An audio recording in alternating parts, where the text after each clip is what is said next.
Domino's best deal ever. Get any hand-tossed.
Huh. Did I forget to plug in the camera? I think I did.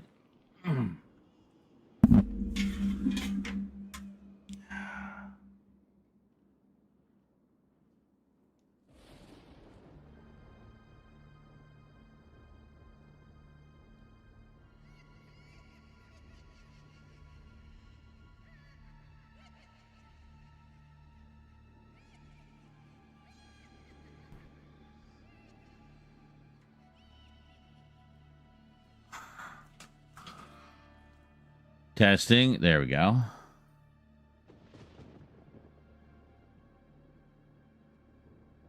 And camera. There we go.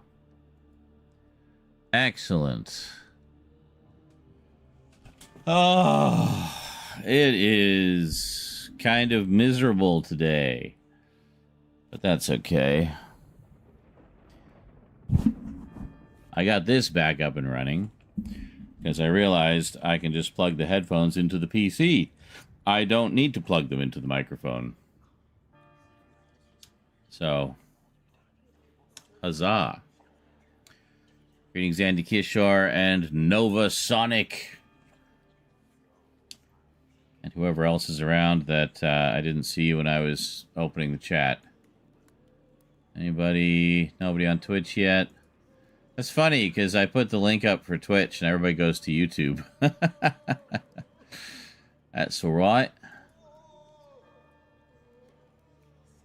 It's alright. It's all good. Hope those fires aren't bad near you. Well, I'm on the east or west coast, so we haven't really had any yet this year.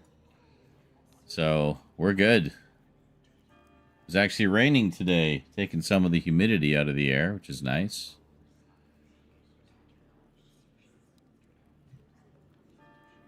Very nice, very nice. Got the fan going over there. Got the air conditioner going in the other room. Got a nice big power bill this month because we've been running the air conditioner a lot. But, yeah. No, we usually get the fires here in the later part of summer. The hot part of summer, not this mild weather. Yeah.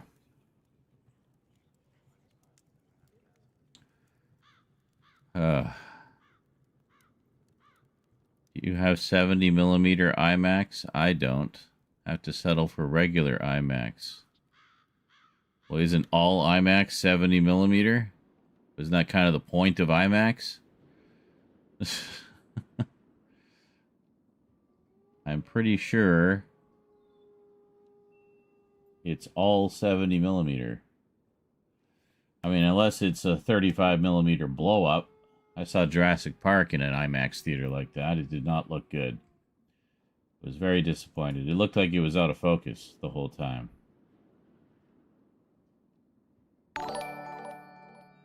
Ooh, very nice. Just learned from Vermin Art posting on the Discord that Red Dwarf Titan has been released, which is a new novel and the last novel by Rob Grant before he passed away. Co-written by Andrew Marshall. I'm guessing Andrew Marshall finished it.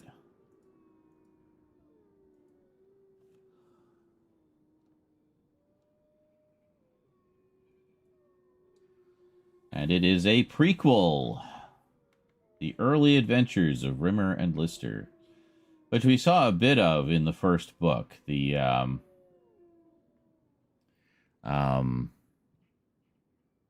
Infinity welcomes careful drivers. Hey, thank you, Bradshaw. Appreciate that. Contributions have been a little light this month, so hoping we can pick that up in the latter half of the month here. I'm going to try to... You have Limax? Oh, for the Odyssey. I see. Yeah. I would like to see that because I do love me some Greek mythology.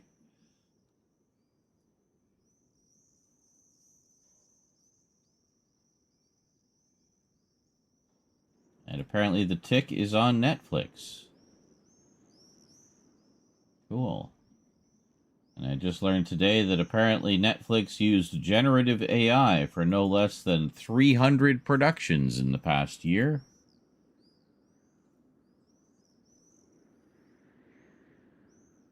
Can everyone just fucking stop using generative AI? Like, seriously. It looks like shit, and everybody hates it, and it's bad for the environment. Just fucking stop.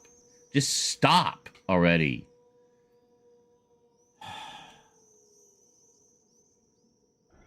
It will literally kill us all. This isn't fun and games. It will fucking kill us It's using all of our water. Devin is seeing the Odyssey in 70mm IMAX with his best friend next week. Excellent. Excellent.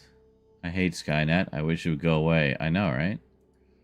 Why do they keep building more Skynet?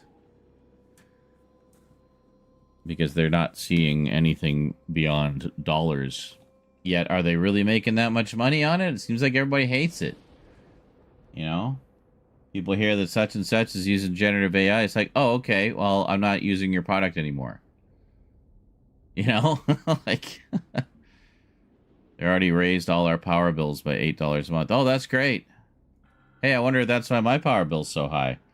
They've been talking about putting a data center in here. Here, where we already have water rationing in the summer months. Ridiculous. Greetings, Liam Willis, filmmaker. Yes, we should get a vote. Every community should get a vote if there's a data center going up. There was one thing I saw recently. Was some town in the States had a town hall meeting about a proposed data center. And there was like 45 people went up one by one to say no. The, billionaire tech bro, dude bro who wanted to build the data center was there at the town meeting. And then he, after hearing from 45 of the 51 people who were scheduled to go up and talk, he went up and said, yeah, we're not going to build the data center. We hear you.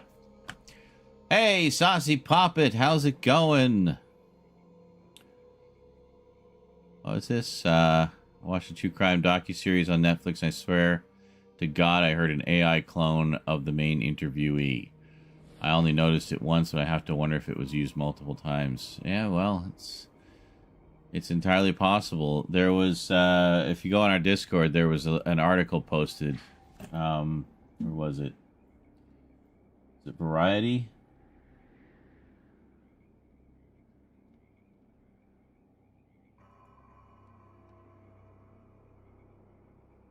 Yeah. Says about 300 Netflix titles use generative AI this year, company reveals.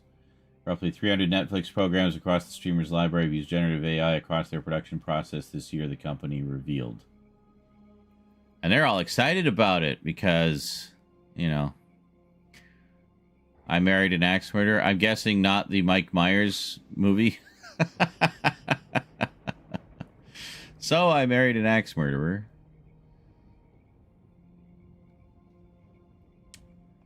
Yeah. Good. Horrible. That's a movie. Yes, it is a movie. Well, let's look at the article. Can I bring this up? Hold on.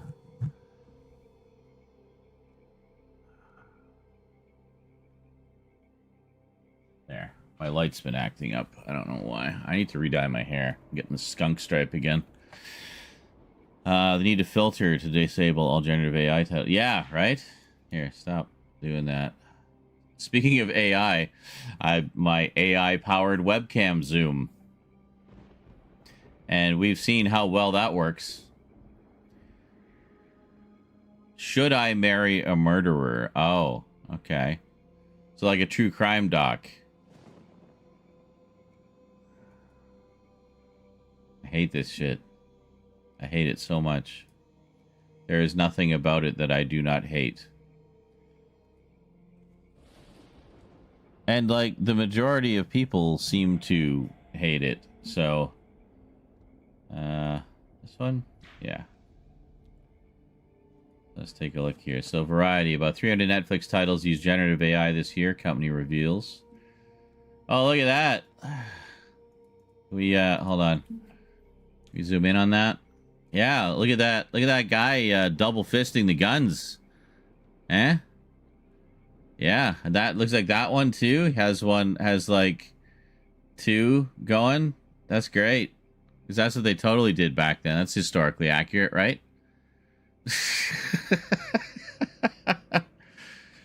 Blam, blam, blam, blam, blam, blam, blam. Yeah, that's totally accurate. That's how it happened in real life. Let's see, roughly 300 Netflix programs across the streamer's library have used generative AI across their production process so far this year. The company revealed in its second quarter earnings report on Thursday. Netflix told shareholders, can we just, like, discontinue the stock market? Can we do that? Is that allowed? Because I'm really getting sick of these companies doing stupid bullshit in shitificating shit for the sake of pleasing their shareholders. How about instead make the focus be create a better product? Maybe please your customers rather than your fucking shareholders. Anyway, in a letter that technology's usage expands across every level of a program's production process, from its concept and pre-visualization to post-production and release. The company singled out programs like its Indian sports thriller series Glory, its Brazilian soccer miniseries Brazil 70s, A Saga do Tri, and its American Revolution-focused docuseries The American Experiment for their uses of the technology, which Netflix said helped create highly complex sequences that included enhanced crowd sizes and battle sequences. We are increasingly leveraging these tools to deliver higher quality output more quickly and at a lower cost than traditional methods. Higher quality. Look at those, look at all those guns. Yeah, they're just blasting the fuck out of the other guys. In some cases, production would have had to leave out key shots and sequences in the absence of Gen A technology. Good. Leave those shots out then. The disclosure came as Netflix's second quarter revenue hit $12.56 billion, up 13.4% year over year, with a net income of $3.4 billion, translating to 80 cents per share on average. Wall Street analysts expect $12.59 billion in earnings per share of 79 cents, according to LSBG data and analytics. Okay, whatever any of that meant. The streaming giant has been vocal about adopting AI for various sectors of its businesses, including helping users find new titles, fueling its advertising business, and building an AI animation studio. Oh my god, that sounds awful. Netflix in March also acquired the Ben Affleck-founded company Interpositive, which said it would help provide filmmakers with AI tools to use throughout film and TV productions. God damn it, Ben. Netflix co-CEO Ted Sarandos said on the company's earnings call Thursday that while the Interpositive deal was still in its early days, the company has seen its impact on productions alongside some of its other in-house tools. AI tools give creatives better tools to bring their visions to life, Sarandos added, pointing to 17 minutes of AI-enhanced footage in The American Experiment. Yeah! Look at those guns! Just blasting the fuck out of them!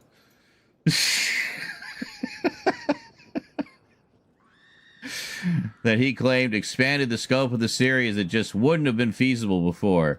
Yeah, you wouldn't have been able to afford to give the guy them that many guns to shoot. And that they were produced twice as fast, at half the cost, and 1/10 the quality, and 200% the shittiness that it would have had otherwise. Excellent. Still, Sarandos said Netflix isn't looking to use AI to replace creative professionals. You just contradicted yourself. We believe it takes great artists to make something great, and AI is not changing that. No, it isn't. It is not changing what great artists will do. It is changing art into crap. He said, movies are being made by people who make movies. AI provides them with better tools to make them even better. No, it does not. It is not better. It does not look better. There's nothing better about it. The remarks echoed Sarandos' comments to Politico in March, where he said AI should be a creator tool, similar to other production tools that have evolved over time, and that it could afford creators the opportunity to do things impossible before the technology emerged. Spend so much time thinking about whether or not you could, he didn't stop to think if you should.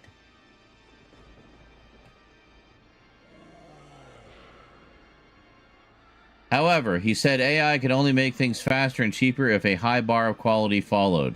Yes, because it sure isn't there now. I don't think faster and cheaper matters if it's not better, he told the outlet. I do think that AI, particularly Interpositive, the company we bought from Ben Affleck, will help creators make things better, he added, using their own dailies, using their own production materials to make the film that they're making better. Still requires writers and actors and lighting techs and all the things that you'd use to make a movie, but be able to make the movie more effective, more efficient. So, let's just go to TikTok for a second here. Here, actually, I should move you guys over so I can see. No, not that. Yeah, see, I lost all the chat. Hold on. That's okay. Where is the chat? Let's see. It was a very interesting docuseries in a watching someone make the absolute worst possible decision in every single possible turn kind of way. Really disappointing to see you turn the dark side so quickly. Ooh, AI rant, my favorite. Yes. It's the best. One of them has 2 guns, one for each hand. Yeah, Biff must be stopped. Yeah. From what I understand, the full title for that 1993 film is So I Married an Axe Murderer. Yeah, we weren't talking about the movie. Different thing entirely. Yeah, one of those 2 guns, one for each hand. Reminds me of that horrendous trailer for Darren Aronofsky's entirely AI historical miniseries. Oh my god. I heard Sony is changing Crunchyroll starting next month. Yep. I posted about it already. If you want to use their store, you have to have their medium paywall. Yeah, well, basically what it is with Crunchyroll, just take a second here.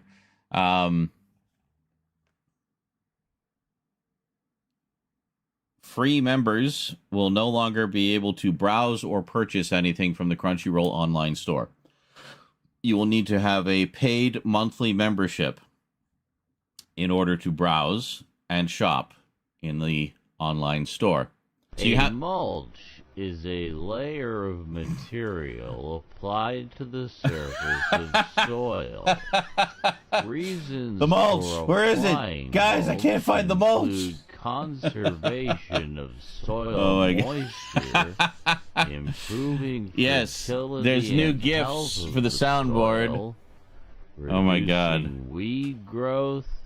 So, hello, JL. Appeal of the area. A mulch is usually, but not exclusively, organic in nature.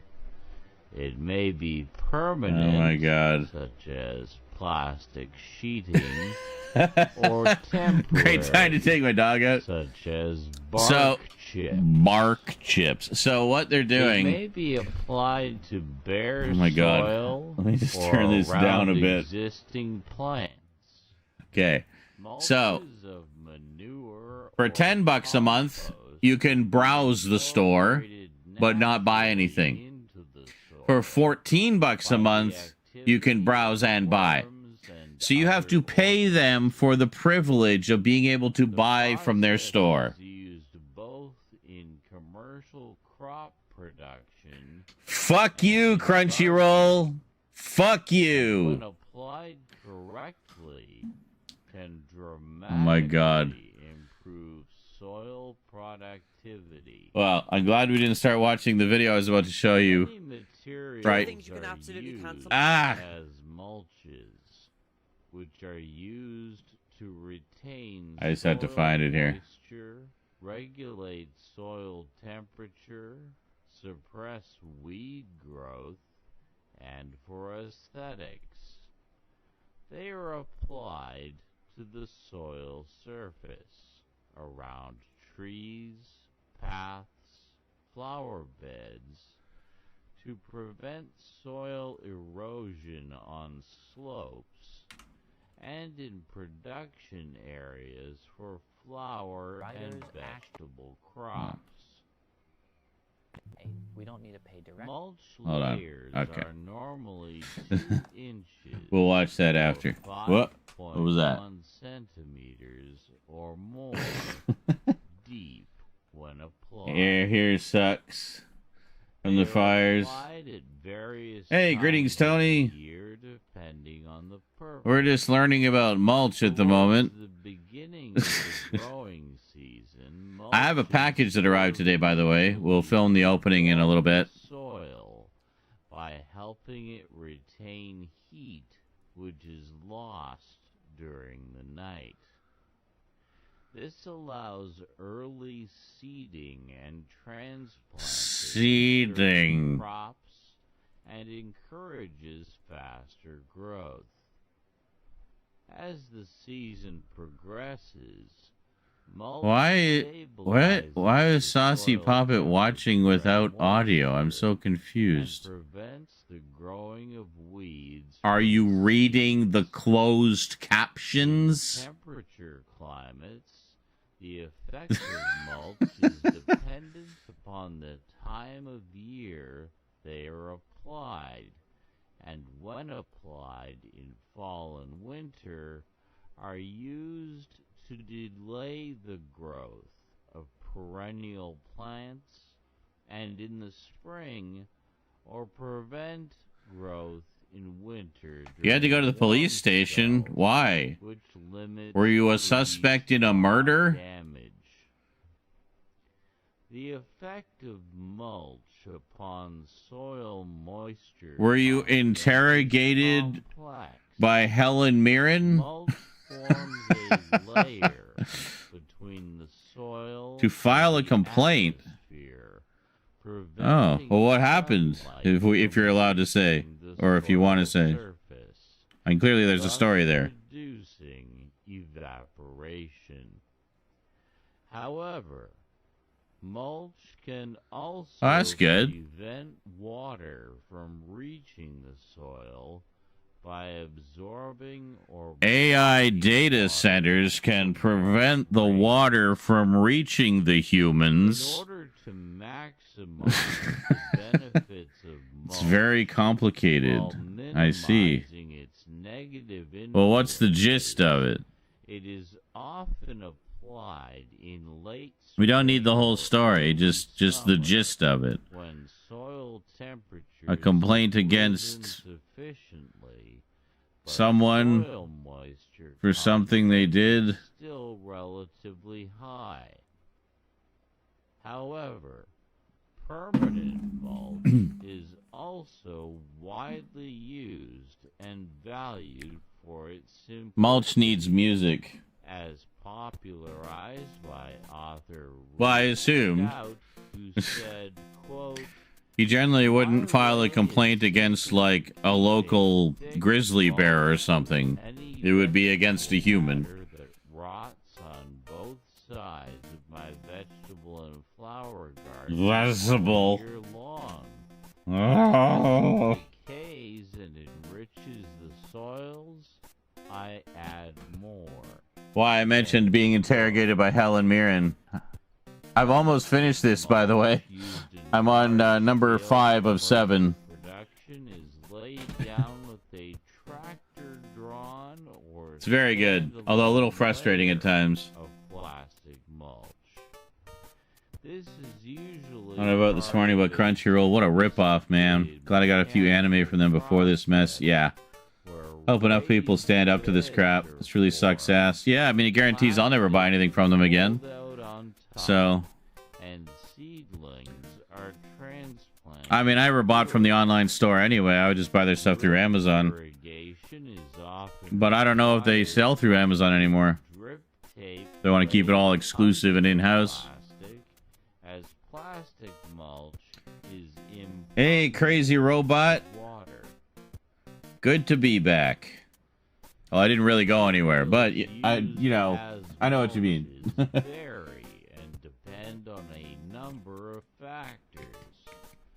Use takes into Which, Prime Suspect? consideration availability, Yeah, it's good. It's really good.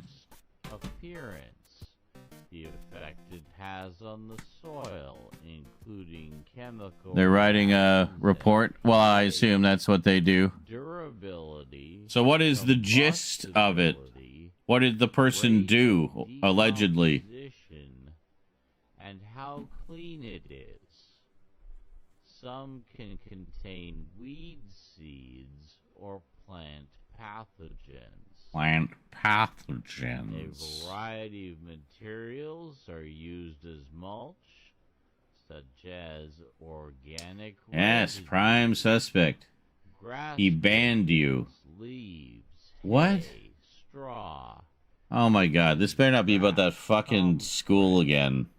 You need to move on with your life, dude. Bark, whole bark nuggets, sawdust, shells, wood chips, shredded newspaper, cardboard, wool, animal manure, etc.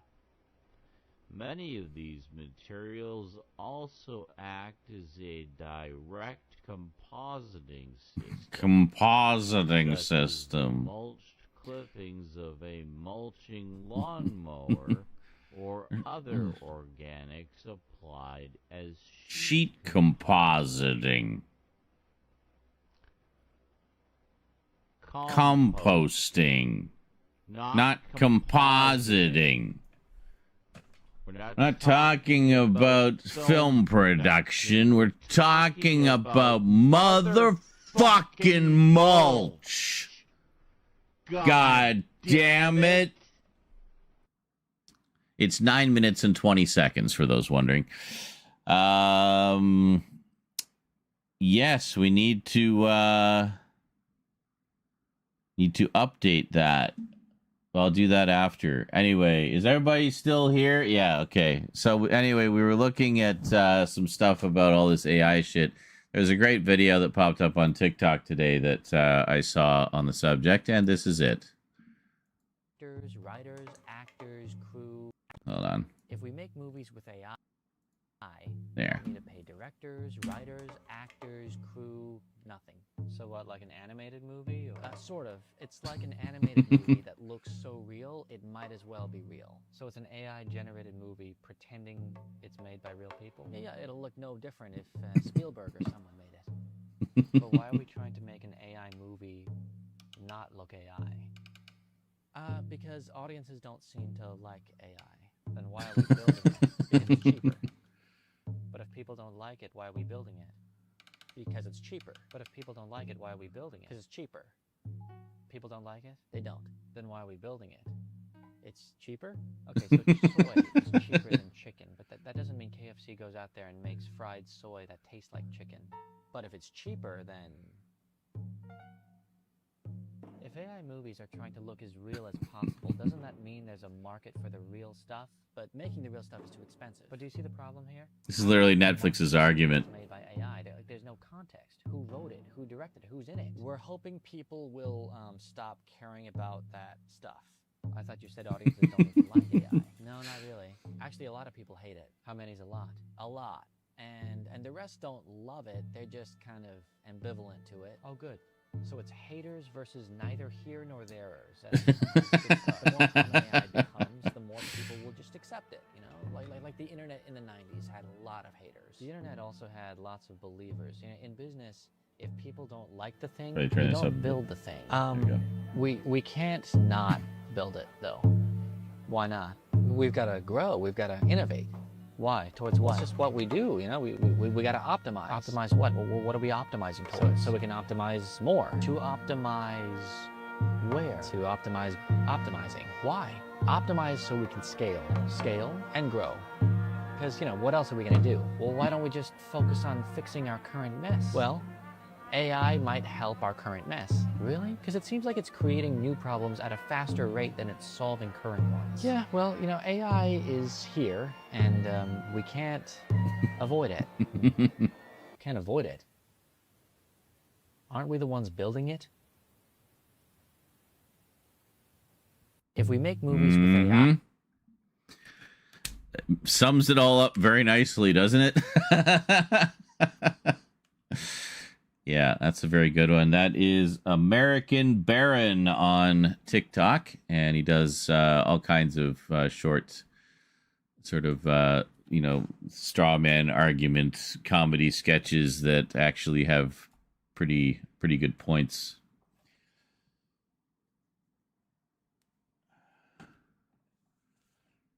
Compost is a preferred method to dispose of bodies. Just saying. Oh, yeah. Also, pig farms, quite good, because pigs will just eat the whole thing, bones and all. So, yeah. Seeing Motoko's username made me remember the new Ghost in the Shell. Watched the second episode yesterday, and it was Chef's Kiss. Yes. Now, my understanding is this one based more heavily on the original manga, from what I gather. I've heard good things. Yeah, I love how you can't come up with a coherent argument why we need AI. Yes. Well, we need to optimize. Optimize what? Optimizing. And then we can scale. It's like, what? What are you even talking about? We can't stop it. But aren't we the ones building it? Just stop building it. Wood chipper scene in Fargo was classic. Yes. And it was all done with humans and props and special effects. Physical effects. What do they say about the people who hate it? What?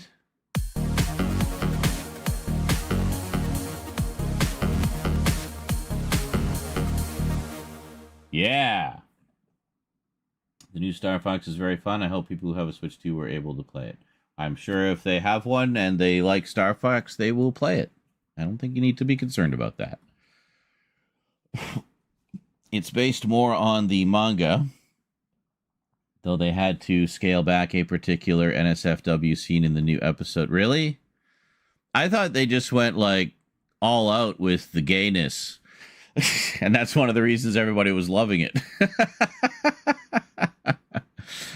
Although what I saw and thought was a scene may have been fan art. This is entirely possible.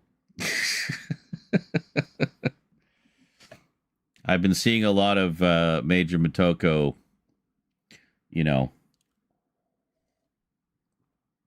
having some recreational time, shall we say.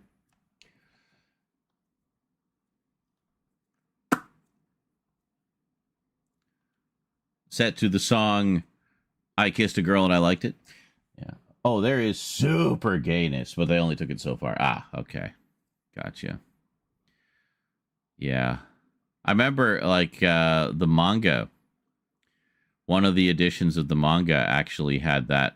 There's a scene of some gayness that was actually removed from a later publication of the manga. So if you want to have the uncensored version, you gotta get the earlier printing.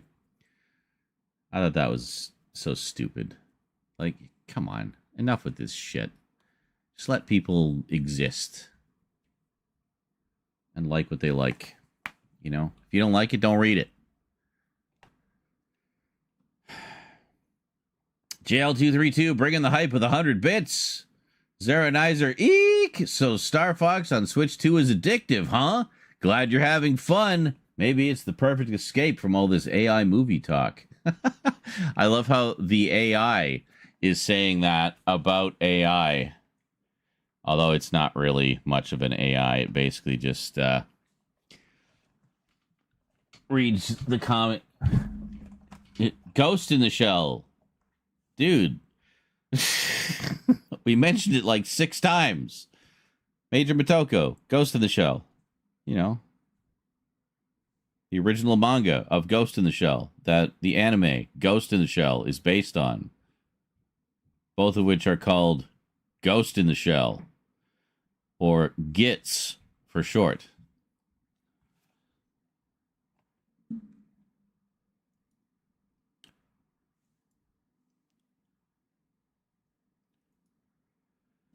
You're wondering what I've been up to? Well, look no further than my YouTube channel.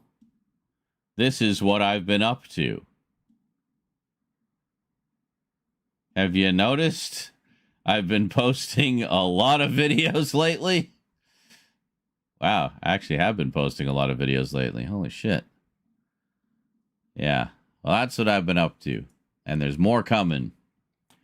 So, Love the movie and various series. I'm really curious in the differences of the manga. Yes, I can't. Have you not? You haven't. Yeah, trying to find the uncensored prints. Really want to read it. Yeah.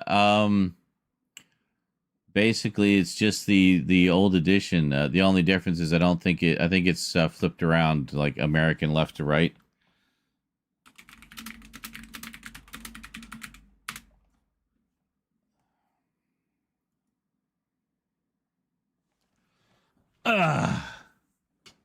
The Ghost in the Shell. No. Yeah, it's this one. I can tell already. It's the one that has this cover. So I guess this was the original, what is it? The, published it as individual issues. They may have since re-released it. Wow, that is garbage.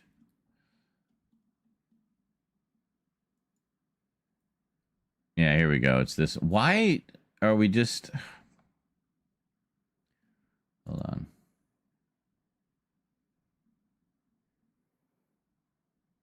Fuck off. Oh, yeah, there you go. So that's the one. That's the uncensored one. That's the original. From 1995. And, I mean, it looks like you can get it fairly cheap. It's only $20. Looks like in perfectly readable condition.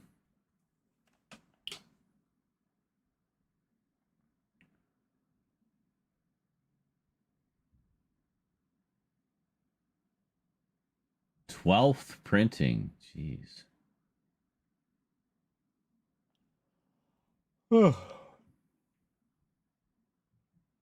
What looks good? Ghost in the Shell? Ghost in the Shell is good. Ghost in the Shell is a classic. Love Ghost in the Shell. Ghost in the Shell is great.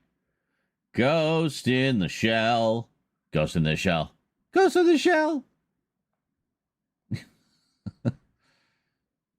Quite a few of the trade paperback.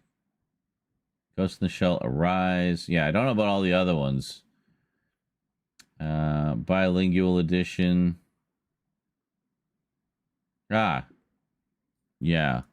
This might be the...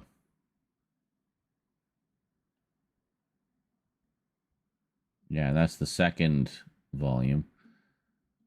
I can't remember if the second volume is what Innocence was based on, or if Innocence was something else. Oh, that one's in Japanese, so that won't help you.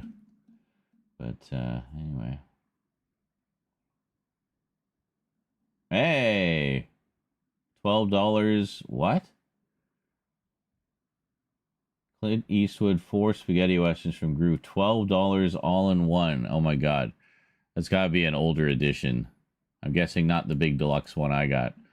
Well, if you like them, I highly recommend upgrading to the Arrow sets, because they are vastly superior in terms of quality and extras. Some of the old Blu-ray editions had some issues with the transfers. But if you just want to check them out, see if you even like them in the first place, then yeah, that's a good way to go. That's like $3 a movie. Also, the set that I have does not have the fourth one, also known as Duck You Sucker or Fistful of Dynamite. It just has the previous ones.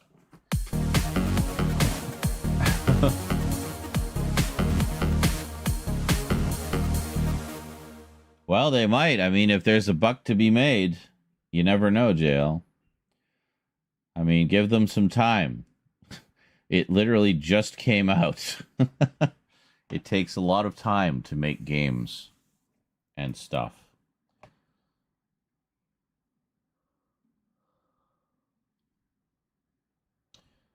I'm guessing Scully hasn't come back yet and missed all of the things I just said about the thing. Yeah, that's great. Watched him as a kid with my dad. Hanging High, I think, was the fourth movie. Oh, so a different set then. Hang 'em high, as in hang them. Submarine Level. Yeah, I don't know what you're talking about, dude. I never played Star Fox 64. I only ever played the first one. So I played the first one a lot. JL232 planting cheer 100 like a seed in the forest of support. Wow, what a metaphor. Just like hoping for Crystal in Star Fox, we're hoping for more of your generosity to grow. Your support is as unexpected and delightful as finding mulch in a forest fire. What the fuck, Frosty Tools? You're drunk. Ugh. You're drunk, Frosty Tools. Go home.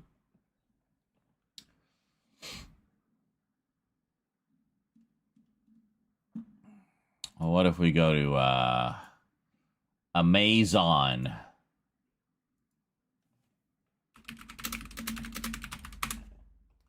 Ghost in the Shell. Oh, Ghost in the Shell fully compiled. Oh, this is a newer edition. This might actually be a good one.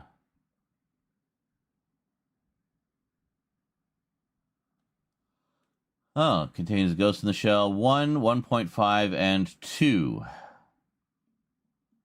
Wow, this might be a good one to get.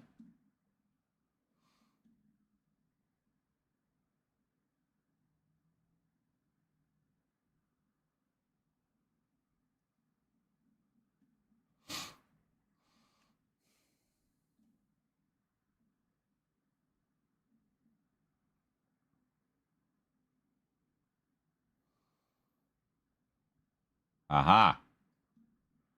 So this might be the definitive edition.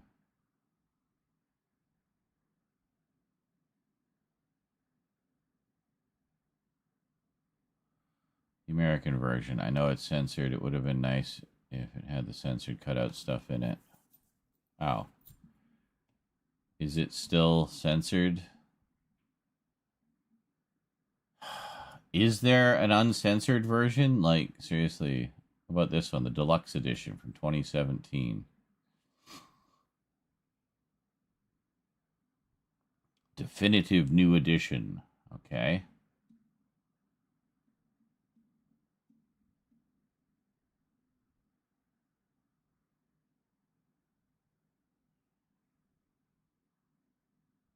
A brief scene of intimacy between a few cyborg women has been removed. So this is also censored.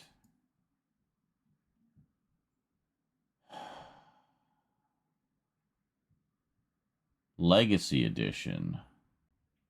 Only $340. Yeah, no, maybe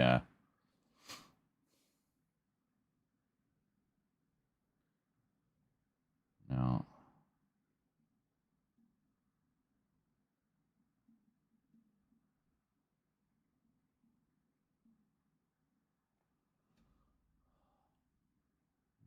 No, that's...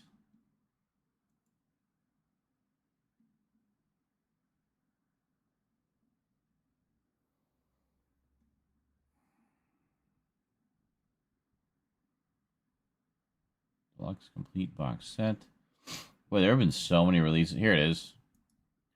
I'm pretty sure this one is uncensored. Maybe I am mistaken.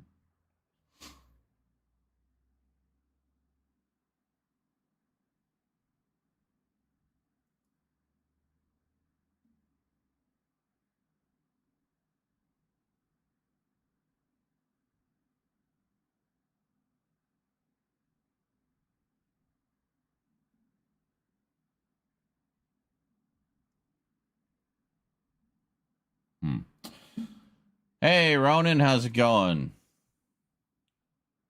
Still without a master, I assume? you clanless guy, you.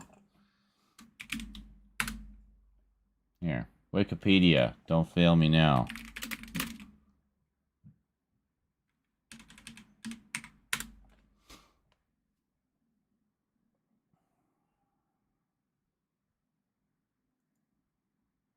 Here, Ghost in the Shell manga. Okay. Do. Mm-hmm.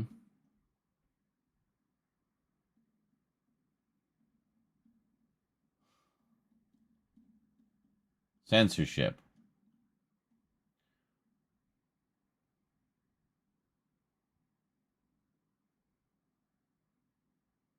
Ah, okay. So if you get the original Dark Horse version, it's uncensored. There you go.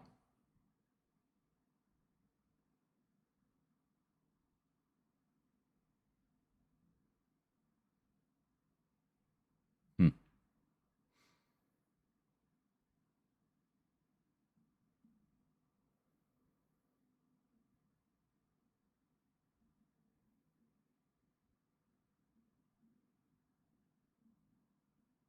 So annoying. Saying they would have lost sales if they had to put mature readers on. Like, fuck you. Compromising art. I mean, it's a difference of 2 pages, but apparently that scene is in the new anime. So, there you go.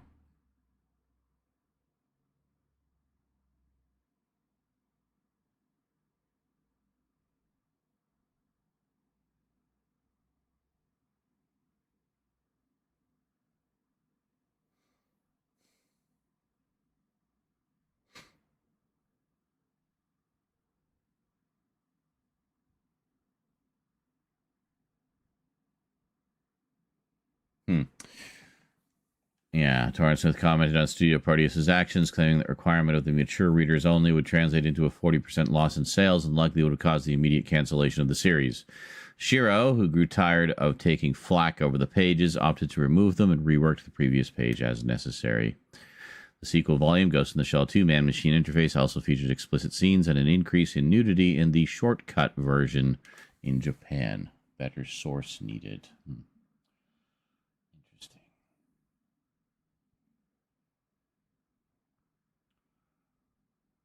Huh?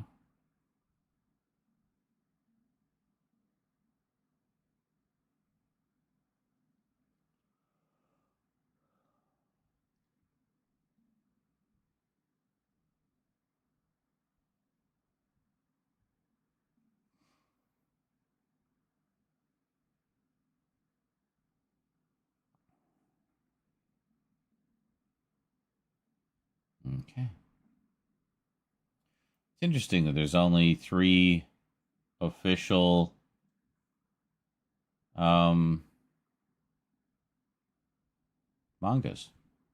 There's been so many animes expanding that universe.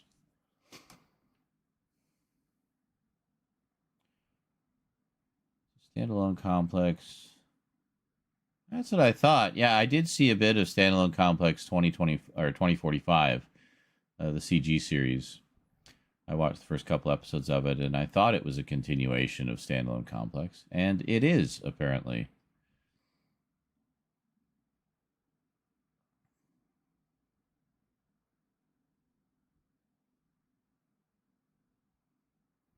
So Ghost in the Shell, the new movie, is based on Arise, which I have not seen any of that one. And then the new series. Okay, cool. Yeah, there's like a bunch I still need to catch up on. Ha ha! Good one, Kevin. Thoughts on Brand New Day? What? The movie that hasn't even come out yet? I have no thoughts. I have no thoughts on things I haven't seen.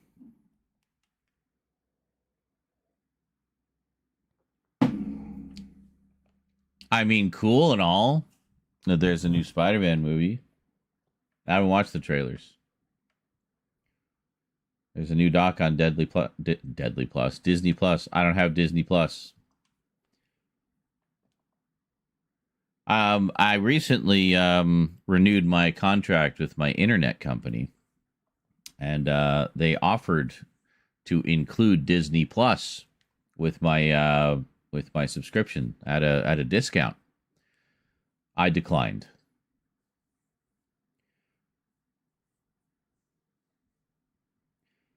And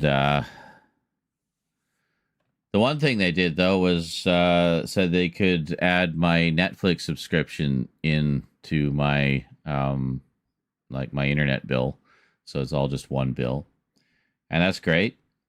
But now after all this AI news, I kind of want to just cancel Netflix now. You know, I don't want to support a company that does that at all. And I feel like more and more are jumping on this fucking AI bandwagon. So am I just going to stop watching movies and TV shows now? I mean, I got plenty of old stuff to keep me busy. I don't need to watch any of the new stuff, really, you know?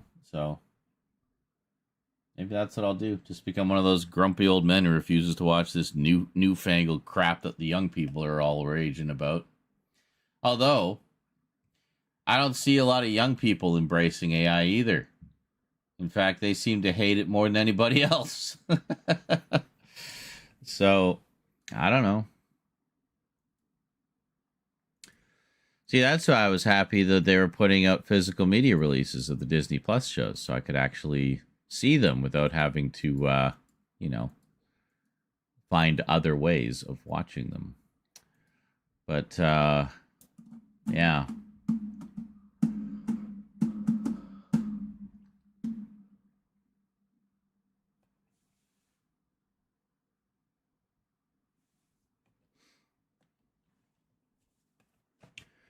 Spider-Man, Spider-Man. Ugh. Oh. Ordered pizza because Domino's has their best deal ever going on right now. So I just got a bunch of loaded pizzas for like less than half the price they would be normally. And yeah, the idea being to have some while it's fresh and then put the rest away. What I'll do sometimes is when we have a lot of leftovers, I'll actually freeze like half of the leftover pizza, and then we have pizza for a while. Just take out a couple slices and heat them up, and there you go. You can just have, local joint, Domino's.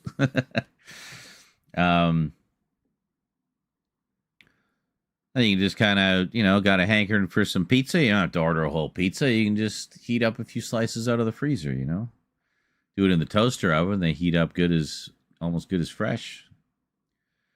By the way, if you're going to use AI to make a movie, which is obviously still a bad idea, you need to figure out a right way, if any, just to do it. I know, right?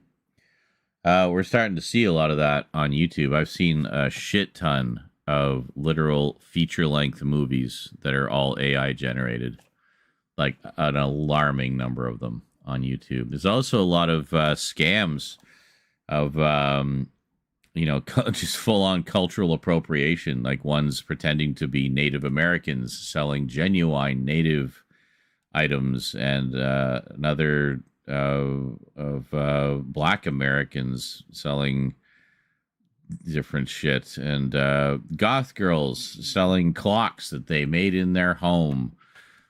I love the bits where you see shots of them like welding and stuff, wearing no protective gear, just like looking all sexy.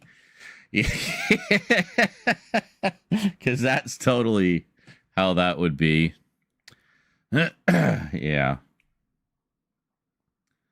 Not sure about Canada, but in the US, Disney Plus is $22 and Netflix is $8 with commercials. Not too bad. I'd say that's awful, actually.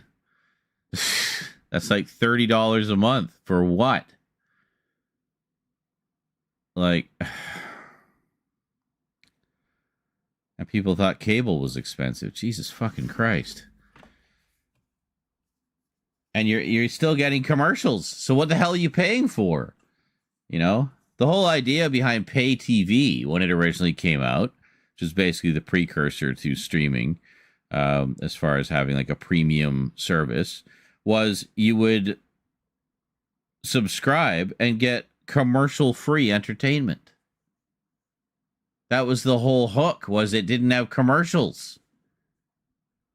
And then the streaming services is like, well, now you get all of this stuff. You get original content, and you get like this library of catalog stuff. But even then, that catalog stuff doesn't seem to go back that far. You know, God forbid you want to watch something pre-1991, you know? And like most of the movies are like just from this, like the past 20 years. There's more than 20 years worth of movies. It's like, what the fuck are you even paying for? What are you getting? What is the value? What is the incentive for these services anymore? So, yeah, the Netflix tier that we have, as far as I'm aware, doesn't have commercials. Amazon Prime, however, does.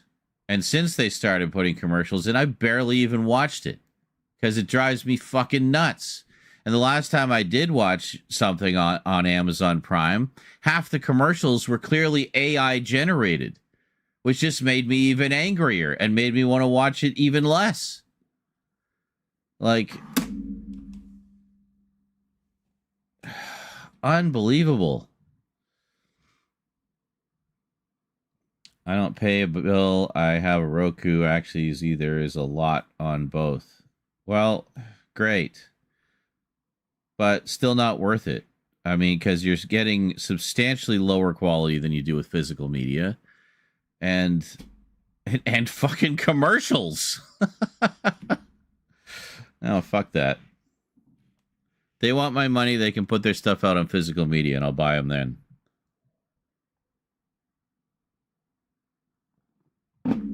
I have too many goddamn subscriptions as it is. I've been trying to cut down on them and ideally just eliminate them all altogether.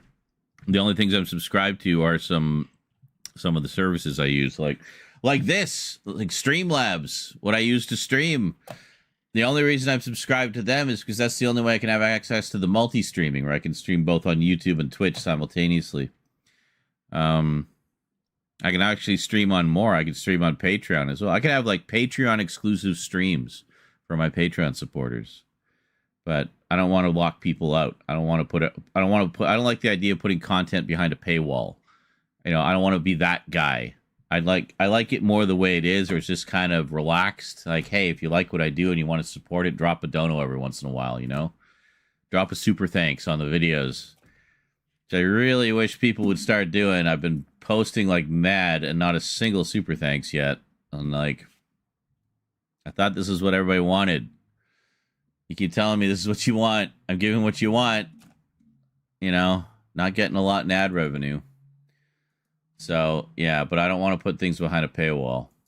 I don't like that.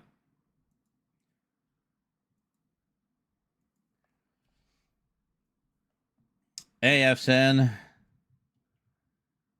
So is it, not sure about Canada, but US. Yeah, I actually purchased a movie from Disney Plus myself recently. It was released on streaming in 2020 during the pandemic and finally got a physical release this year. Musical Hamilton. Yes, I've heard good things about that. Stage and hip hop. Yeah. I don't pay a cable bill. I have a Roku. Yeah. Back when I had Disney Plus, I at least watched the 1991 Robin Hood on there, not Prince of Thieves, the other one. That's a movie that's not easily available. Yeah, that's cool. Hey, Sean, how's it going? But I mean, those cases seem to be few and far between. Like, it's very rare that you'll find something on streaming that isn't already available on physical. And there's way more available on physical than will ever be available on streaming. You know, especially if you go all the way back through the formats. I mean, yeah, there's stuff that hasn't made it to Blu-ray or 4K yet and probably never will. But at least it's available in some tangible way, you know? Like, 90%, like so much of my horror collection is not on any streaming service and never will be, you know, like, yeah.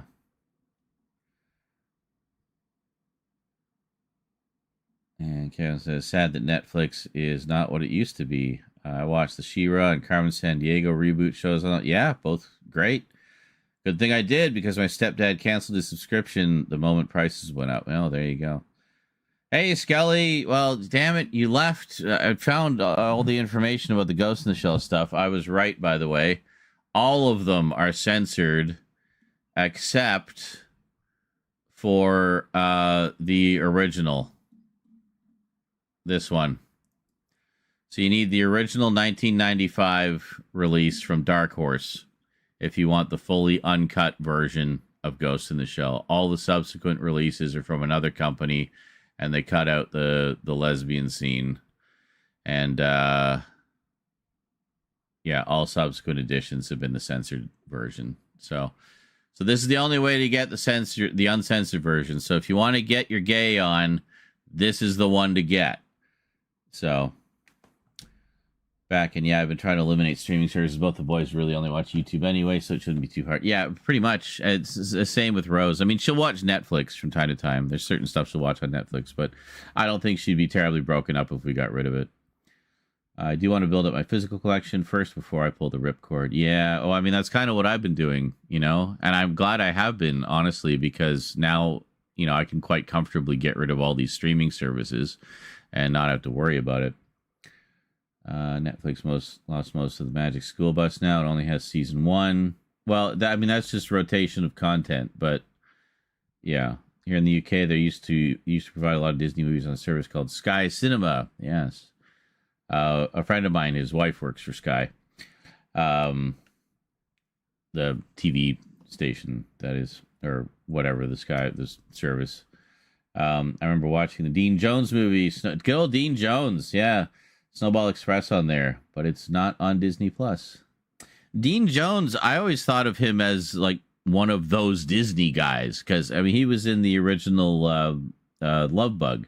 So I remember him from. I actually saw him live on stage with Cloris Leachman doing, what was it, Riverboat? I think there was like a stage version of Riverboat that they were doing a tour of, and it came to our town. So my mom took us to see it, and it was amazing. I was like, oh my God, it's the guy from the Love Bug, and Cloris Leachman, like Tessmacher herself, and the both of them were terrific. Of course, I mean, they were just awesome.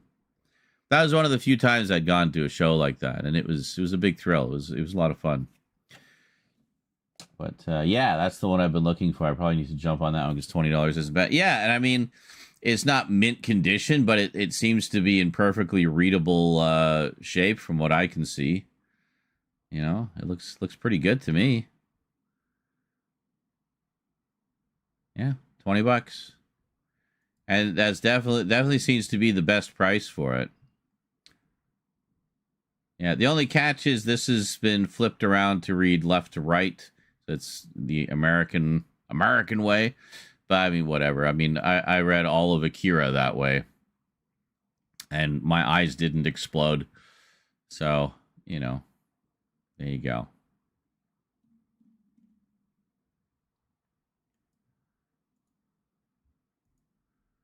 Well, here, I'll fire you the link to that one, Skelly.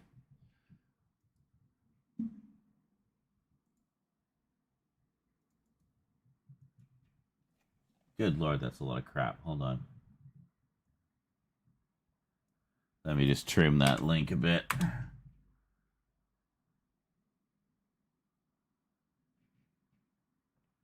Can you send? Why is Discord being so slow today?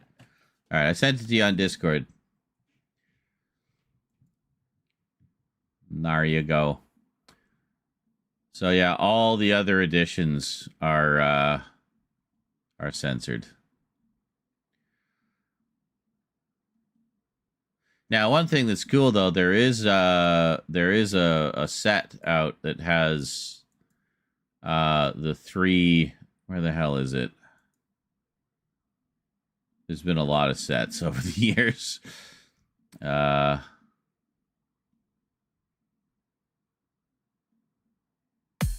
Jesus.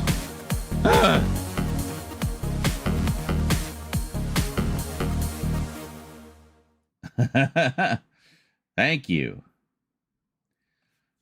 That everyone had a crush on Maid Marian from the Disney version. Oh my God, do not go on about your furry crushes again, dude. Please. I finally scrubbed my brain of that.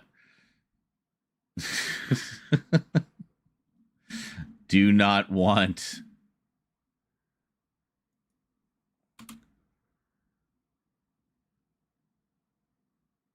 Yeah, here it is. So there's this edition as well if you want to get the rest of it together. It's this one, the Ghost in the Shell fully compiled. So it has 1, 1.5, and 2 all together in a big hardcover edition. This does have the censorship, though. All editions other than that first one are censored, apparently. But this one is flipped around the right way.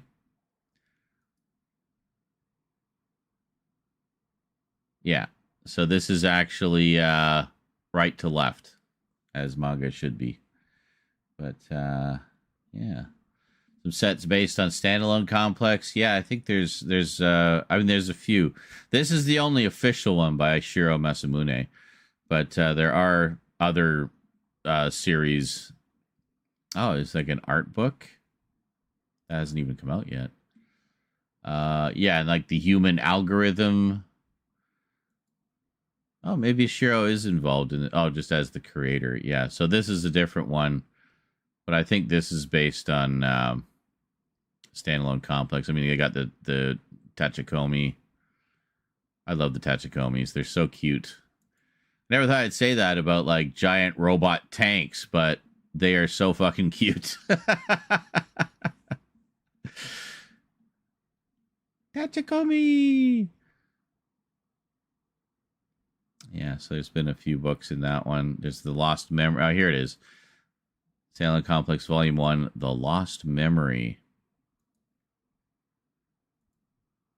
Interesting. Oh, this is a novel. Like a novel.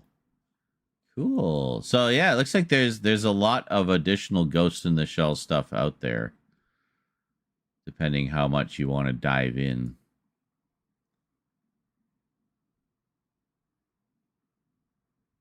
Even just full-on standalone complex books, apparently.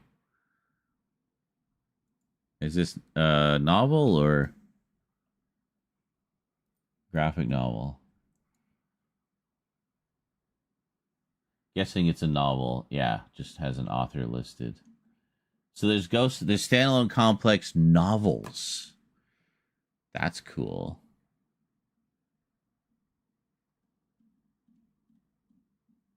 Yeah. Yeah, here we are. 5. So they've done 5 novels. That's cool. I'd be down to read those. Cool. Cool.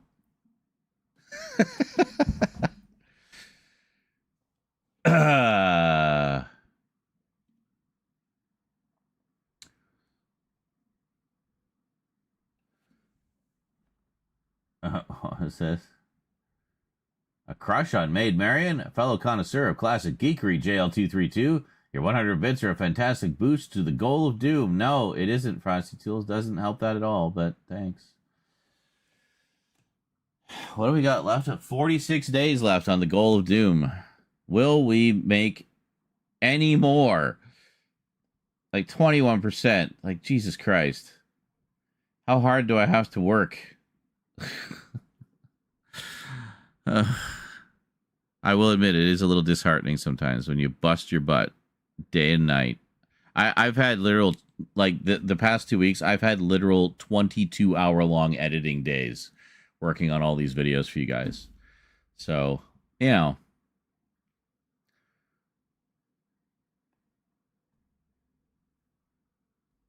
Just saying.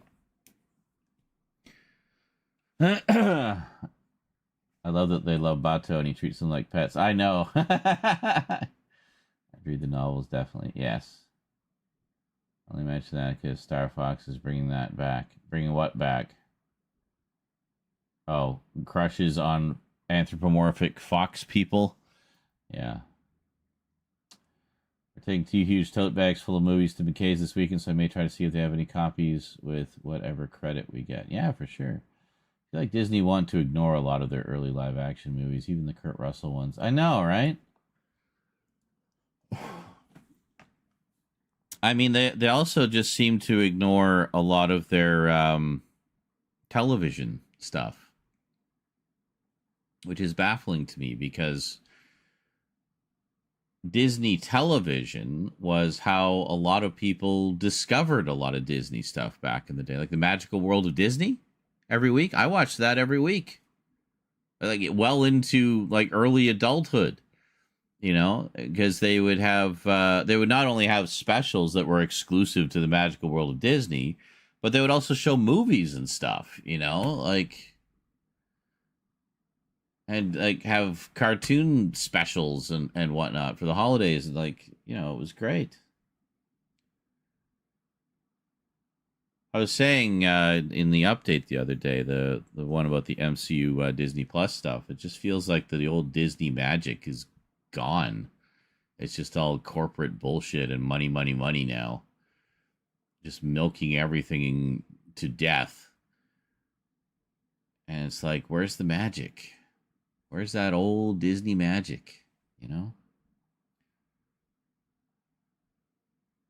Wonderful World of Disney, yeah. Yeah. And that ran for a long time, too. That ran for like probably a good 20 years. So, I mean, like, at least a couple generations of kids grew up with that Magical World of Disney.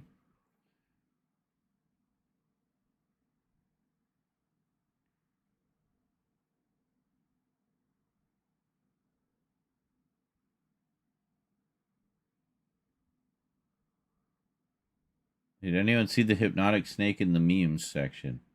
See, I don't know why you don't ask these questions on the Discord. Like, post things, and then, you know, if people react to them, you know, talk to them about it, or start a discussion, you know, or have, you know, just have the conversation about the Discord thing on Discord.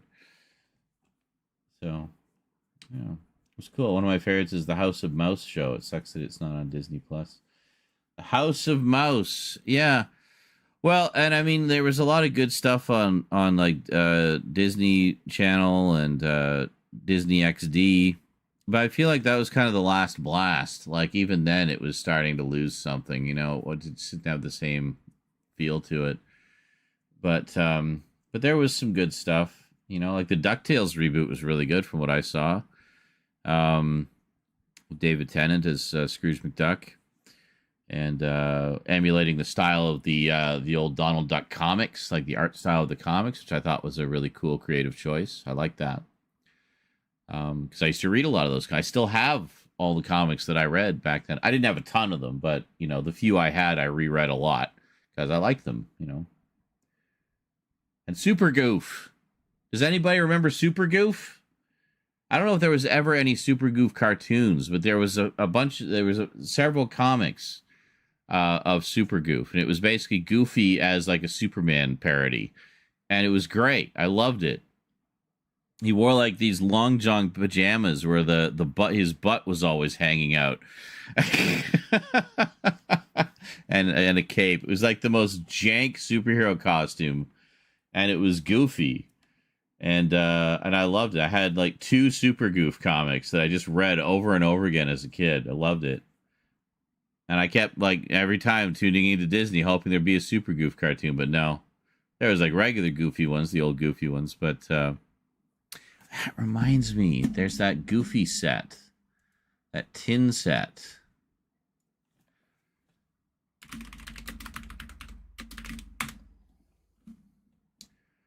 There it is. Oh, my God, it's only, like, $40. It's like nothing.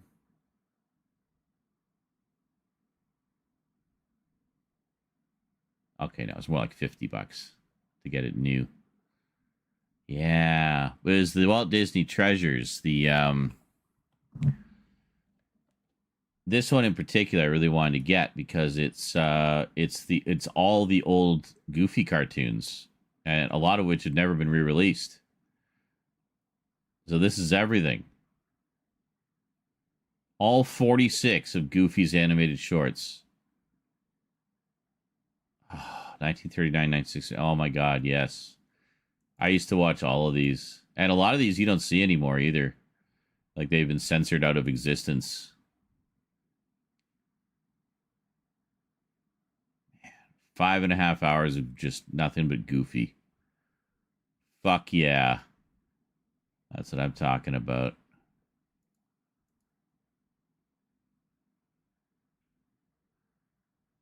And it's interesting, the numbering on, like, look at this. You don't see stuff like this anymore. See why people like to collect Disney stuff? I mean, look at this. The number is literally imprinted on the tin. Crazy. What about this one? Yeah, see, this is a much later one. 100,000 something. But this one is like 25,000. Yeah. Look at what some of these other ones are. See what the numbers are. I'm kind of curious now. 106.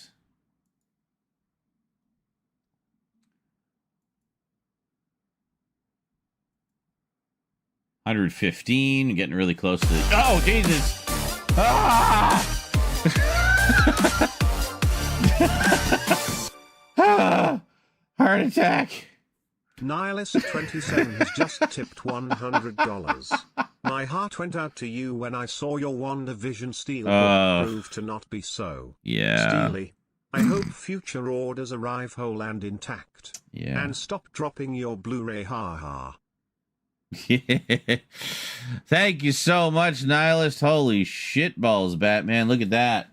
We are now at 23% on the goal. In one fell swoop, we jumped 2 percentage points on the goal, almost a quarter of the way there. That's awesome. Thank you so much. Well, maybe we can get this goofy set then. What this one? Oh. Okay, no, 94,000. All right. Trying to find low numbers. Is that it? Oh, no, here's another one. Numbered tin. Yeah, most of these are like later in the print run. So funny enough, it looks like one of the cheapest ones is the lowest number. That 74,000. I mean, not that it fucking matters anyway, right? It's all the same. Same contents, same everything. 55. What is this? Oh, and it's in like a, it's like in a box. That's kind of cool. So it's like very complete. Wow.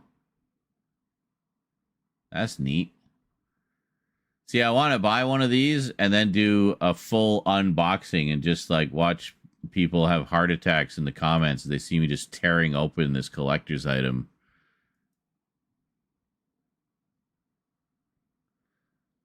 Yeah, it's really cool how they actually like imprint it on the tin, right?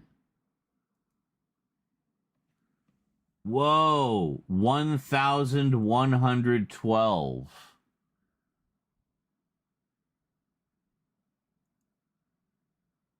Oh, for fuck's sake.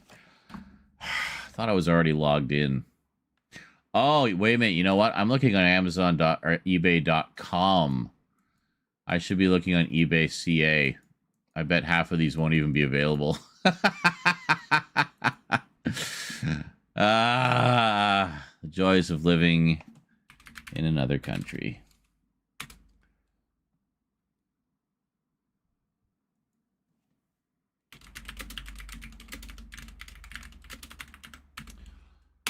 Well, I'll at least put one on my watch list so I don't forget.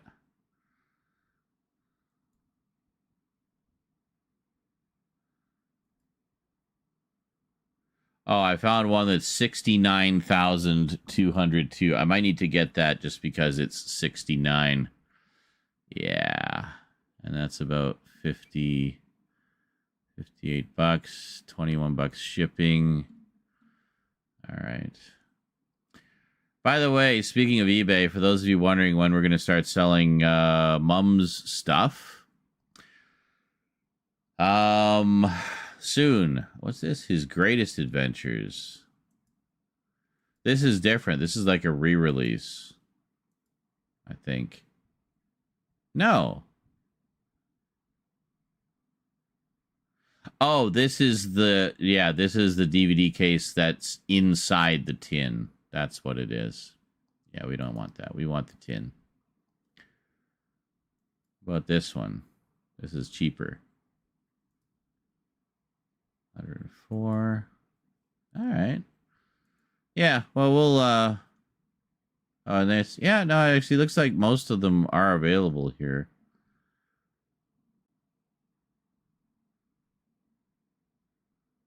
$69. About this one. 2004. So these came out 21 years ago. This tin set is now old enough to drink anywhere in the world. Excellent.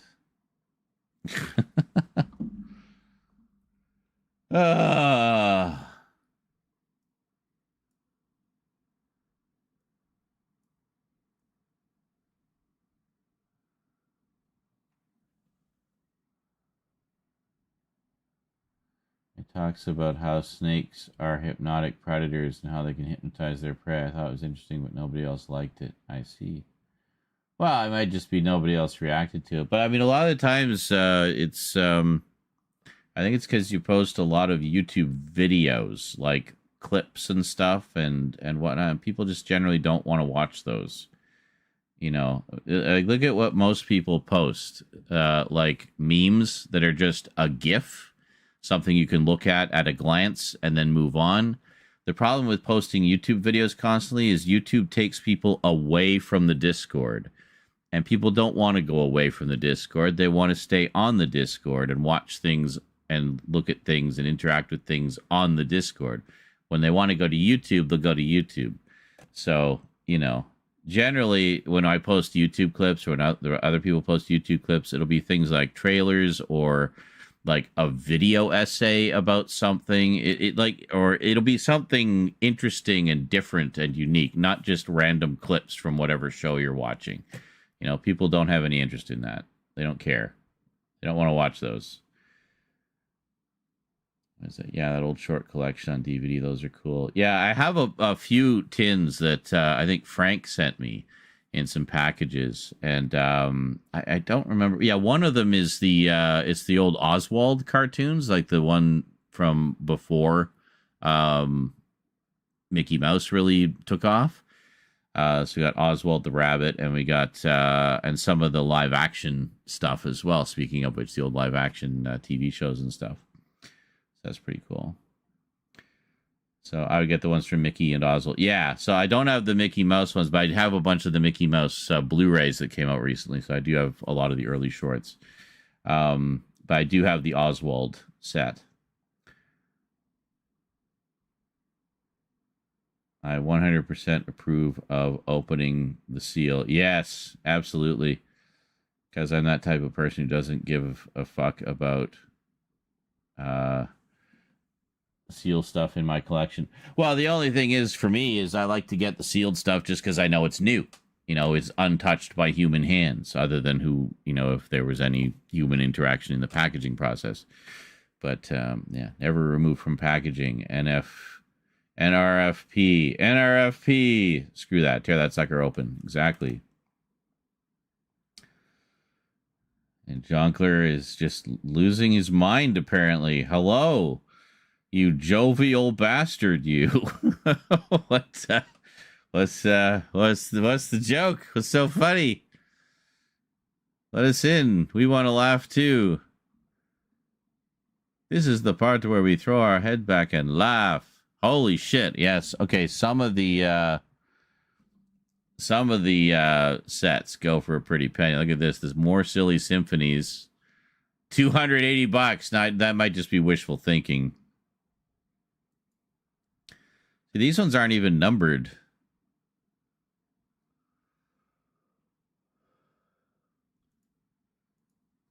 So why is this one so expensive?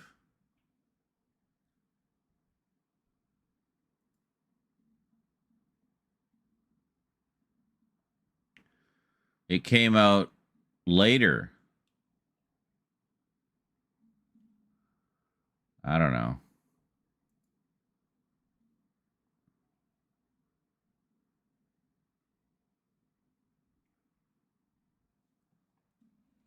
This guy wants $280 just for Silly Symphonies 2. This guy wants $280 for both of them. You get both of them. So, I don't know.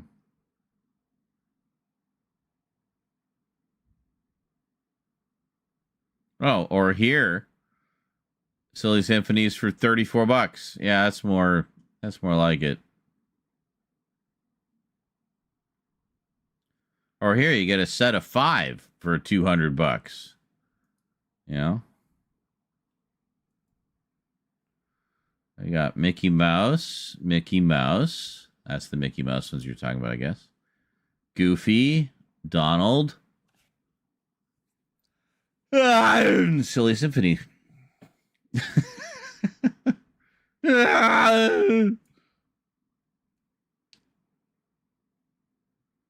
Same, I like to buy sealed, but that seal is coming off the second I get home. Exactly. And then, damn right, it's like a toy collector. Just keep it in the box forever. Toys are supposed to be played with, man. He says as he has loads of boxed toys still. That one is factory sealed. Yes. Still, I don't think that's worth double the price. Yeah, I don't like collectors who keep their copies of video games and movies sealed. Yeah, like, I mean, I guess the toys I can understand, because I have a few toys that I keep in the box because, I mean, they're a nice display piece just in the box, you know? They might have a little diorama behind them and stuff and just looks nice. And they're not really toys that you play with anyway. They're more, like, meant to be displayed. But things like, you know, keeping movies sealed or, like comics being put in those tombs.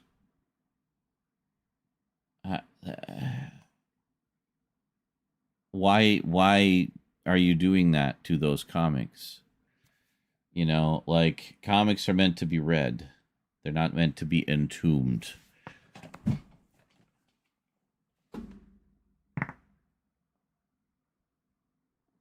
Okay, I thought that was going to be more spectacular, but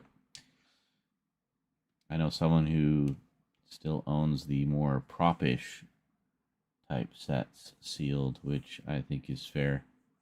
Prop-ish? Oh, like ones that come with, yeah,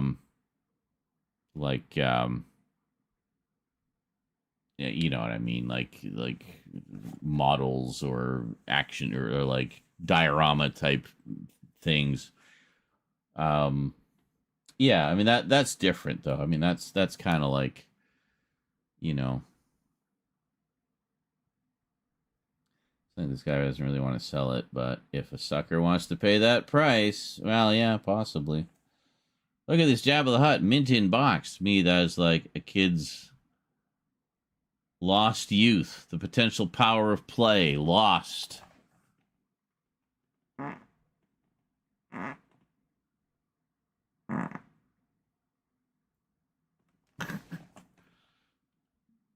I may have to take a break shortly.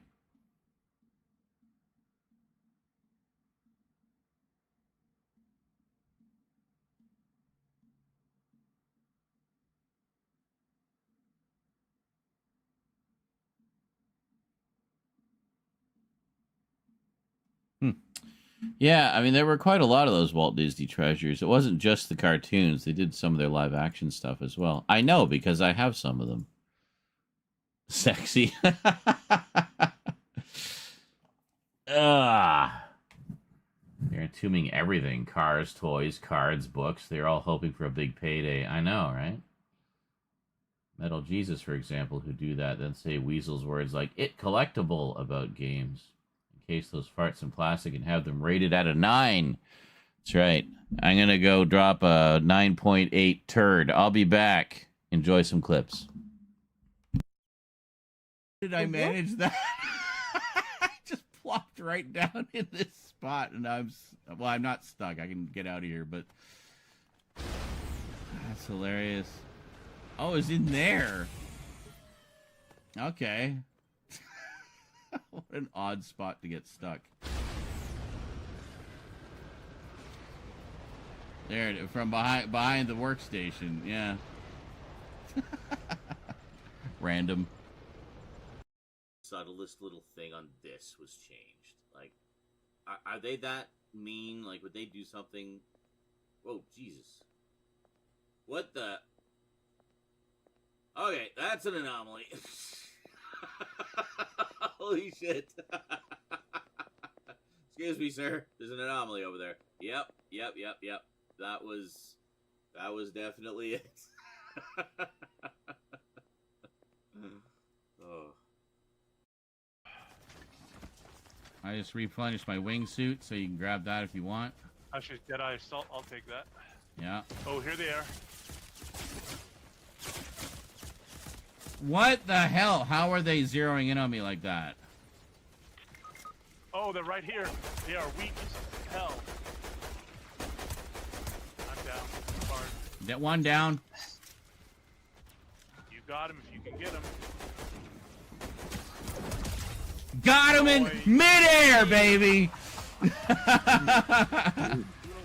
Fuck yeah! Bravo! Me, I guess. Hey, victory feels good. Woo! Why are you running?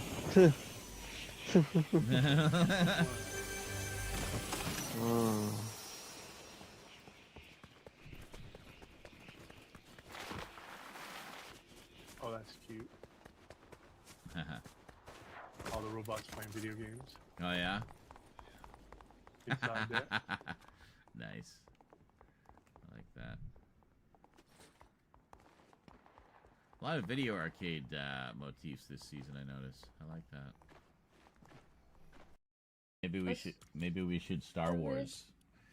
For, yeah. in honor of Jet Blast's last blast here. Jet Blast last blast. I love a good I have alliteration. Captain Phasma. You say Chasma? Phasma. Cool. Captain Chasma? I did not say Chasma. Captain Chadsma. She's a real Chad.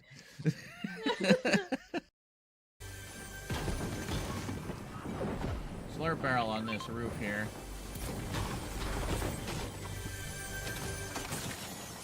Really? Got it? I think I got it. You got it.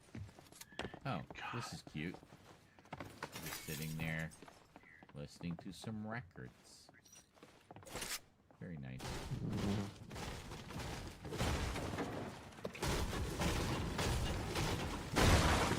Well, you could never laugh.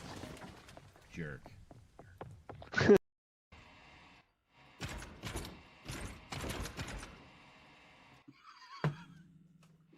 Okay, I think I got the doors figured out. Okay. Good. Must be a doctor. 5 to midnight. Whoa! What? What?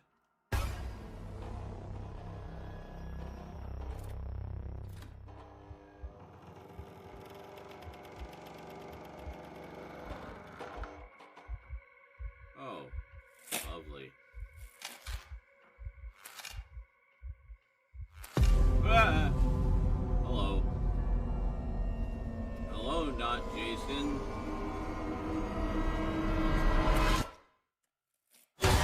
Yeah. Okay. Over here. Dead. Nice. He was solo too, so he just came creeping around the corner, and I shot him in the face. In the face. Right in the face. I like these game cabinets. Yeah, those are pretty cool. These are cool. I would love to have a retro style video. Okay.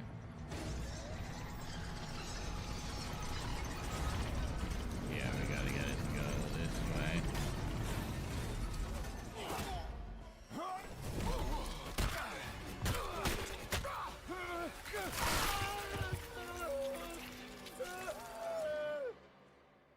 I don't think I won. Terabyte drive soon. Yeah, no kidding. Well, first order. Fuck.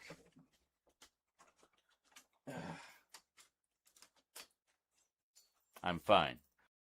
Oh, the last time they were available. 2006. That's now. That's now. I found the connection, George. I'm on to you. I'm on to you. This was planned from the start, wasn't it? Bastard. Devious, glorious, beautiful bastard.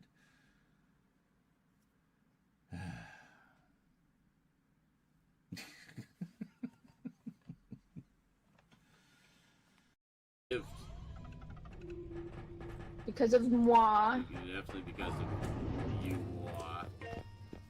You are. Get health, I guess. Stop annoying the guy.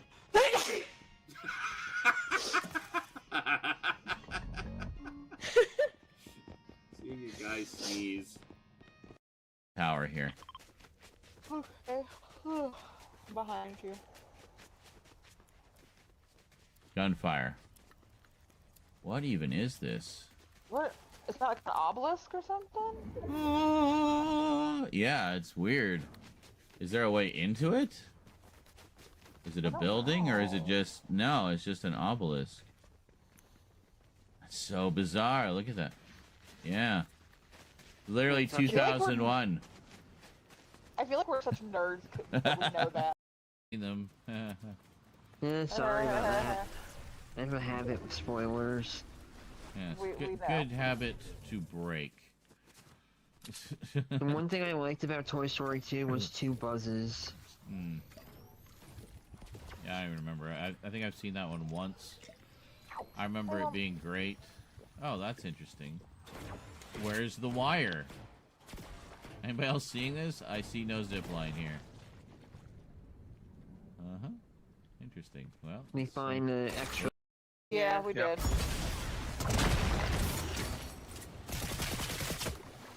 Excellent. It's taking out the last few generators. Ha!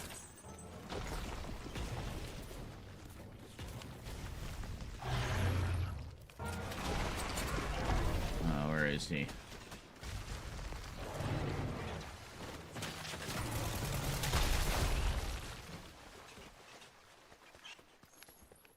Ha! I saw a bug using the zip. We got an audio log, that's good. Oh, something here. Oh.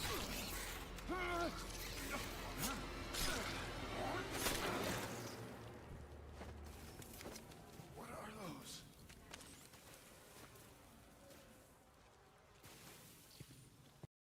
Anyway, blah, blah, blah. I've been browsing and looking at all kinds of horrible stuff on the internet. I hope no one ever sees the horrible things I was looking at. See this right here? You see this? This little fire icon here? Watch this. You click this. Click clear. Whoom! Wiped. Is that simple. You can also set it so that it does that automatically. Whoom! Whenever you close the browser. And it's as if you had done it. It's as if it's a fresh, clean install every time you load it up. And that's it. It just wipes everything. Yeah. I got the Stream Deck. Yeah.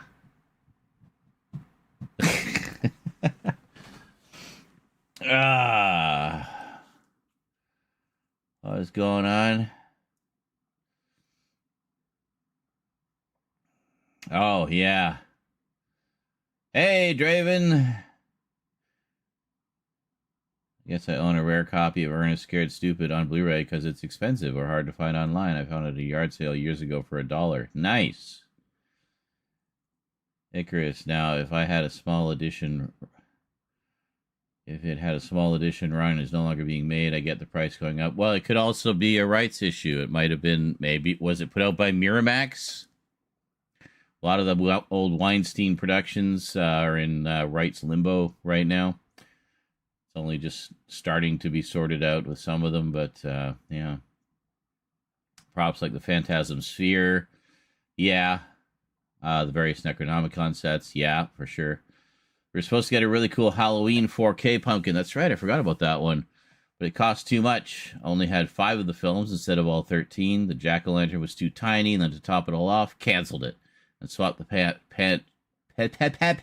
packaging with a mid-steelbook case. Wow. Read somewhere that the Ernest movies are this huge rights issue. Well, there you go. And that's why there's very little physical stuff. Yeah, that happens sometimes with higher-end statutes when the creator license expires and they can't renew it. Well, that, and if there's other issues like, you know, sometimes music rights, or as I say, like some controversy with the producer being a piece of shit. Yeah, all those reasons, a lot of reasons that can happen. I'm not bitter. Oh yeah, heard there's a new Elm Street movie in the works. Yes, apparently, it's just been announced.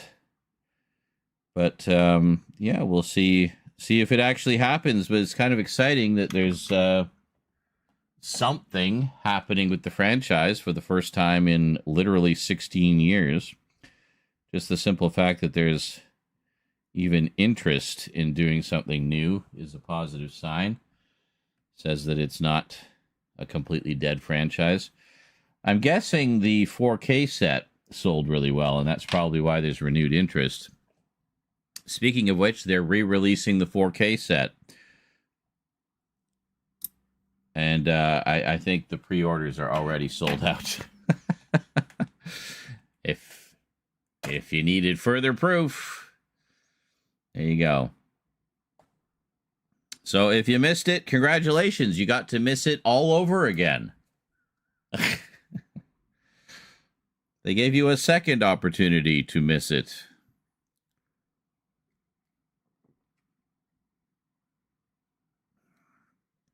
I think of how many times I missed Fright Night.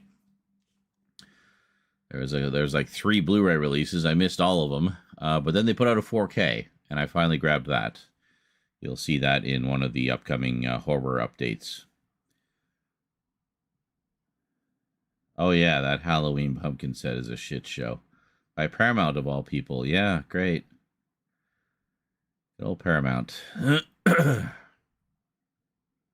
Who has been doing some good stuff with physical releases in recent years, but it's kind of a mixed bag. Star Wars Kid Blu-ray came in. Nice!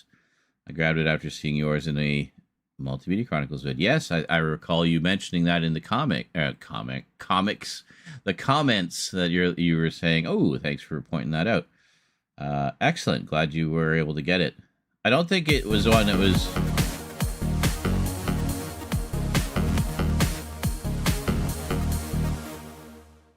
One day we will see what the other gifts are.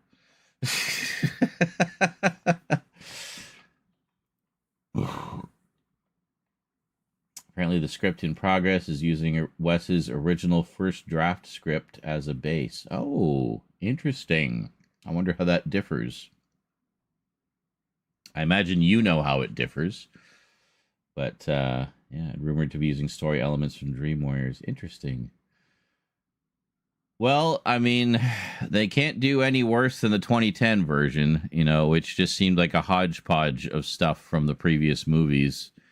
And not always the best stuff, and then adding other stuff that nobody liked. So, I don't know. Yes, want to get the Nightmare 4K set with the new cuts of Nightmare 1 and 5. You can at least get Nightmare 1 separately with the additional cut, but but not Nightmare 5. As far as I know, you can only get that in the set. So, yeah. JL232 dropping that deep Gen X cut about Boy Meets World and Home Improvement. Your 100 bits are fueling the Attack the Boss and the Goal of Doom. No, it doesn't affect the Goal of Doom, Frosty Tools. Attack the Boss, yes, but not the Goal of Doom. So, yeah, there we go. So you took 100 hit points off a Nihilist. Uh-oh. The gauntlet has been thrown down. You know, the guy who played Sean's dad in Boy Meets World was also in Home Improvement. I did not know that because I haven't watched Home Improvement since it was in first run. I really didn't watch Boy Meets World at all. So I don't really know the cast in that. Other than Ben Savage. I don't envy whoever is chosen to play Freddy. Well, I mean, as long as it's someone good, you know? I mean, people were all iffy about, what's-his-face, Bill Skarsgård as Pennywise. Then they saw the movie, and they were like, okay, that's actually pretty awesome. It's different than Tim Curry's take on the character, but in an interesting way. So people were okay with that, you know?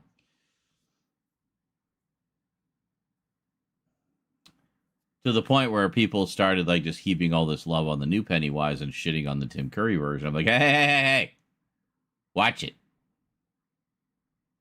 I know it had some problems being a TV movie and being limited by censorship at the time, but come on. Jared Leto as Freddy. There you go. Perfect. Maybe you can give him lots of tattoos. Like, you know, damaged.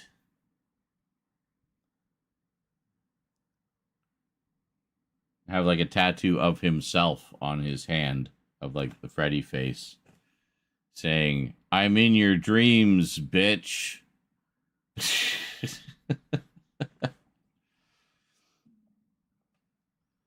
My favorite parody of Freddy is probably Scary Terry from Rick and Morty, where he would just call everyone bitch.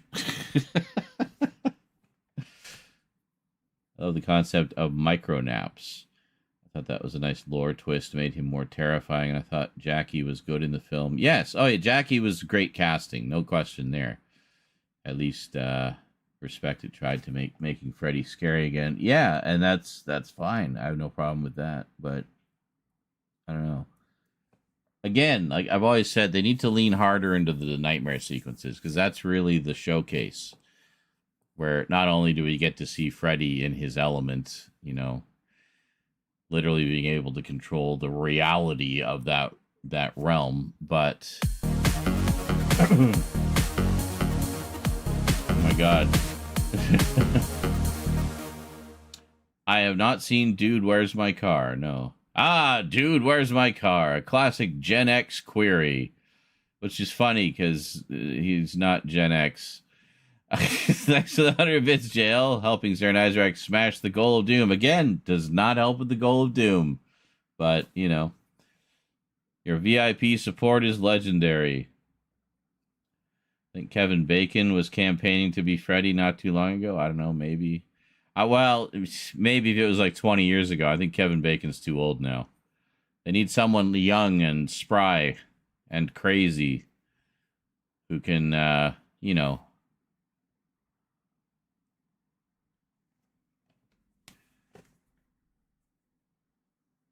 bring the personality of Freddy, you know.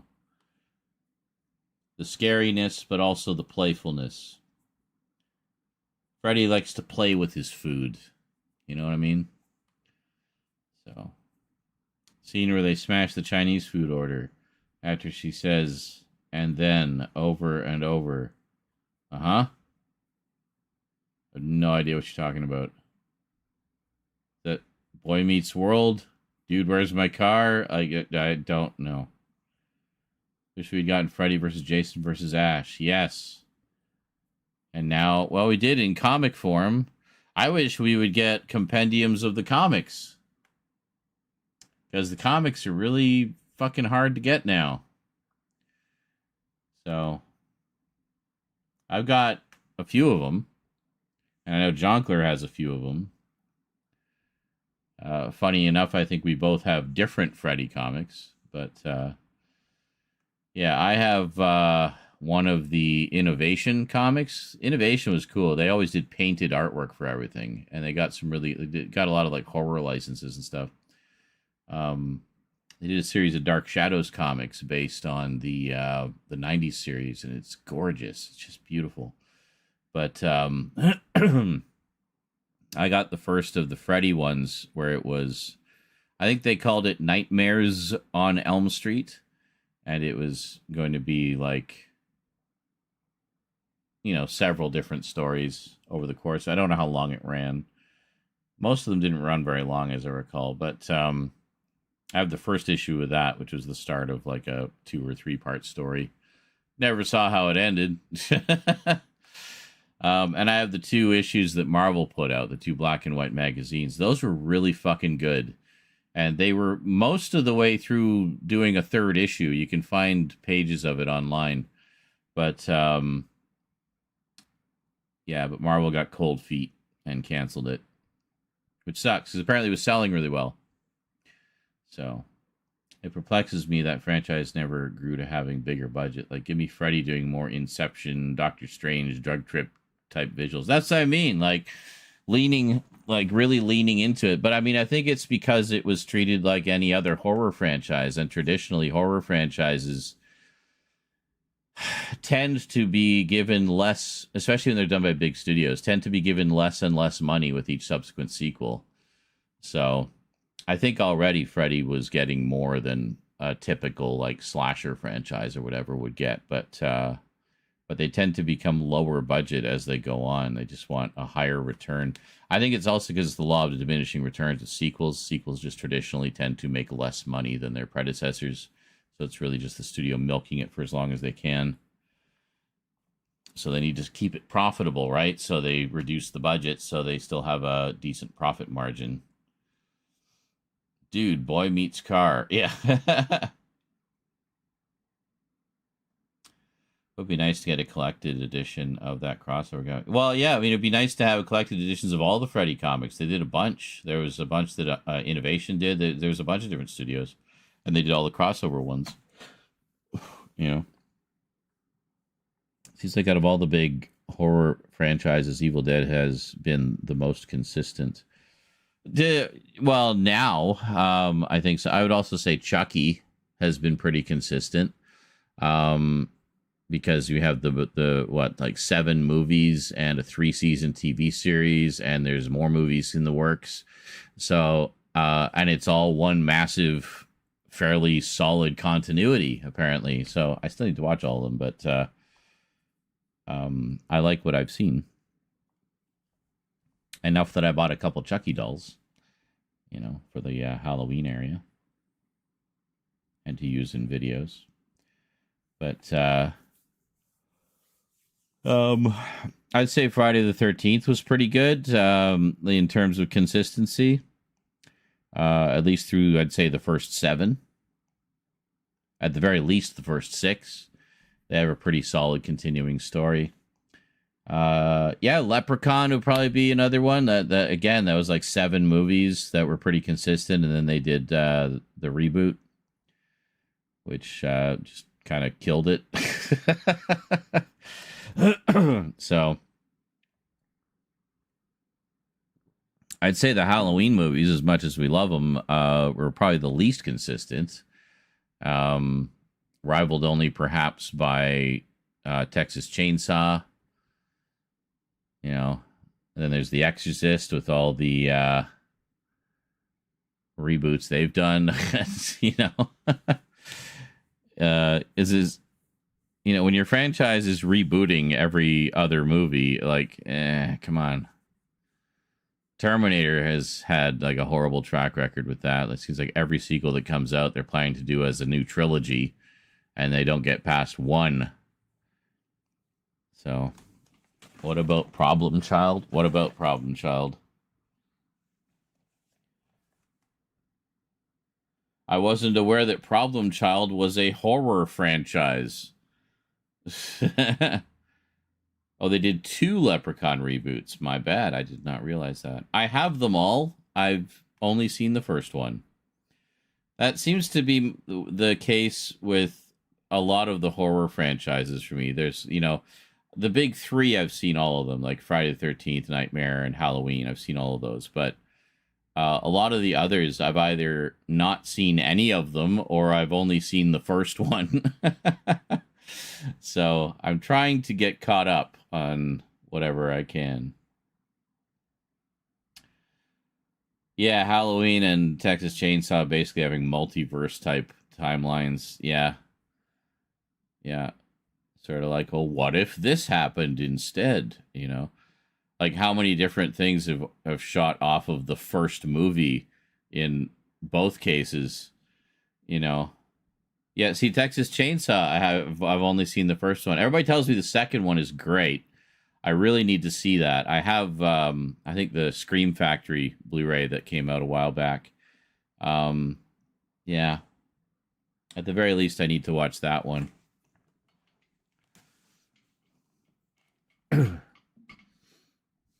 John Connor.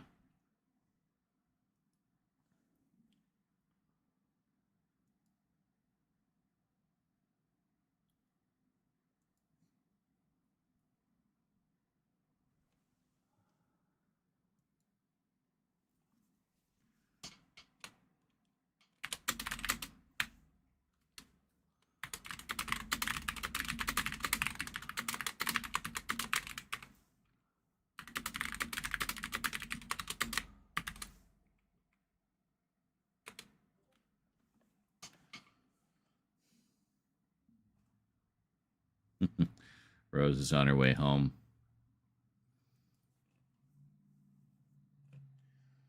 Asking if I want to do ribs because we got some ribs in the oven, or not in the oven, in the freezer. There are only 2 Terminator films. That's it. Hey, I thought Dark Fate was pretty good, and I don't really have a big issue with the third one. But you know what I really like and wish they'd done more of? The TV series, the Sarah Connor Chronicles. That was genuinely good.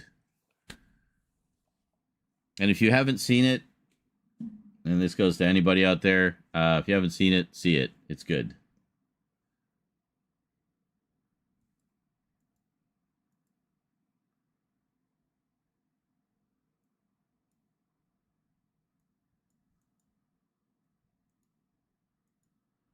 Discord, why are you being fucky?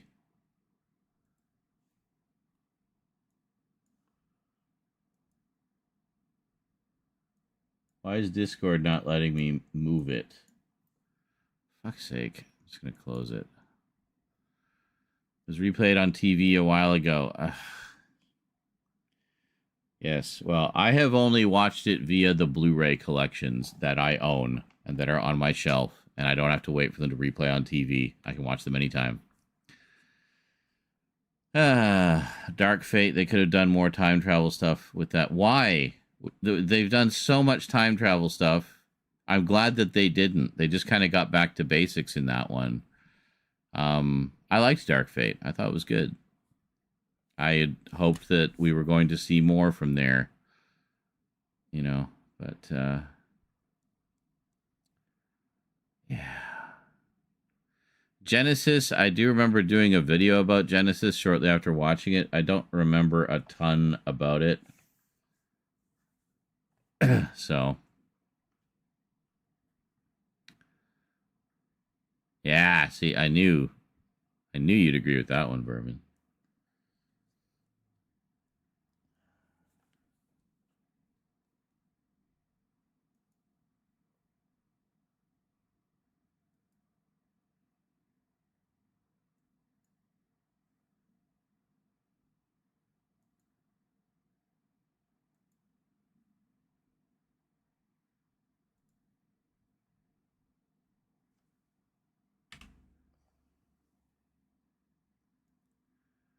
Boop-a-doop-boop-a-doop-a-doop-a-doop boop.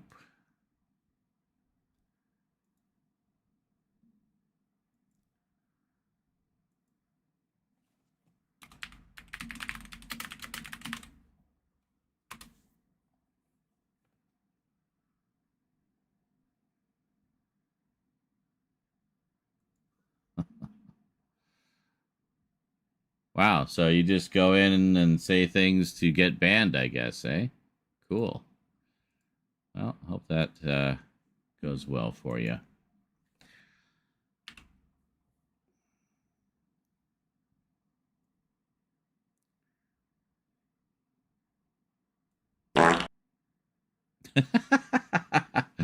Thank you, JL.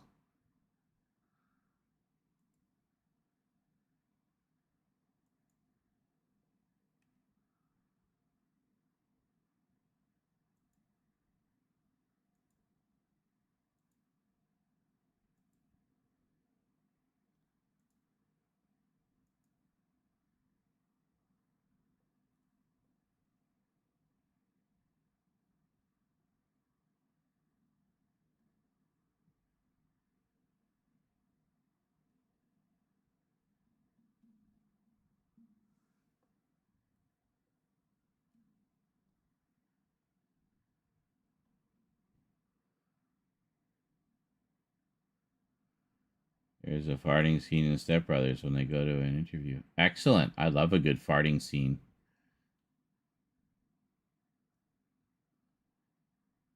Physical copies, baby.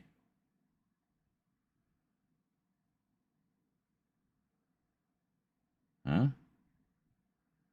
It was the one where John was on the beach. The recent video games have been pretty good. I have not played any of the recent ones. Running from the Terminator. But shush. We will call that a no-erminator. What? That was good. The alternate timeline concept should have been followed more. I'm tired of time travel, says the Doctor Who fanatic. Frankly, I wish they stuck with Salvation and just did Terminator films set in the actual war for a couple films. Well, we were supposed to get a trilogy of that, and that didn't happen. And then Genesis was supposed to be the start of another trilogy. That didn't happen. And Dark Fate was supposed to be another trilogy, and that didn't happen. So I don't know what to tell you.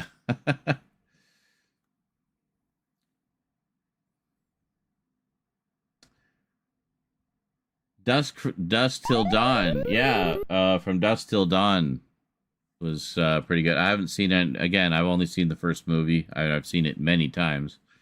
I heard the show was great.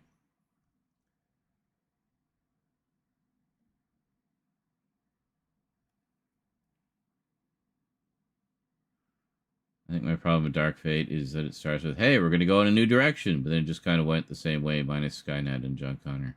Yeah, well. Did you see the sneak peek of Camp Crystal Lake? I did not. I hope it's good. Like, Welcome to Derry. I should get the 4K of that. Yes, actually, thanks for reminding me. I need to pick that up as well. How much does that go for? Let me see.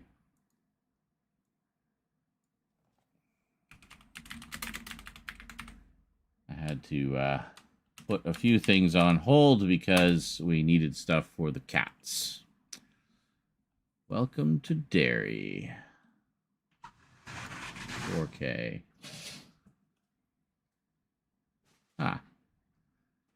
$52 or oh Jesus, or 64 for the for the Steelbook. Hi, how's it going? Welcome home. Did you get rained on? I know it was raining on and off today. It's fucking pouring outside. Excellent. Maybe I'll take some of the. I had no jacket nor umbrella. Excellent. You streaming? Yes. Hello.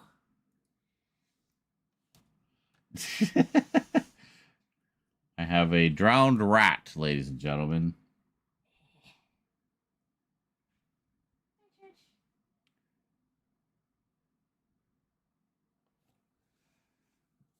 Salvation sucked, but it's because I hated Christian Bale's John Connor and the other dude in it. But everyone wants the future war, I think, and we never get it. I don't know. I mean, do we need like full movies set in that? I mean, I think it's worked well enough with getting glimpses of it in the prologues. You know, I don't know that I need to spend 3 movies there. As much as I love post-apocalyptic stuff. But, yeah. I mean, spend 3 movies there and then just call it a Captain Power and the Soldiers of the Future prequel. You know, the war against the machines, right? So, 8.5 on the fart meter. Tom Cruise Mummy movie was to be the beginning of a new monster movies. Correct, but it was so bad it squashed it all. Thanks, Universal. Well, more like thanks Tom Cruise for making himself the centerpiece of that instead of the fucking monster, which it should have been. So, yeah. Question, do I want the Steelbook edition of Welcome to Derry? Because that's pretty fucking sexy. And it comes with some collector's art cards as well. Let me show you. So this is the Steelbook. Oh, that's nice. Here, if we get the get a look at all of the contents. So 3 discs. Nice artwork on the back and inside. And then some retro art cards. That's pretty sexy. I do like that. I'm going to throw that in the cart. We might get that, like, immediately. What else we got? What else? Oh my god. Game of Thrones Complete Collection. 15th anniversary. Is this 4K? Yep, sure is. Holy shit balls. Batman. Pretty sexy. I don't know if it's $304 sexy, but I mean, that's about what big 4K sets like that go for. So, what can I tell you? Oh, yeah, there's the other Mortal Kombat movies, isn't there? The new ones. Huh. The second one's already out? It's crazy. I do have the Stranger Things set on the way. I did order that. So.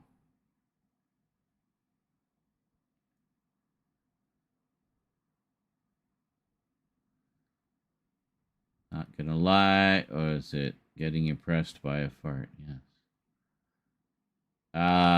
It's not gonna lie. I was bummed when the showrunner for Hannibal was no longer doing the Crystal Lake show. Oh.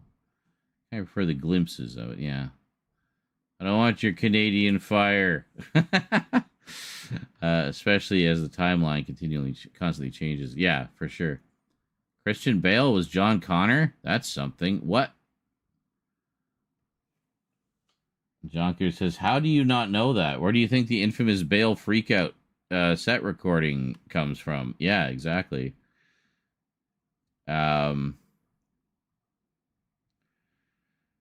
Late to the convo, but I love how Dark Fate pretty much said, either way, humanity is fucked. Yep, exactly. That recent Universal Wolfman movie was god-awful. Which one? I don't think Universal did one recently. You talking about the A24 one? Or, no, sorry, Blumhouse, I think it was. I have it. I have not watched it yet. I will collect anything with the classic monsters. I rate the sequels after T2 as Dark Fate, T3, Genesis, and then Salvation. Yeah, I'd probably rate them pretty much the same. I know a lot of people just shit all over T3, and I've never really understood why. I don't think it's that bad. And I mean, it's got, I like the guy who played John Connor in it.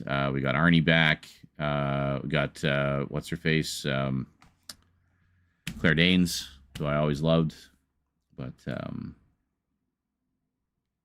yeah, it was Blumhouse. I corrected myself on that. And slot the series in front of Dark Fate. Yes, definitely. And I like how the series basically continues on from 2 and comes from an alternate timeline.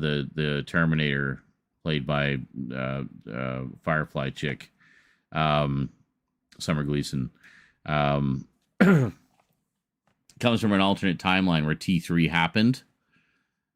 And she goes back to before that to change it and intercepts Sarah Connor earlier and says, yeah, I come from an alternate future. It's like, oh, well, what happened to me? And it's like, oh, you died.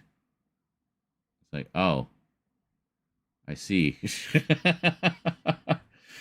But, and it's just like a couple of offhand mentions like that, which are clearly alluding to Terminator 3. And that was it. And then went in like a whole different direction from there, which I thought was great.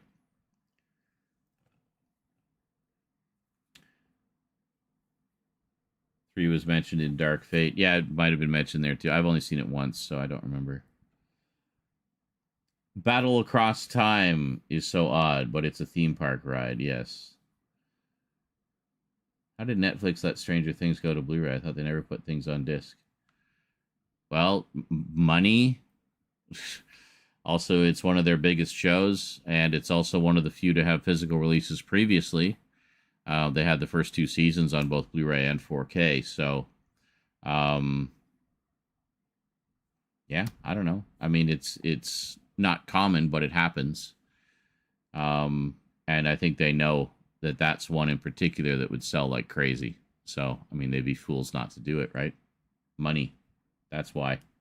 Money.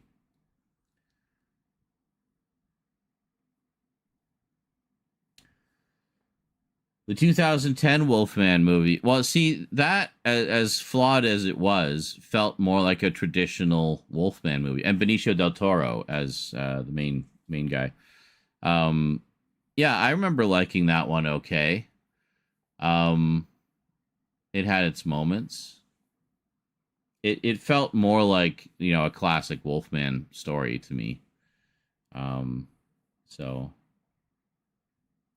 I know some people loved it, but I thought it was okay. I didn't think it was great, but didn't like the twist, the actual Wolfman or the design, but otherwise I think it's watchable. Yeah.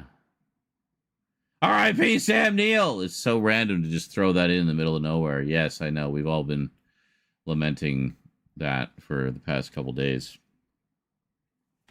Definitely was a shock. Hold on, let me just go touch base with Rose real quick.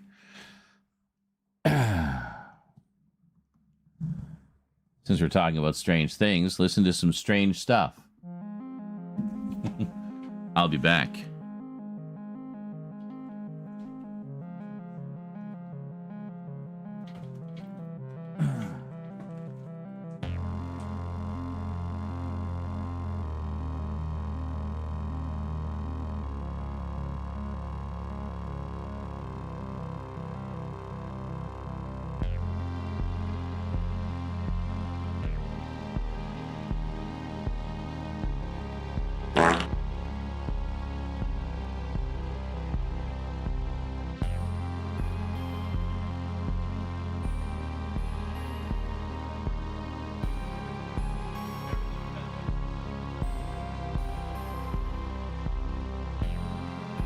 But I figured we could freeze some of the leftovers. Yeah. And then have pizza whenever.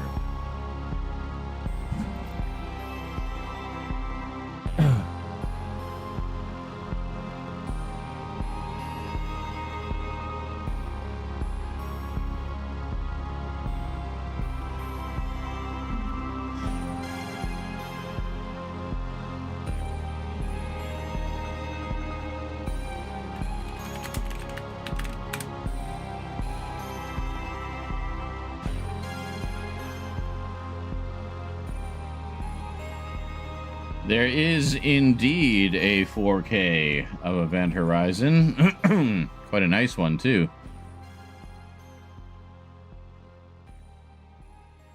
This is, of course, the Canadian release, hence the French on the cover. So, there you go. Not too pricey. I might Might grab that as well. I have these. I had this. I gave it to Rose because I think Vermin sent me a much nicer edition of the Thing 4K. So I'm keeping that one for me, and I gave Rose the studio release. Comes with the Blu-ray as well. I did upgrade Starship Troopers. And, yeah. Did you know there's also Event Horizon Comics? There's actually 2 comic series.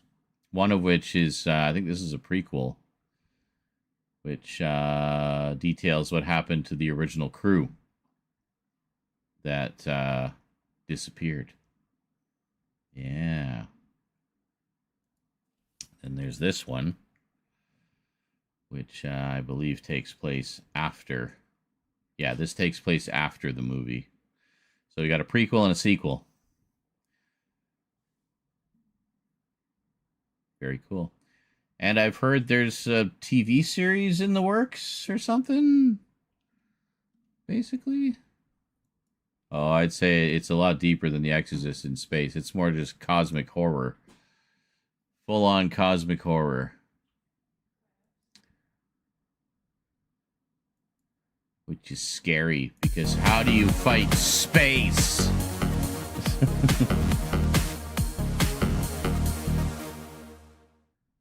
Huh? Leah Thompson Young was also in the Terminator Sarah Chronicles. Was she? Leah Thompson from Howard the Duck and Back to the Future? But especially Howard the Duck?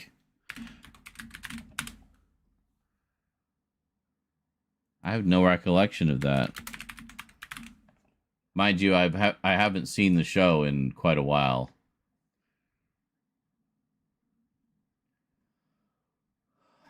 Can we get dark mode, please? Can we get dark mode, please? Thank you. Jesus. Can we get the fucking... I don't need maxi pads. Fuck off. Why are you giving me ads for maxi pads?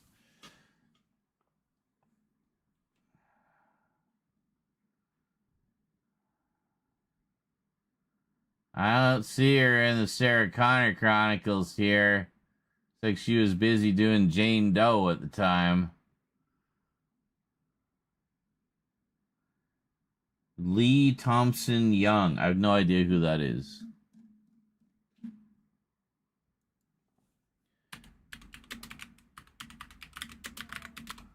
Lee Thompson Young. Okay. I don't recognize him. Oh my god. Dark mode. Dark mode. Thank you. Friday Night Lights. He was in Hills Have Eyes 2.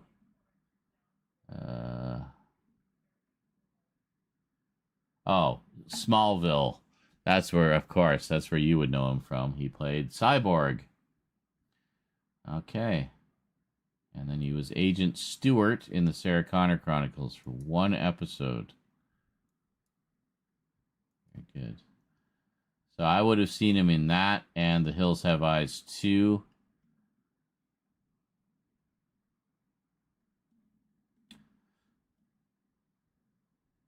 And that's it. He has actually done a lot of stuff, eh? Comparatively. Whoa, JL, 100 bits and a shout out to Leah Thompson in the Terminator Chronicles. Zarin Isaac's physical media shrine is probably nodding in approval. Thanks for bringing the awesome Gen X knowledge. He's not Gen X. Like a better comparison would be Hellraiser in space with elements of Exorcist.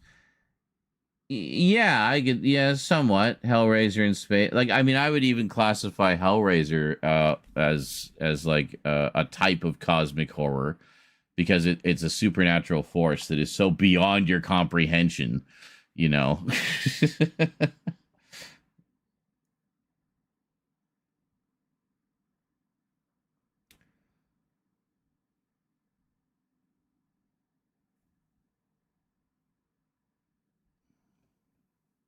think I should rewatch Event Horizon. Yeah.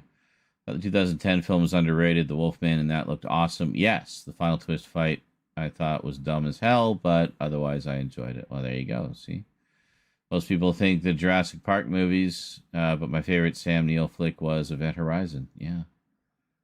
Woohoo, that movie is awesome. Extras in Space. Yeah. It's either a TV series or it might be a prequel film. Okay.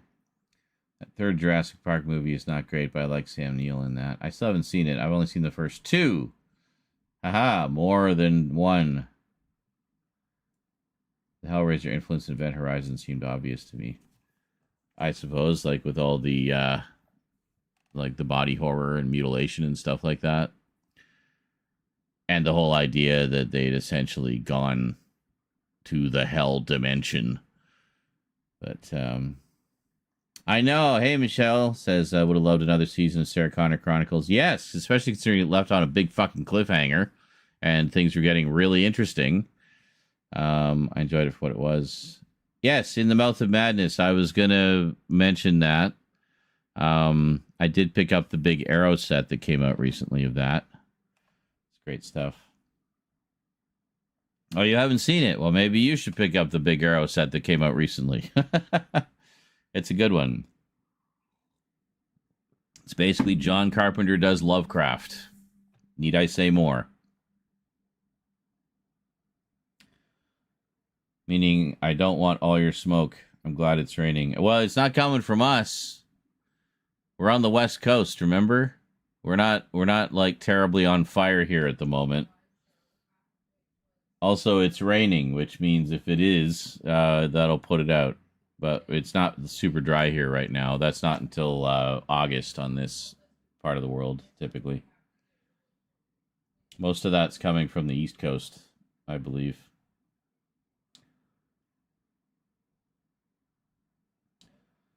Don't worry.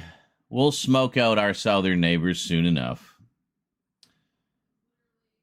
Don't suppose we will ever get the Event Horizon Director's Cut. Well, no, it's literally impossible. The footage is destroyed. It's gone. It doesn't exist. All that exists is a few still photos.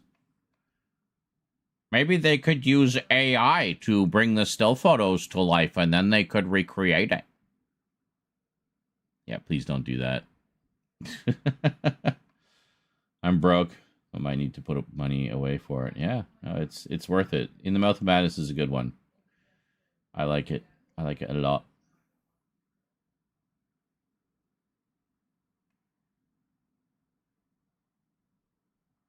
Why are we still staring at IMDb? There we go.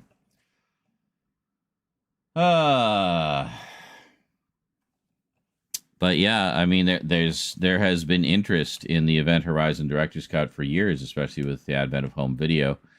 But unfortunately, the annoying thing is, I mean, that movie came out in 1997, right as DVD was taking off, like just starting up, and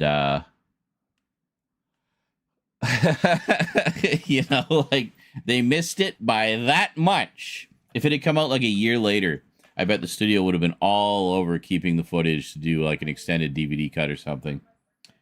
But Sean, would I visit the hell dimension? Yeah, probably not. I'd like to keep my eyes in my head, thanks. But the spaceship in Event Horizon with the gravity drive was awesome. Yes. And you can tell like what an influence it's had subsequently. Like you look at Dead Space, the scene with the in that big room with the where they have the asteroid captured, and there's the sort of two half circle things going around. It looks very Event Horizon like. Yeah, it's crazy.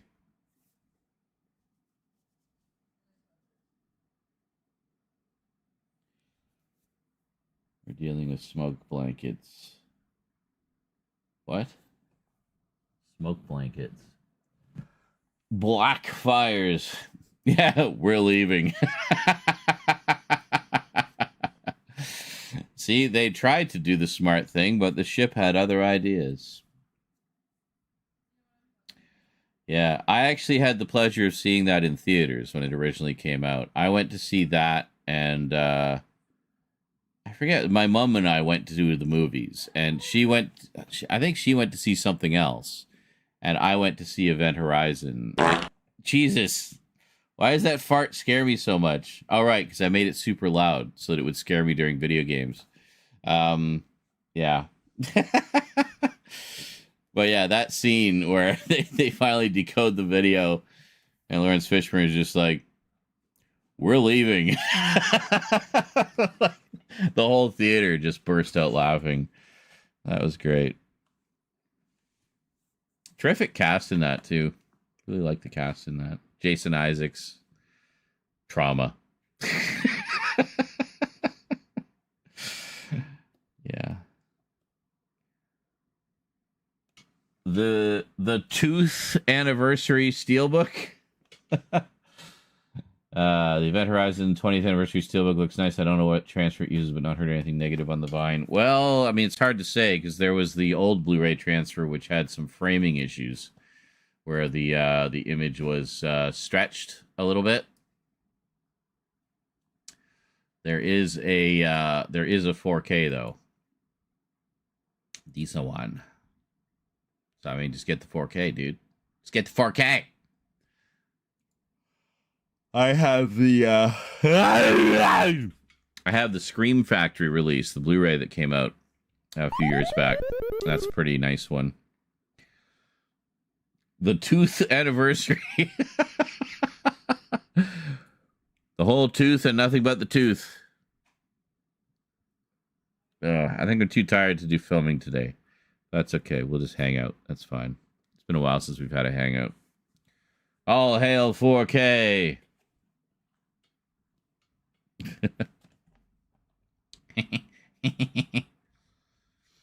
So yeah, what's this? Why are there four? Like, how many 4Ks are there? Oh, there's this one too. Oh, here we are, the 25th anniversary edition. Yeah, look at that. That's pretty cool. And then we got this one, came out a couple years later. Oh, this is the... Okay, this is the re-release of the 25th anniversary edition. Actually, yeah, I was looking... Sorry, you can't see what I'm seeing. Yeah, so, okay, let me go back. Hold on. So there's this, the 25th anniversary edition.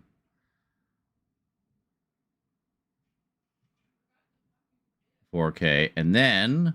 No, they're right there on the counter. Well, they're right there on the counter. No. I did the exact same thing, by the way. I went and sat down. There's also ginger ale and root beer. Okay. So I went to the kitchen to get dip. I got a glass of ginger ale or of root beer, and then sat down. And like, oh, I forgot to get dip again. The whole reason I went to the kitchen in the first place. But very cool. Yeah. Have you seen Event Horizon? Yes, it's one of my favorite horror movies. Oh, it's so good. I was going to maybe give it a rewatch in honor of Sam Neill. Oh yeah, I forgot he was in that. Yeah. It's one of the ones where he gets to go crazy. We're all gonna die. And then there's this one that just came out recently. 4K edition, so... So there's 3 different 4K editions, 2 of which are basically the same. So, take your pick. That one, and also In the Mouth of Madness. Actually, you'd probably like In the Mouth of Madness because it's literally John Carpenter does Lovecraft. And it stars Sam Neill. So, yeah, I just picked up a big, cool edition of that. So I might watch that one because I haven't seen that one in a long time. Hey, Sean, hope you're well. Only saw Event Horizon in the last year or so. Oh my God, it's Goddess of Trans Lesbians. Holy shit, I haven't seen you in a dog's age. How you doing? Good to see you again. Last year or so, and didn't understand why it was so divisive. Side note, it has some parallels with Sunshine, which is also really good. Oh, I have not seen Sunshine. I might check that out now. We're all gonna die. Yum, root beer and ginger ale. Yeah, I got some ginger ale as well because that helps settle the tummy. You know, I figure because pizza often gives me indigestion. Although I think I've unlocked the secrets of Domino's, and the secret is to always get extra cheese, which helps to offset the excessive sauce they put on it, and ask for it well done instead of regular bake, and that seems to just fix all the problems. Off the oil a bit. Yeah, it makes it perfect, and I rarely get indigestion from them now since doing that. Yeah. So, LMAO, I just finished making Gray a sushi bowl and was putting everything away while Wes was pouring himself some milk. He then proceeds to give me shit for not wiping down the island. At least now I know he listens to me when I ride him about cleaning up. Hey, there you go. It's like, hey, if you're gonna dish it, you gotta, you know, do as I say, not just as I do, or whatever. You know what I mean? Another fart jump scare like that. Last one, and I'm calling it calling a whoopee cushion. Might pop in Jurassic Park. Rest in power, Sam Neill. Yeah. He started the trend of pushing a pencil through folded up paper to describe how warp drives work. Yes. Right through the dude's favorite pinup, too. It's like, oh.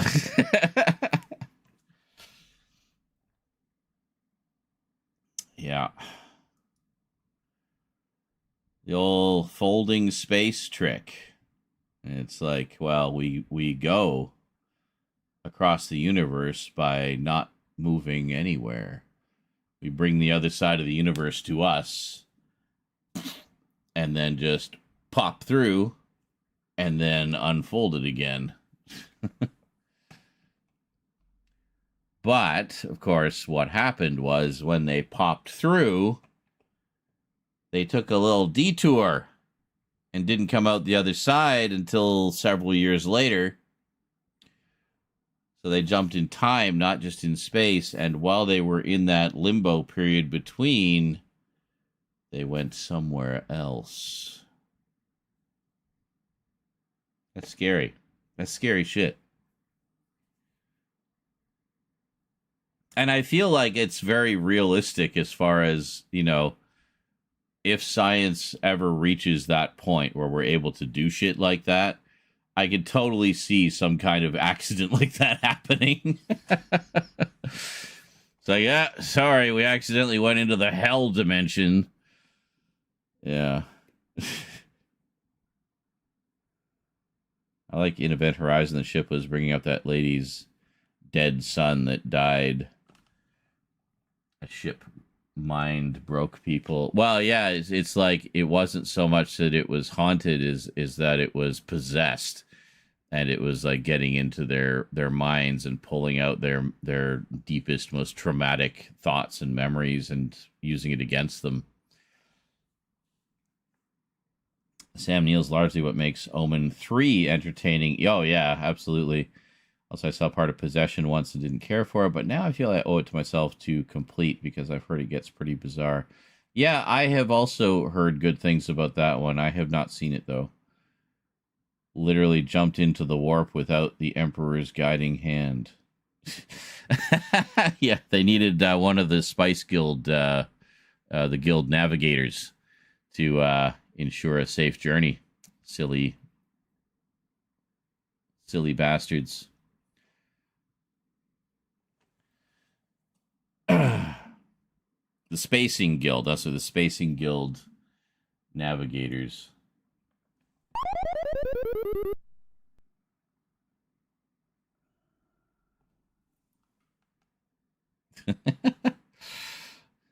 Yes, and then the dog laughed at them for jumping into the hell dimension.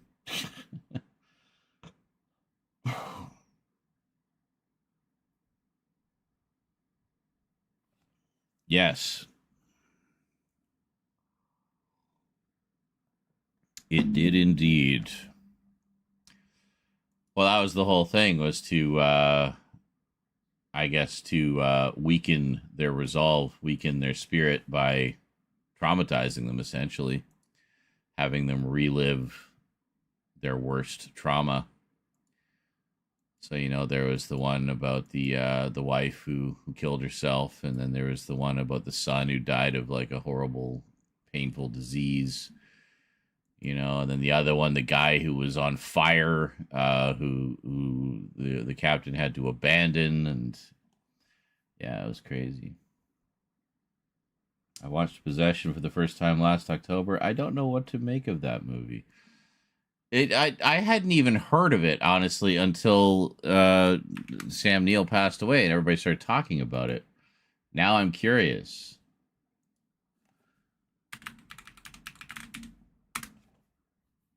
Possession. Is that from 1981? Oh shit. That's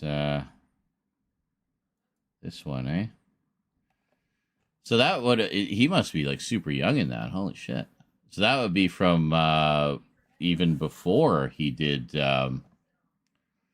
Omen 3. Interesting.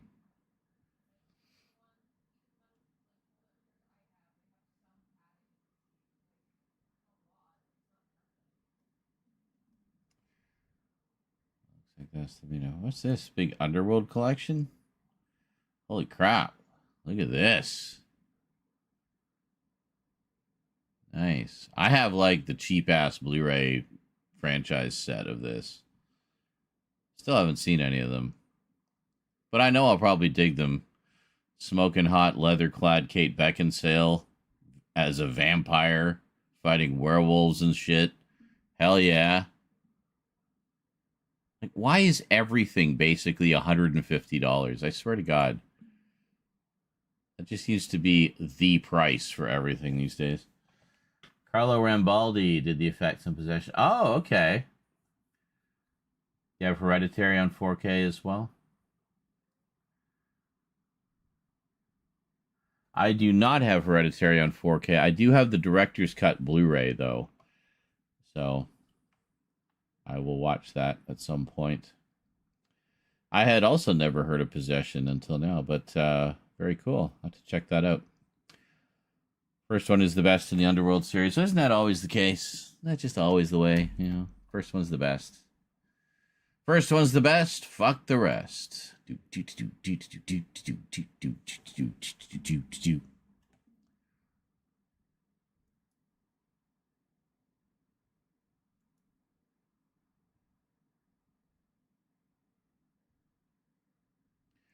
That was it. Patreon gave me this big alert. It's like, you have not given us your full legal name. We have put your payments on hold until you give us your full legal name. Please update your information with your full legal, just like freaking out about it. It's like, fine.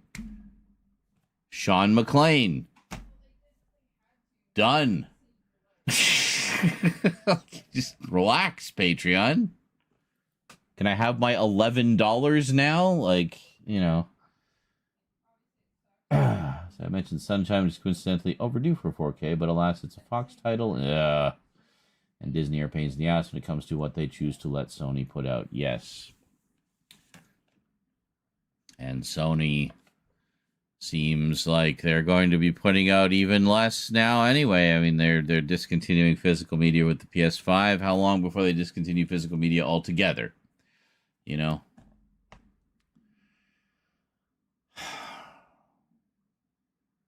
And it'll just be the boutique labels left.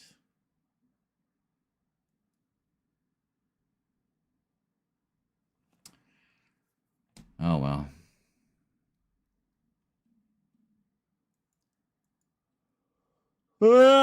Saying that Sarah Connor Chronicles haven't seen it full since 2008. Yeah, I haven't seen it since the Blu-rays came out, basically. So, but are they case sensitive, and does it include a number?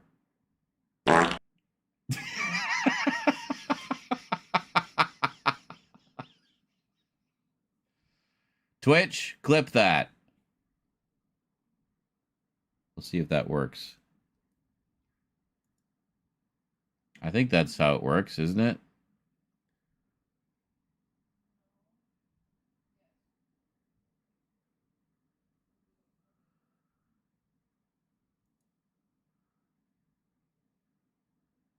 Oh, there it is. Yeah.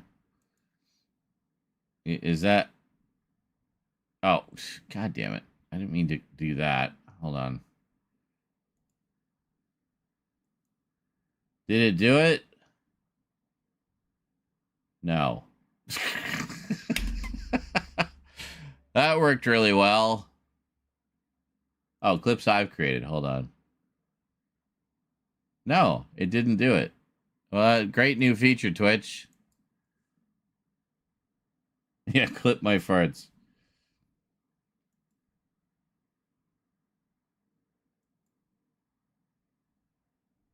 So how is it supposed to work? I say Twitch clip that?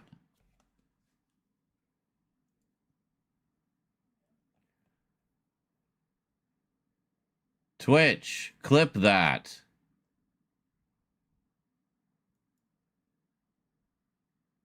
Did it do it?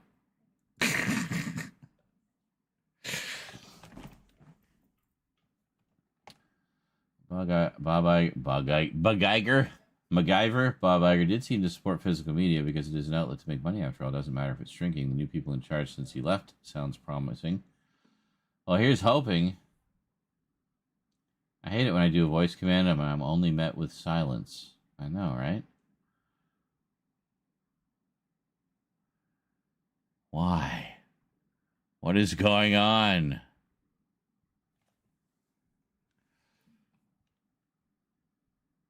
Clips.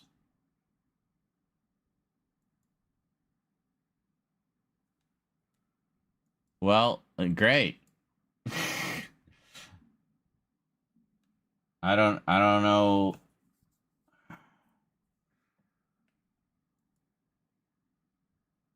I don't know how it's supposed to work. It's supposed to be just a voice command that they added. So all excited about it. Oh, that'll be handy. I can literally just tell Twitch to make clips. But yeah. Twitch fart that, yeah. She guest starred on Big Bang Theory. Oh my god, dude. Everything is not about the Big Bang Theory. And to be fair, everybody guest starred on the Big Bang Theory. That isn't anything special. The big notable thing that Summer Gleason was in previously was Firefly. Firefly. Everything springs out of Firefly. Alexa ignores me sometimes, makes me question what I said that might have pissed her off. Yes. Why are you giving me the silent treatment, Alexa? Hey, now I'm home. Oh.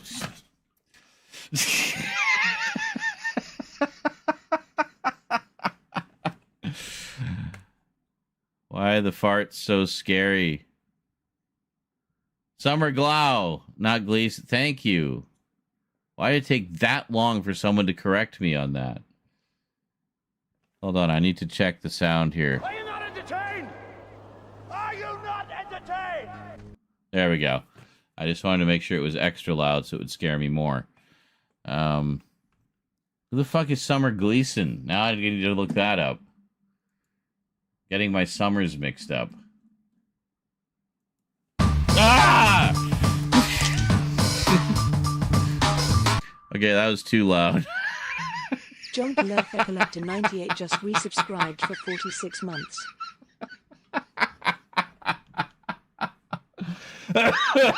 Oh, Twitch, clip that! For fuck's sake.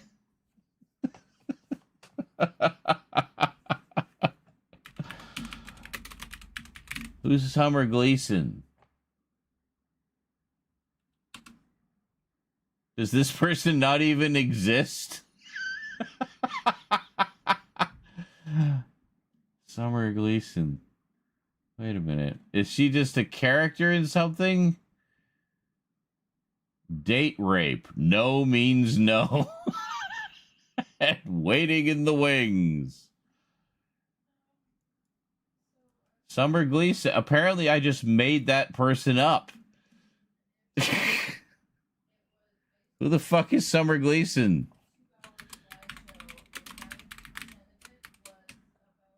Not Summer Lesson. Not Summer Glesson. Summer Gleason. Oh my fucking God.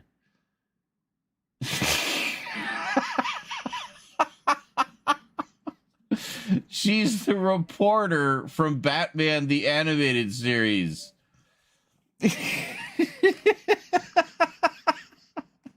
She is not a real person. She is a fictional character in Batman the Animated Series. Summer Gleason from Gotham City News. GCN.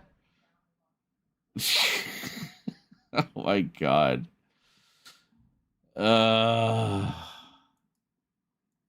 Okay. Jesus.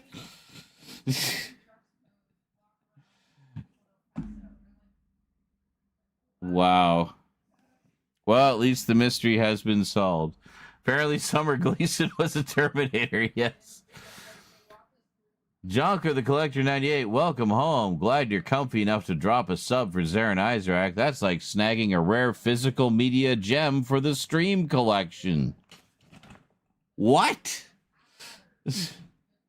Physical media for the stream collection. Yes, I'm collecting streams.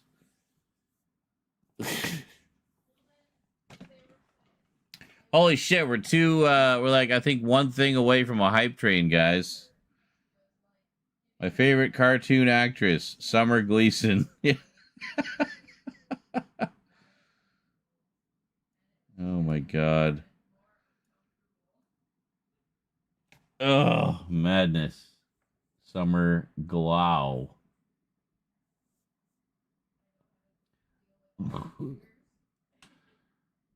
Sorry, I meant to correct the first time, but I was doing dishes. Fair enough.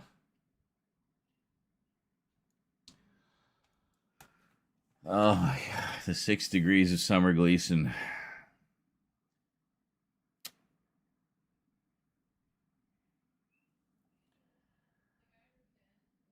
So I watched I, Claudius recently, the BBC series from 1976, and it was fantastic. It just consumed my life for 2 days as I binged the whole thing.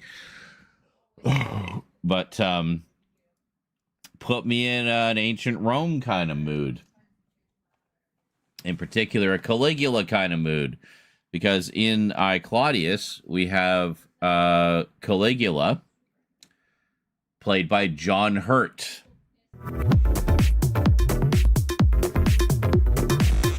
Yeah. Look at that. Damn, I made some like sexy alerts, I gotta say. I like those. Lots of retro ones, some scary ones.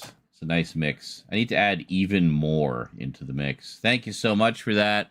And bam, we just hit level 2 on the hype train. Hype train. I don't know. I can't bring it up other than to just show you the screen. Here we go. There it is. Hype train.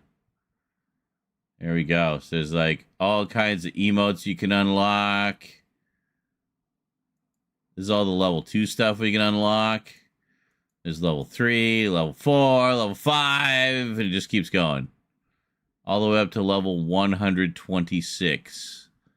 Yeah, we're never going to hit that. We're lucky if we can get level 2 most of the time. So, alright, we just barely hit level 2, apparently.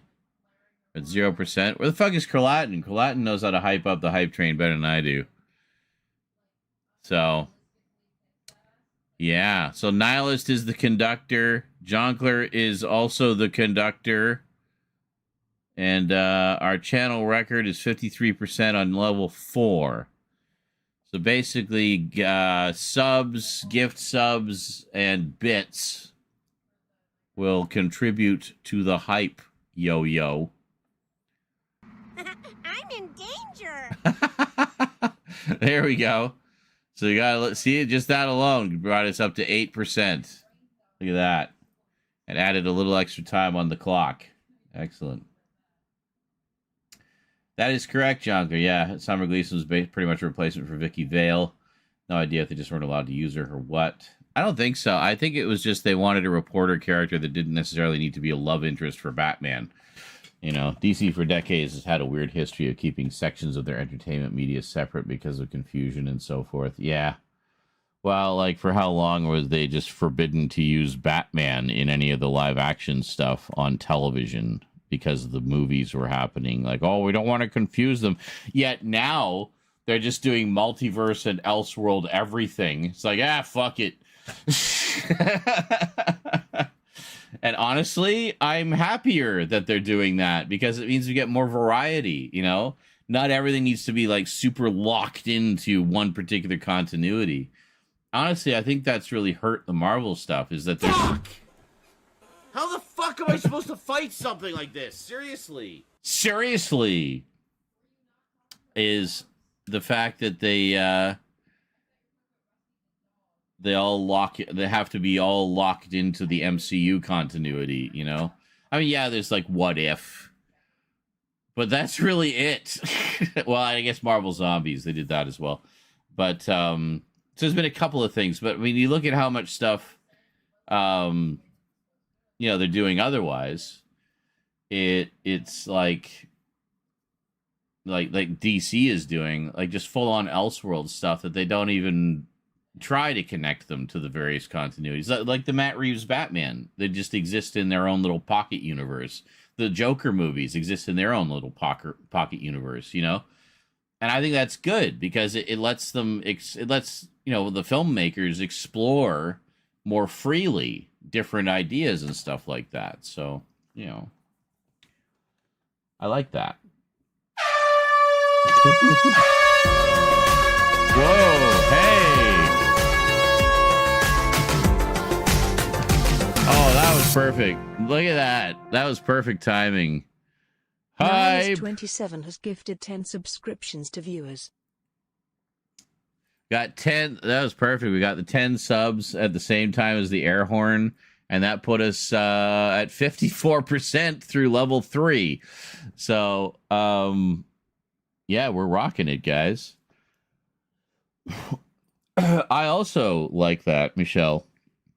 That's what I'm saying. Like, it gives them more freedom to explore. Hey! Holy shit! More gift subs. We just rocking the gift subs. JL232 has gifted 5 subscriptions to viewers. And we just finished level 3. Holy shit balls. We are at 1% into level 4. Our record is 53% on level 4. We have never made it to level 5. Just saying. So, you know, anything helps. The minimum, I think, is 100 bits to contribute to the hype train. And then as well, of course, as you can see, subs and gift subs are apparently worth a shit ton in terms of hype train points. So, yeah. So who all got gift subs there? Let's take a look. We got one for Kida Queen Luna Muna. Well, I haven't seen her around for a while. She's still on the Discord, though. I see her around there. And SWAT DB Overlord, Mizzo Murphy, Luketron 9, King Brandis, Stratomaster 78, E Christie 420, Tritch, which is David Tritch. Oh my god. Hey, Carlatin's here. Let's see what else. We got Helgi Tough Kid. We got Mr. Warden. That's Mr. Warden's Workshop. Strum Dog. Well, I haven't seen him in a dog's age. Claxor. Larry and Foxy. Saucy Poppet, who was in here earlier. And Jet Blast 68, who has given us many a cool Doctor Who package. Well, there you go. Thank you so much, guys. Look at that. And check it out, Carlatin. We're at 8% of level 4. We're trying to get up there. Trying to see if we can maybe beat our record. I don't know if we can do it. We got a little under 3 minutes left. But Nihilist and JL have been carrying it the whole night. Come on, guys. Let's see somebody else drop in a little bit. Just a little bit. Doesn't have to be a fortune. 100 bits will do it. We really want to try to break that goal. We've never gotten past level 4. That's the record for the channel. I thought we'd gotten higher than that, but apparently not. Another 10 gifted subs. You think so? That'll do it? See, this is why I need you here for these, Curlatin. You know the math better than I do. I don't know. So, we get level 4, we can unlock all these emotes. You don't unlock all of them. You pick one randomly. Hey, Lucky 13 with that Mario death. Excellent. So we got all of these ones. Crazy. Let's see.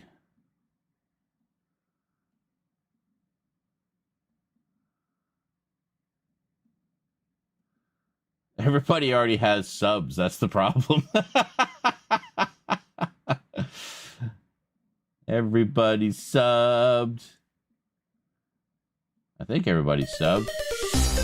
Whoa! Hey! Nice. I don't think we've ever seen that one, or at least not for a long time. That's awesome. Holy shit, 87%! Oh my god, guys, we are almost there. We are almost there. Please get us there. That means that we've broken our record now. But come on, we're so close. So close to 5. Level 5. We have to make it. We've never been this close before. Got less than a minute. We got less than a minute. Look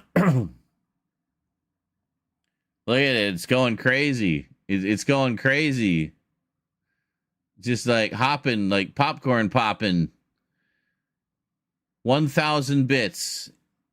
So according to Curlatin, the math of Curlatin, 1,000 bits will do it.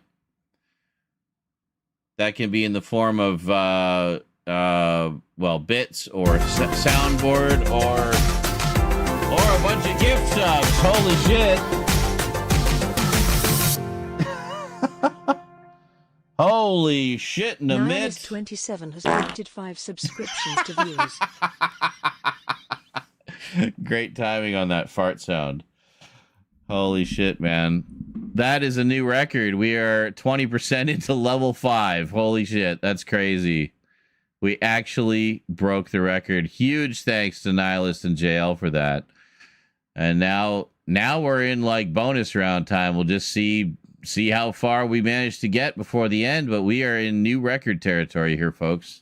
That is how you do a fucking hype train right there. That bam! And a big fat juicy dono from Trevor, which helps our dono Trevor goal. Donated $10. But sadly, it does not help the hype train. The donos don't count towards the hype train. But that's okay. I'm not complaining. Donos help everything else.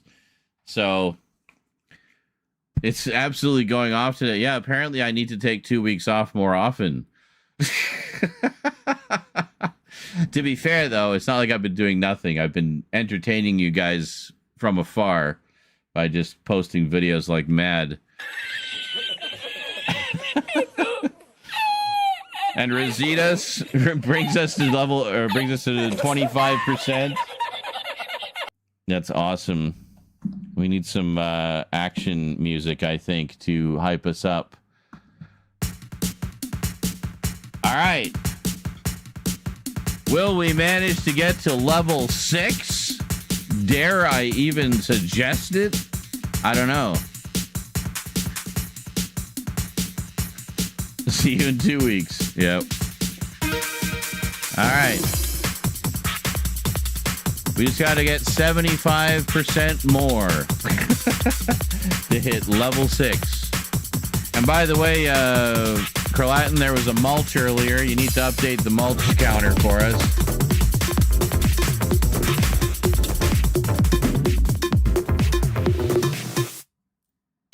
look at that. Another 10.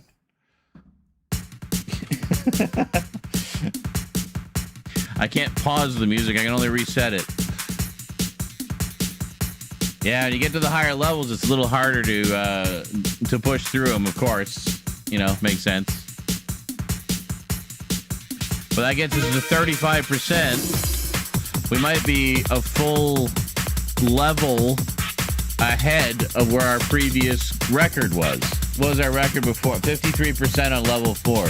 As we hit 53% on level 5.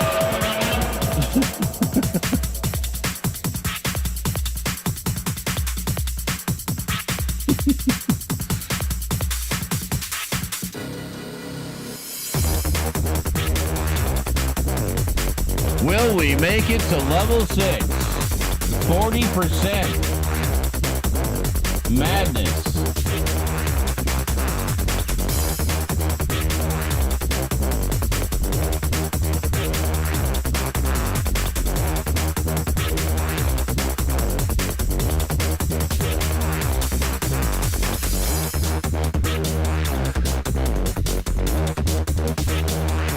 Got a little over a minute remaining.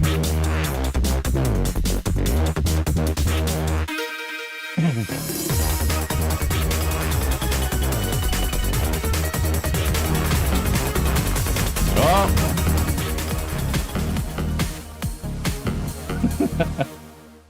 Very nice. Thank you, Michelle. 42% we have reached the meaning of life.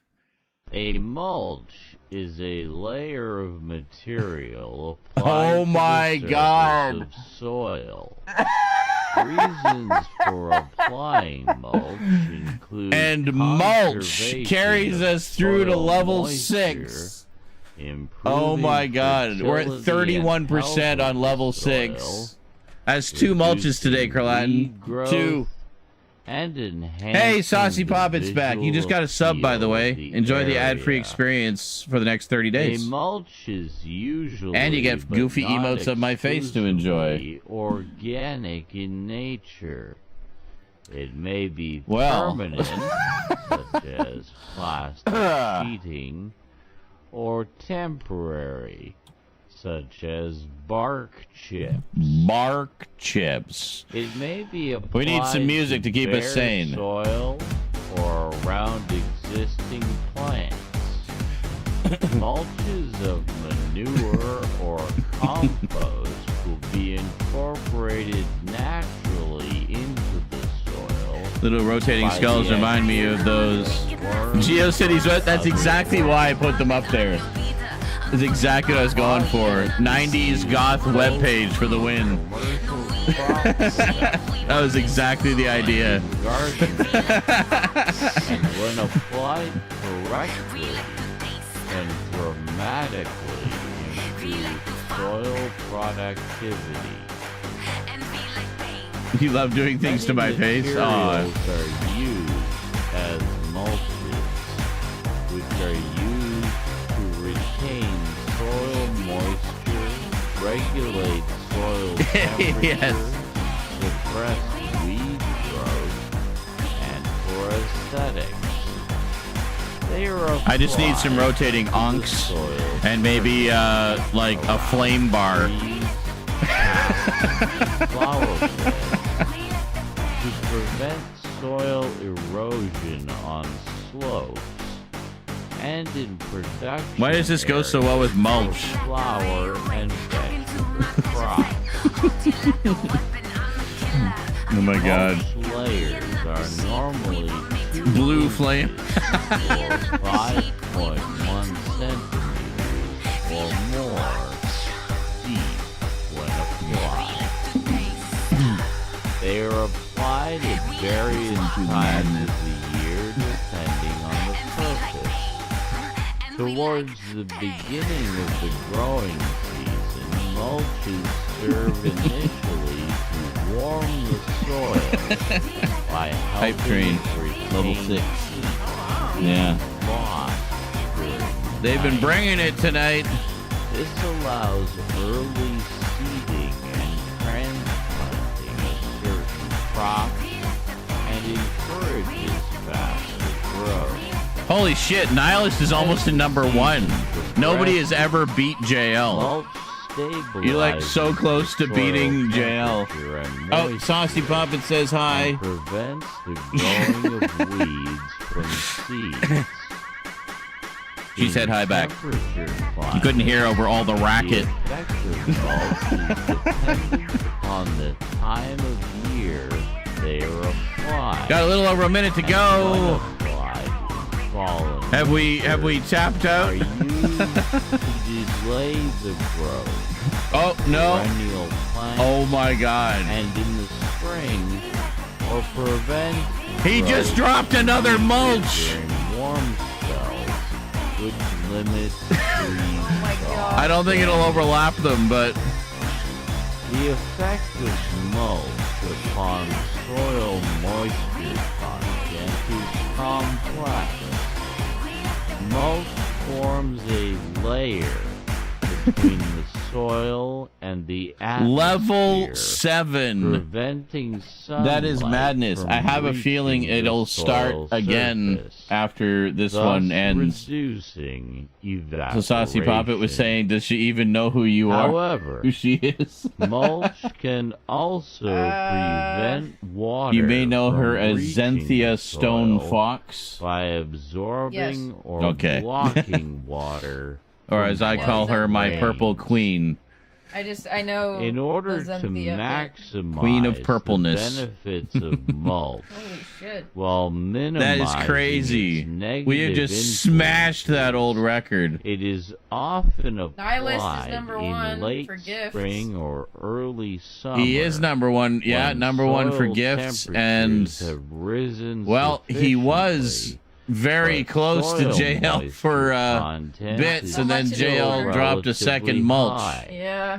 Or, sorry, third mulch. However, 3 mulches today. Permanent mulch is also widely used. Ooh, I and like that. Is that valued for its you, simplicity Saucy Poppet? As Yes, it is. popularized Wow, by that's author awesome. Who drew Ruth that? Stout, who said, quote, "My way is simply to keep a thick mulch of Oh my any God. vegetable matter that rots What else do on we have both here? sides of my vegetable sure. and flower garden How about this all one? year long.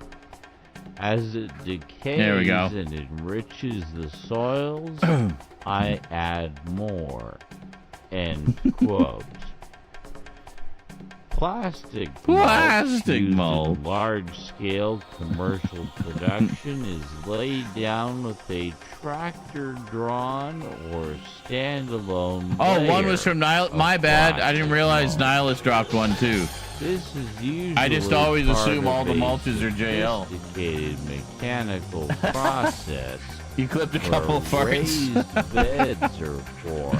Oh my God. Plastic is rolled out on Oh, he did. top, My bad. and Thank you so much, Nihilist. Oh, that's probably what put him up against JL. That's what it was. Yeah. Drip irrigation is My bad. often I just got so required. overwhelmed by everything. I couldn't keep track of it all. It was all happening so Laid fast. Under the plastic, as plastic mulch is impermeable. The most to action-packed water. mulch ever. Materials used as mulches vary. His first mulch. Depend on a number of factors. Use takes into consideration There you go. availability, cost, appearance, the effect it has on the soil, Jail told you to. including chemical reactions and pH, Wow.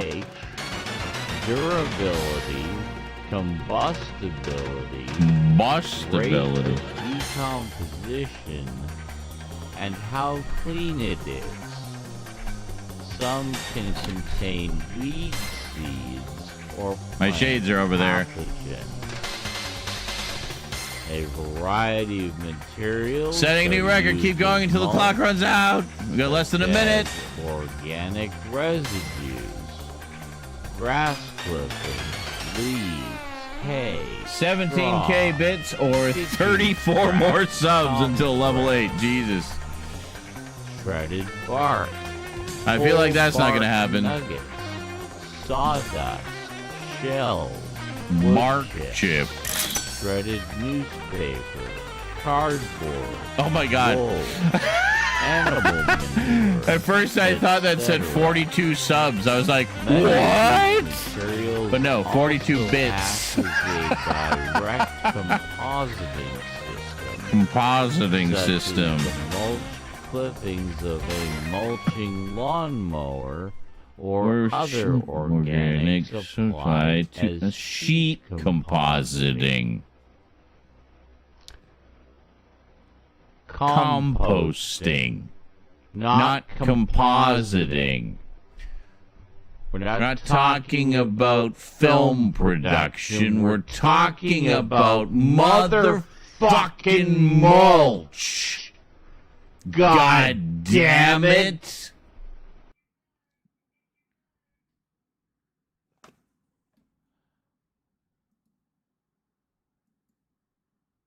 So, where's the other mulch? Why didn't it play the other one? Hold on. They're supposed to be able to overlap.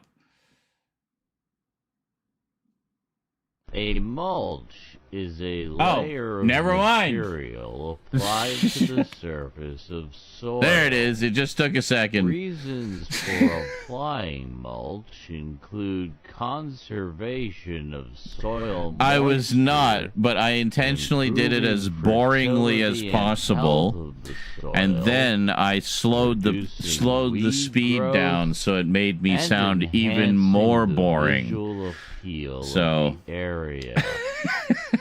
A mulch is it was in the queue. It just hadn't kicked in yet. Organic. See, what it was, the experiment was it may be permanent, to see what the longest possible sound was we could put on the soundboard.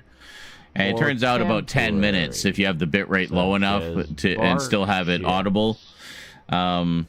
It may so, be yeah. to bare And then it was just a matter of figuring out what I wanted to do to fill up that 10 minutes. Plants. So we were going to read like a chapter of a book or something, but then I remembered Gru the Wanderer, the old comic, and they had this running gag where people would write in and ask what mulch meant, because there was always these mulch jokes in the comic, and then the editor of the letters page would do this like block of text, like copy paste of this massive definition of mulch every time someone asked. So I was like, mulch. So I went to the Wikipedia page for mulch and just like read it until I fucked it up. Can dramatically improve soil productivity. And there you go. Many materials I buffer a bit when well, yes, you would know. You've been with me on many a drinking night.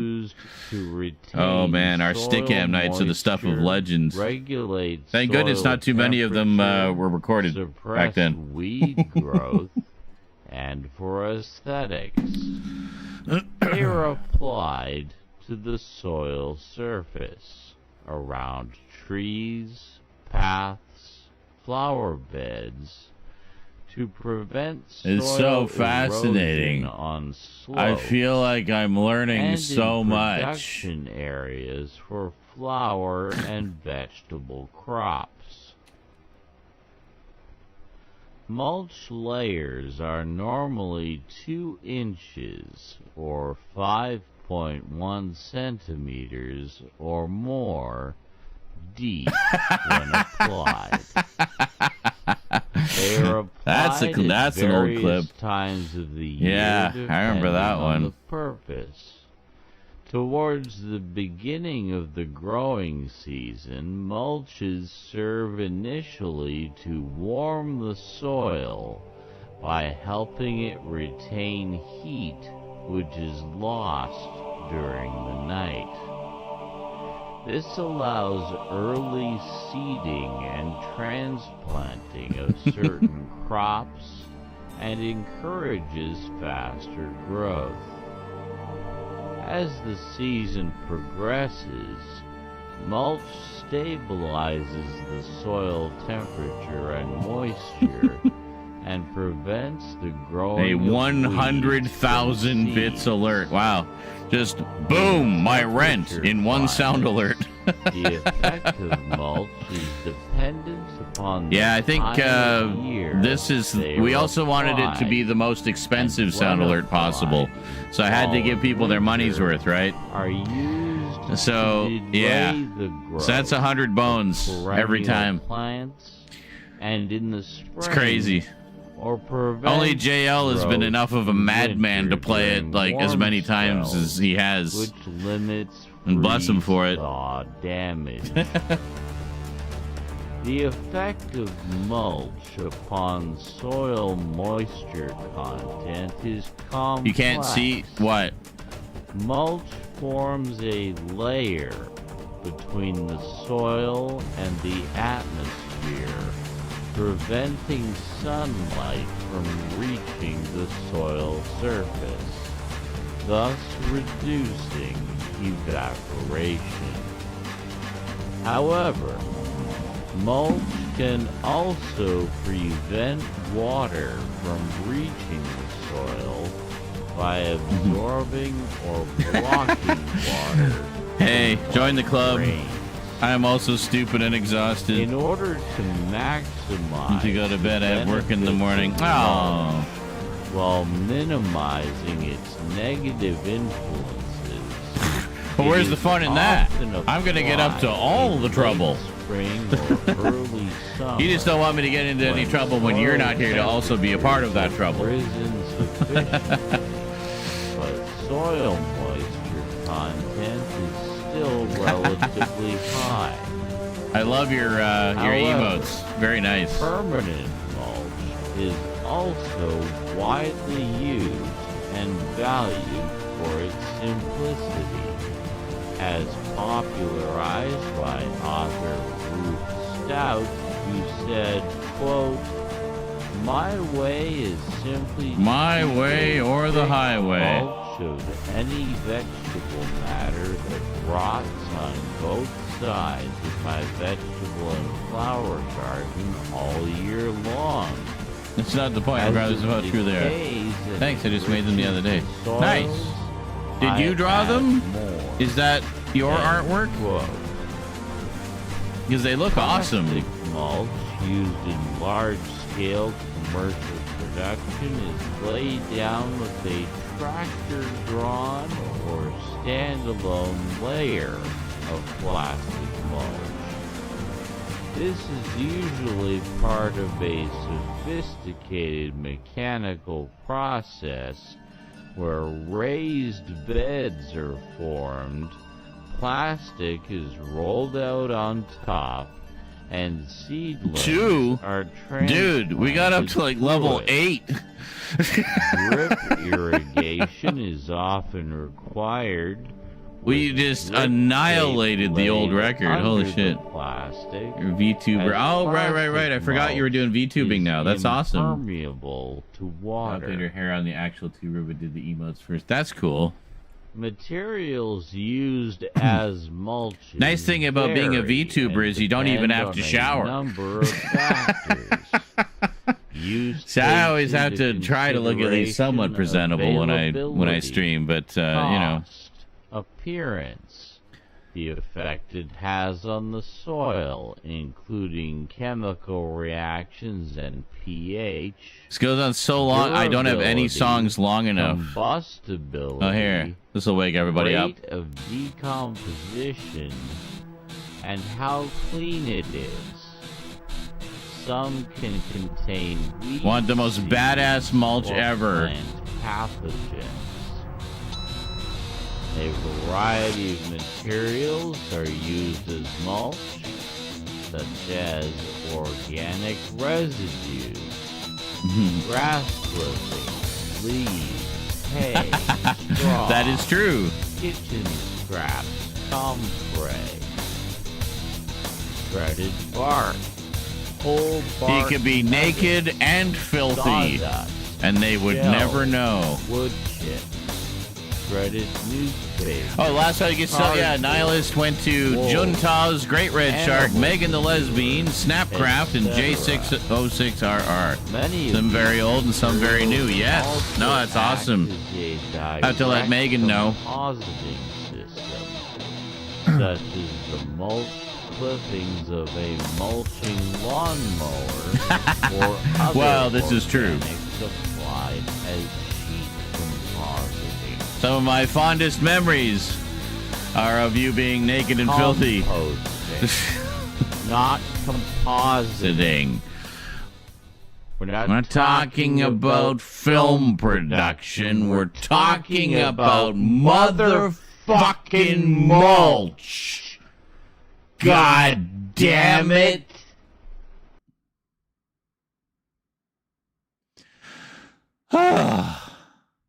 Mulch exhausts me.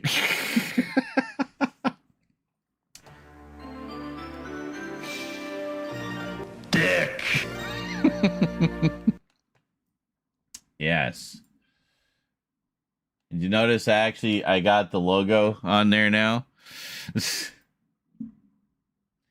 Yeah. Ah! No. I'm insane with anger! Oh yeah, and that one too.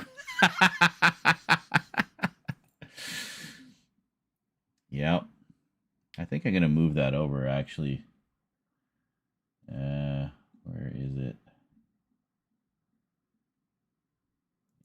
There it is. Move it over here.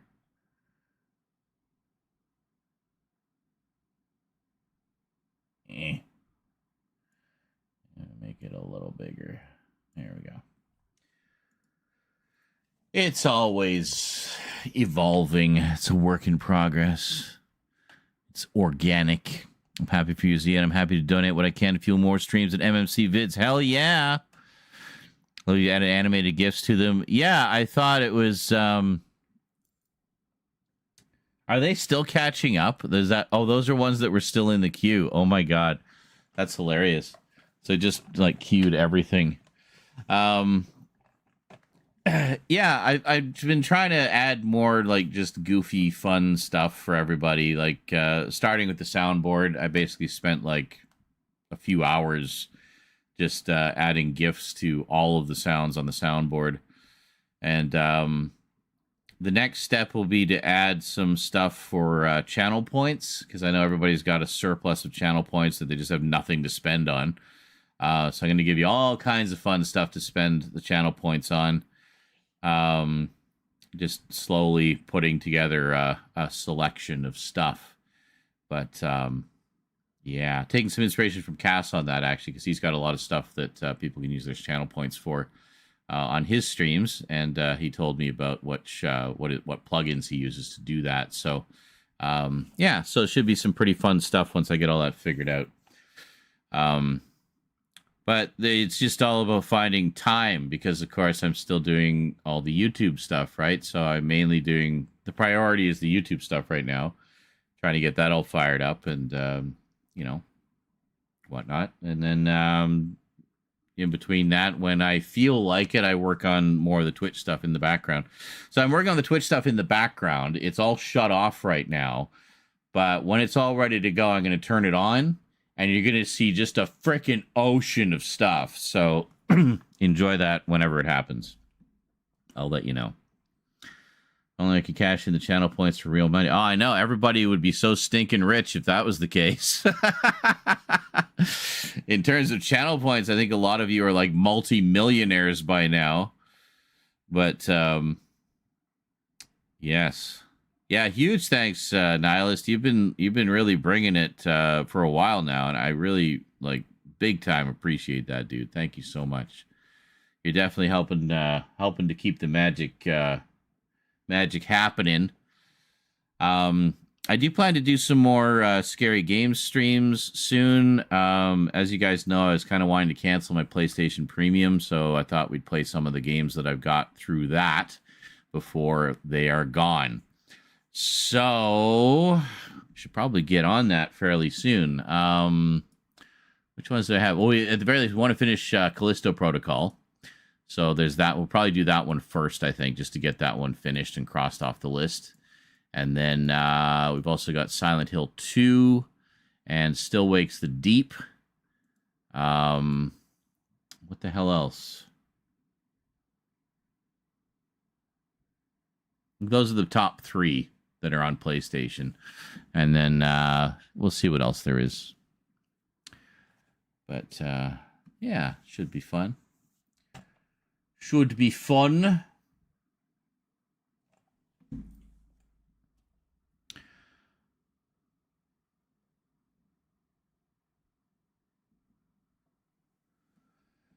Well, just put some spooky ambiance on. Boy, we all feel spent after that hype train. Holy shit. That's crazy. Actually, we'll leave that off for the moment. I think I'm going to grab a slice of pizza. I'll be right back.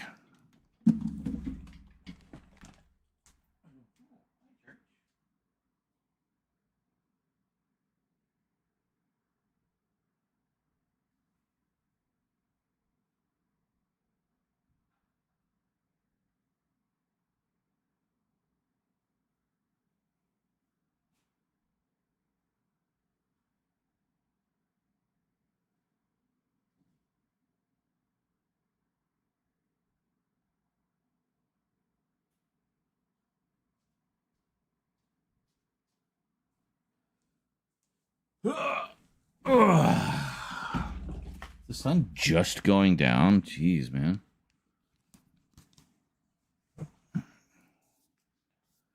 So this was a free pizza that I accumulated with Domino's points. I decided to go a deep dish, which already has a lot of cheese on it, and I added extra cheese to it. So it's just like a cheese explosion.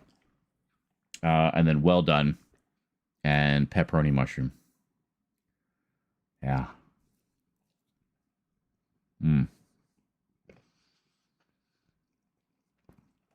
That's how you do it.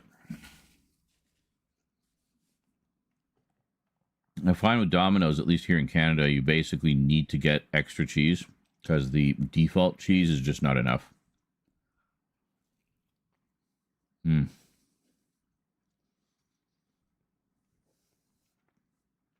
really like this. I think I'm going to get this kind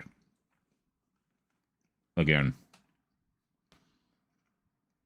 I've never tried their deep dish before.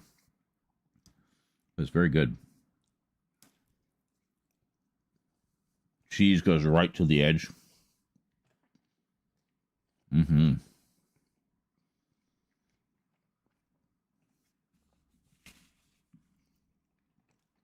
Tis a very hearty pizza. Arr.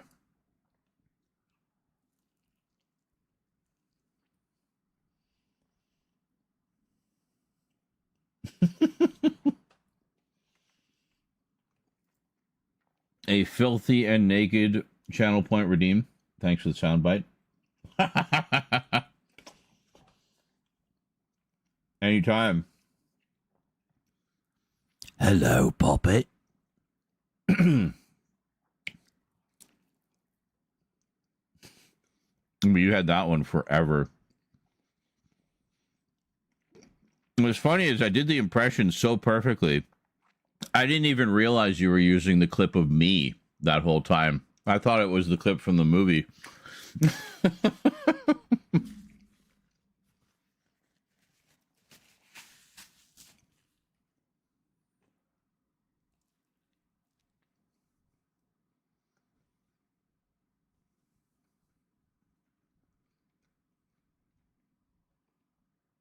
The Shara Choner Chronicles.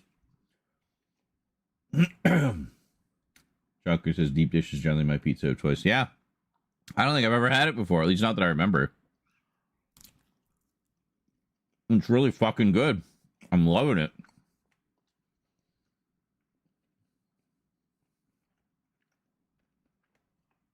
You prefer authentic copycats?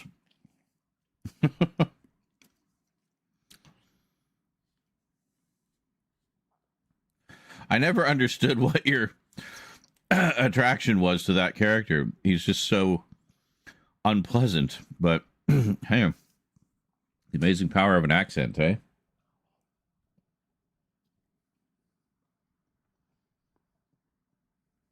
Aww.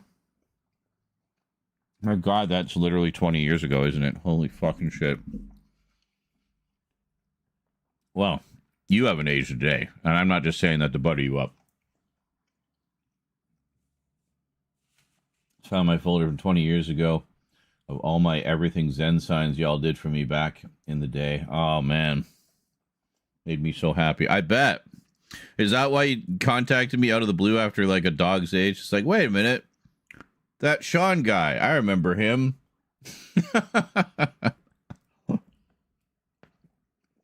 No, whatever the reason, I'm glad to see you around.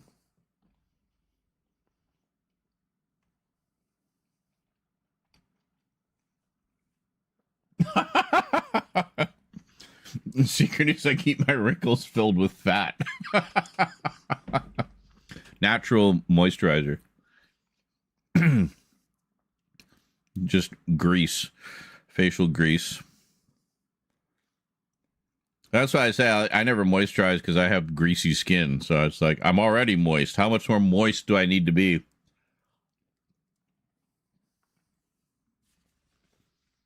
And I avoid the sun and I hydrate like crazy. So, I mean, I figure I'm as youthful as I'm ever going to look.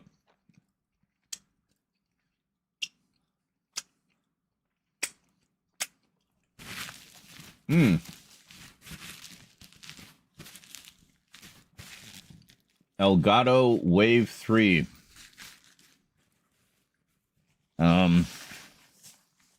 Doesn't ring a bell. I use the Stream Deck. And I think that's it. Yeah, I just use the Stream Deck as far as Elgato products. I was going to ask if you know anything going. Jeff was struggling, and I was like, if anyone knows how to fix sound stuff, it would be Sean. Oh, I see. Just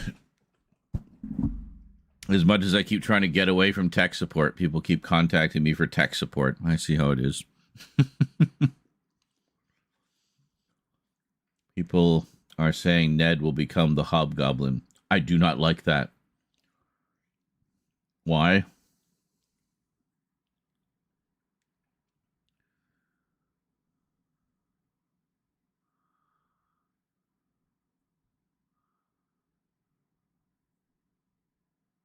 I mean, the Hobgoblin is a popular villain. Why would you not want the Hobgoblin?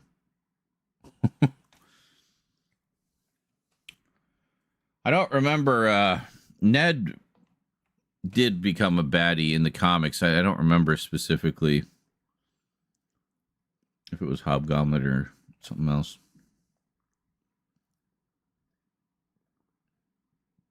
There may have been a few Hobgoblins over the years.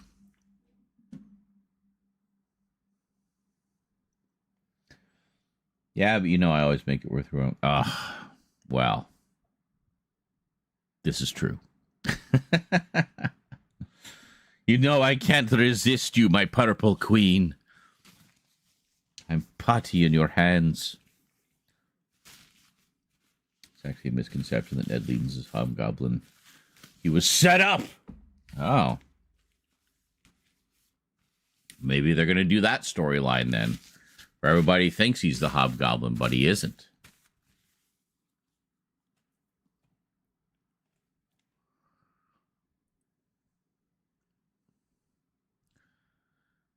Is it according to Comic Book Cast 2?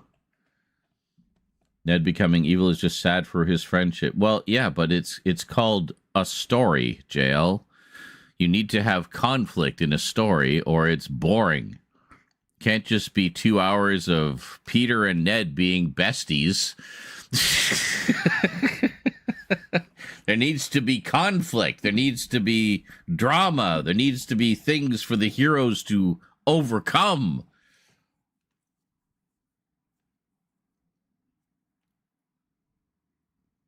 Fuck their friendship. This is about having a good story. And I mean, there's a lot of stories about, you know, friends betraying each other or one goes bad or whatever. Yeah, as would I. I mean, look at fucking what was it? Ben-Hur. Ben-Hur is a great story about a best friend who betrays the other, you know? All-time classic. And we get some great drama out of it, you know? Good shit. The fucking Street Fighter 2 V, you know? Bison brainwashes Ken at one point. He goes evil for a while. You know? So Ken and Ryu have to fight. And Ryu has to try to save him. So, yeah. They should do one where it's just superheroes just being friends and communicating clearly and openly with each other. Teach our young folks a thing or two. Yeah, no kidding, eh? Just having loads of empathy for each other's troubles and helping each other out. And have one of them be black and gay.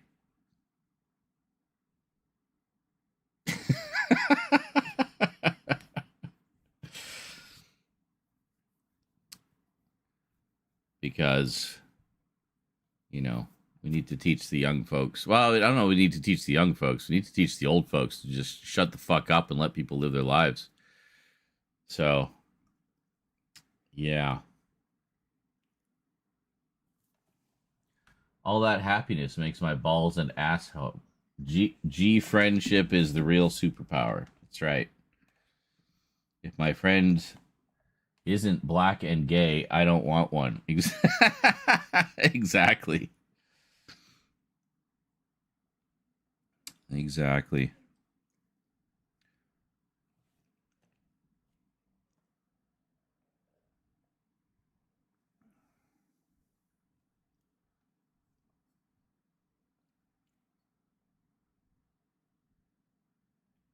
I think that's just a repeat of Raimi's trilogy. Well, I mean, those are major story beats from the history of Spider-Man.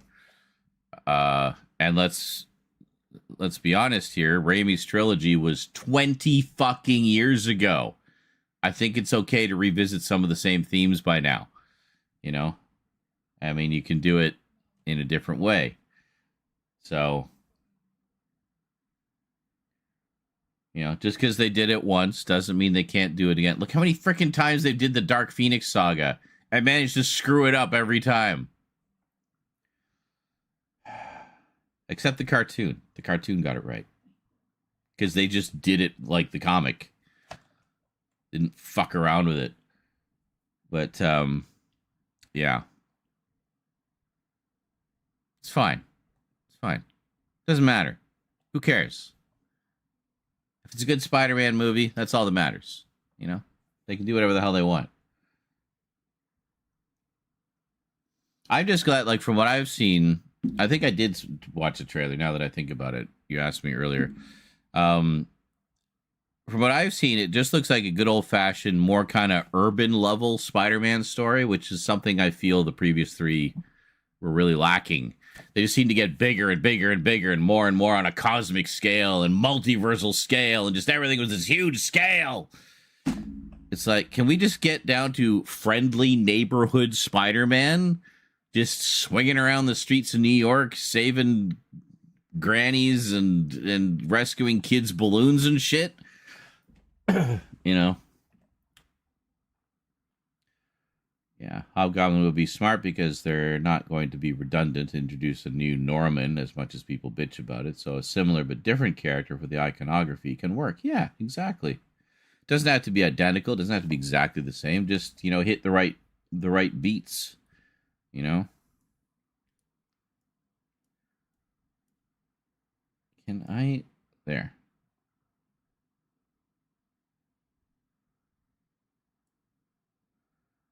There's nothing new under the sun. Everything is a repeat, retread, retelling, reboot, reimagining. Well, especially with Spider-Man. I mean, there's a lot of different Spider-Man storylines they could do, but they won't. They'll stick with the safe bets, the familiar characters. And I mean, let's face it, most people's familiarity with Spider-Man is the cartoons, not the comics. They know the 60s show, either because they grew up with it or saw it later as a kitschy thing. And the 90s show. That's what most people know Spider-Man from. you know. So, sorry, I'm being a Debbie Downer. Dude, you are Nihilist 27. It's kind of your thing.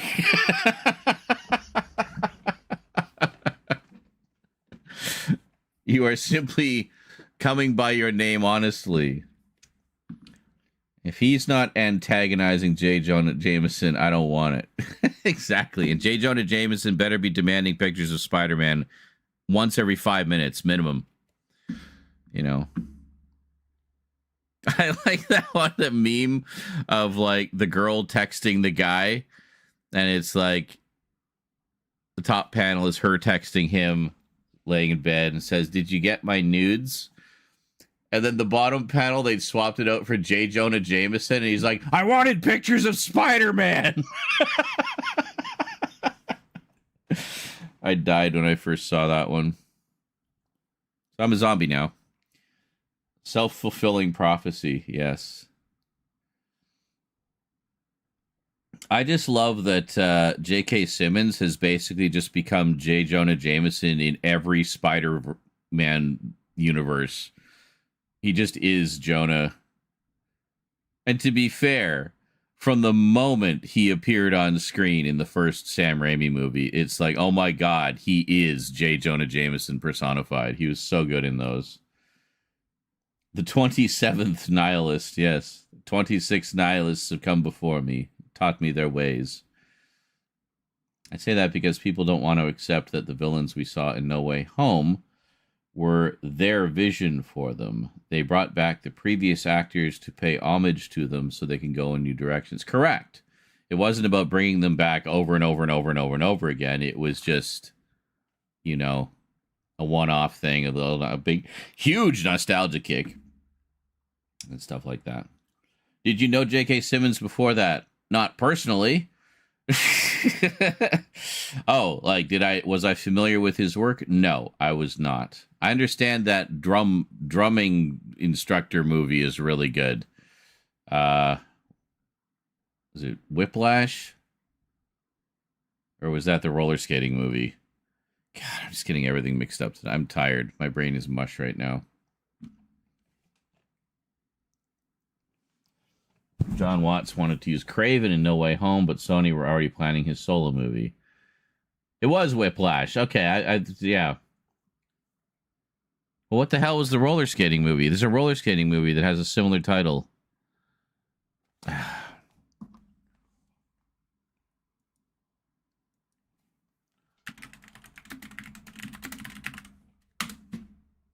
Roller skating movie. Roll bounce. What the fuck is that?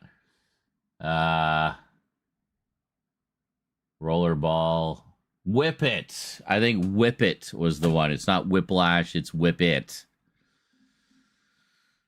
Starring Summer Gleason. Anyway.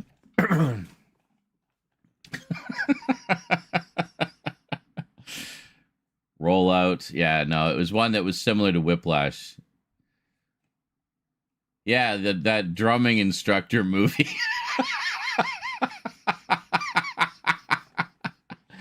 I mean, I've seen the famous scene from that where he's just ripping into the kid, but, you know, basically being the fucking Gordon Ramsay of drum instruction. But, and it's an incredible scene, like both of them just playing off each other. It's just a phenomenal piece of acting. But, I also played the failed Snyder DCEU version of Jim Gordon. Oh, okay.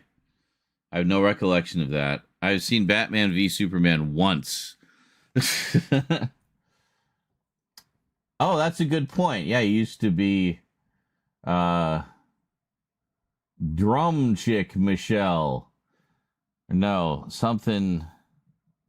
Or no, it was Drum Dead Name. That's what it was. Being an ex-drummer, that was that movie struck a chord with me. Yeah, for sure. You're not the boss of me now. You're not so big. He was buff as fuck in Justice League for some reason. If he was my drumming teacher, I wouldn't have lasted a day.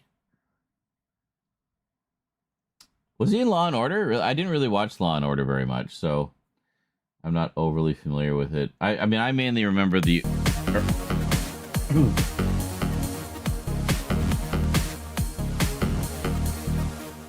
Did I watch Malcolm in the Middle? Life's Unfair.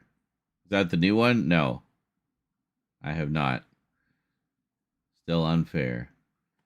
Yeah, I mainly watched bits of the old Law and Order with what's his face, the guy with the tartan and the other guy, the old rumpled guy.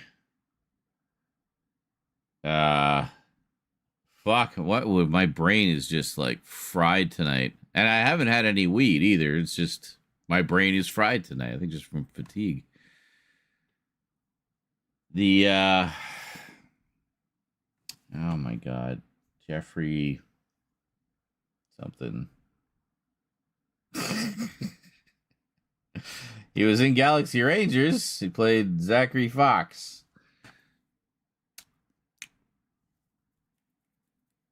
Not Monk.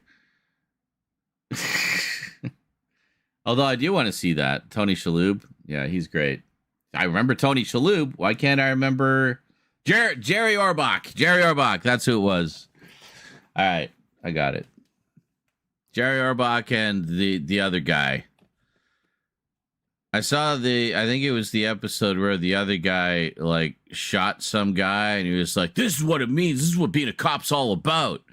It's like, no, it's not. You killed him and you're gone now. So that was how they wrote him out, or he killed a suspect wrongly and got canned. So, remember the Wes Craven movie Deadly Friend, where the killer is a robot program inside the girl and she kills the old lady with the basketball?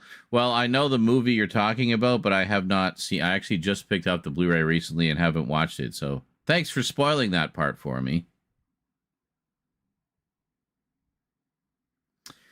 I'm sure I've seen the movie before, but like not since it was out on VHS.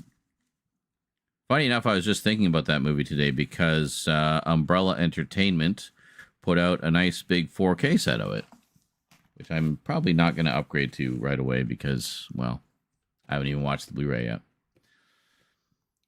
I knew who you were talking about just from Old Law and Order and Rumpled Old Guy. Rumpled Old Guy was the best. LOL, there was no wrinkly Law and Order guy named Munch. I guess there were multiple. Well, no, I thought you may have thought I was talking about Monk with Tony Shalhoub or something, but the one where he's like really OCD. I've heard that show's great. I have not seen anything. I saw like one tiny little short he did where he came back as the character for some awards thing or something. I can't remember. But maybe it might not have even been that. It might have been like just a commercial for something. I don't remember. But anyway, looked like a fun character. What? How have you never played Star Fox? That was in almost every house in the night. What are you talking about? I've said multiple times I played the original Star Fox. I didn't play any of the others because I have never owned a Nintendo. And the one time I was in a household with an N64, they never got Star Fox. That's how. It just happens, dude. Like, your life experience is not everybody's life experience with those things. So I didn't play it by simply never having the opportunity to play it. But I played the first one many times. In fact, I have videos on my YouTube of my playthroughs of it. Hello. We have a kitty here. You can barely see. You see darkness. How you doing, sweetie?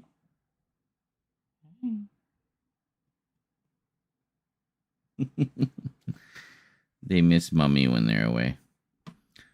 Dude, Monk is fucking great. I definitely recommend that one. Oh yeah, you don't have to sell me on it. I've seen enough, and I love Tony Shalhoub. So Shalhoub. He'll always be like probably my favorite character in, well, next to what's his face? His last name is Shalhoub. Shalhoub, yes. Tony Shalhoub. Favorite character in Galaxy Quest, next to what's his face? Rock Hudson. No. Oh my God! Why is my brain? I'm actually just getting old. I'm just gonna look this one up. I'm gonna cheat. I always forget his name.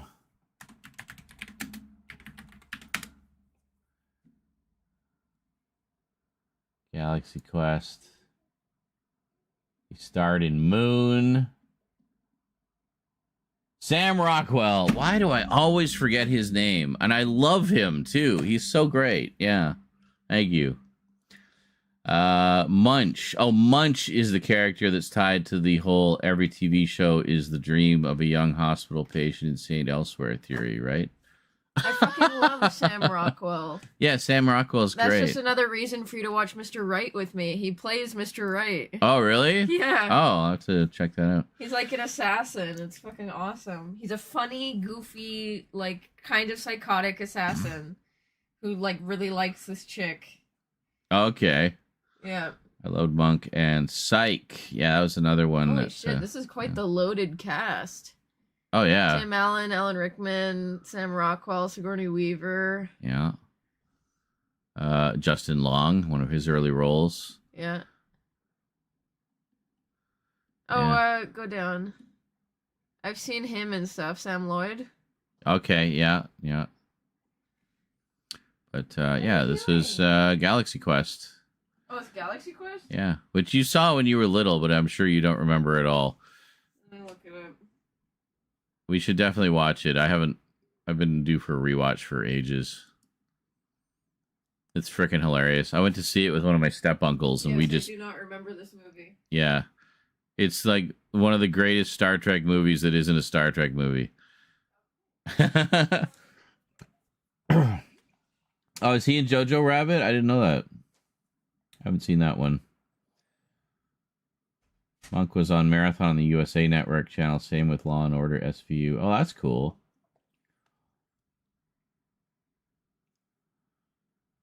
Yeah, was it Law and Order? No, it wasn't Law and Order. It was the other one that went on forever. CSI. Yeah, some of CSI, I remember they used to marathon that all the fucking time because there was just 8,000 episodes of it and all the spin-offs. Never really watched the spin-offs, although I was kind of curious about CSI Miami because I really like what's-his-face who starred in that.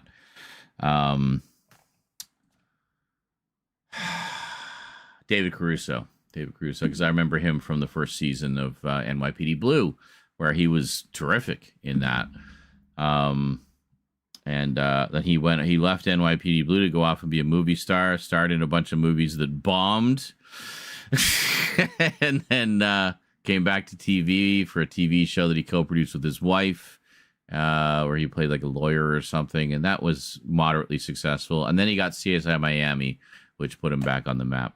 But yeah, he fucked his own career for a good long while. But I remember watching a lot of the main CSI when it was on in repeats, and certain, like, considering all the gritty crime drama I watched, there were certain storylines in that just really did not sit well with me. Like ones about parents killing their own kids and shit like that. Like I can't. I'm sure it's because I'm a parent. Those types of stories just really kind of don't sit right with me. So I tend not to, they tend to sour me on shows that feature those. I don't care if grown-ups are killing each other. They can just murder each other left and right as much as they want. That's fine. But when you start to involve kids, then it's like, it's upsetting to me as a parent.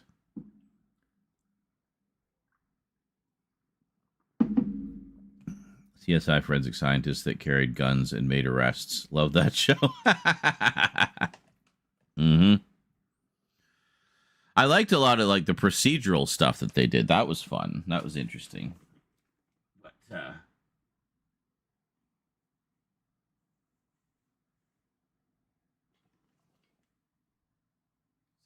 food? No, that's a piece of my chair.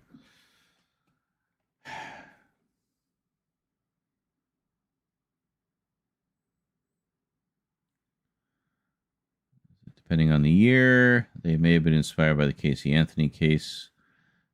Don't Google that if you're faint-hearted. Oh, great. I mean, I've seen some pretty heinous shit, like, you know, old stories about serial killers and whatnot. But, and I do watch a lot of true crime stuff, you know, like, that's one thing I tend to watch a lot of on Netflix once in a while, is I'll go on, like, a true crime binge and just watch a bunch of true crime documentaries. But, yeah. It's like watching Big now. All I can think is what his mom's going through the whole movie. Oh, that's a good point. Yeah, I didn't even think of that. Yeah, it definitely changes your perspective when you have kids, doesn't it? It really does. Casey Anthony was a bad mommy. Yeah, I don't need to know any more than that, but I get the gist. It could very well have been. I'm sure they took a lot of. Well, I'm sure a lot of those shows take inspiration from, you know, the headlines and what. First line from the first episode is so gloriously cheesy. I could take a button off your shirt and know what you had for breakfast 3 weeks ago. They're sorcerers, man. I tell you, nothing escapes these guys. I wonder what the crime rates were like when that show was on the air. Criminals just too afraid to do crimes because the CSI people might find them. You know.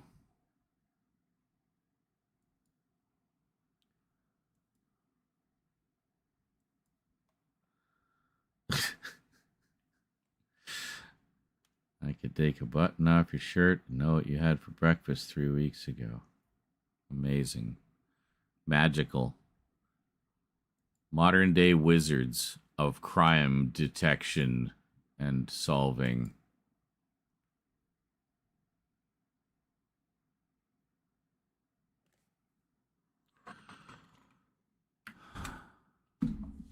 I know why I'm so tired, because I've actually been on a day schedule the past couple of days. So this is like almost my bedtime.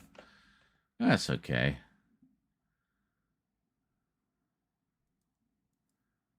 We've had a pretty good night tonight, I think.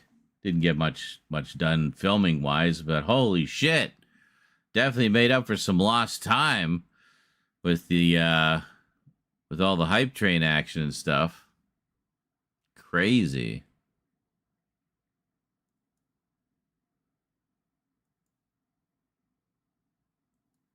Crazy. Please do a full rant on Sony ending physical discs. I did. I did a short about it. Did you not see it?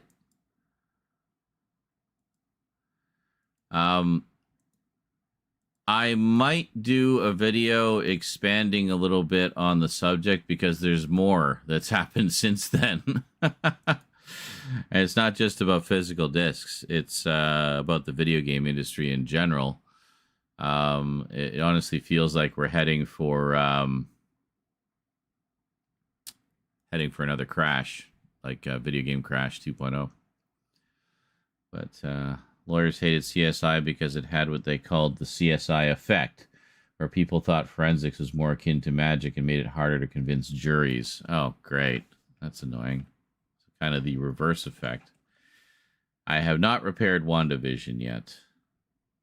I only filmed that video fairly recently, so I haven't had the opportunity. Well, I just haven't thought to do it yet. But no, I'll probably do as I suggested in the video. Just you know, a few dabs of Gorilla Glue should put it back in place, I would think. Because I mean, it was a clean snap right down the spine, as you could see. So it's not like there were fragments and stuff. So. Purchased the Devil's Reign 1975 on 4K and it looks spectacular on 4K. Nice. Was that on, I'm assuming that was through a boutique label? I don't know if I have that one.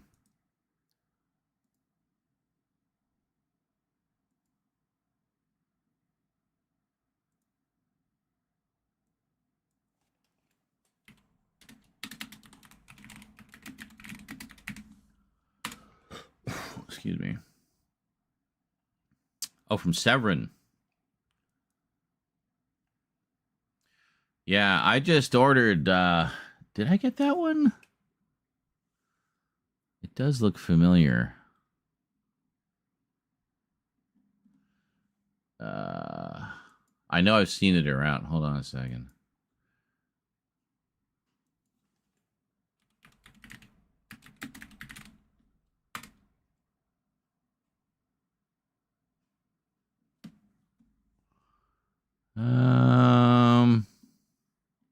No, looks like I didn't get that one. Huh. Well, maybe I'll have to pick that one up. Very cool. Yeah, I've got a ton of stuff from Severin.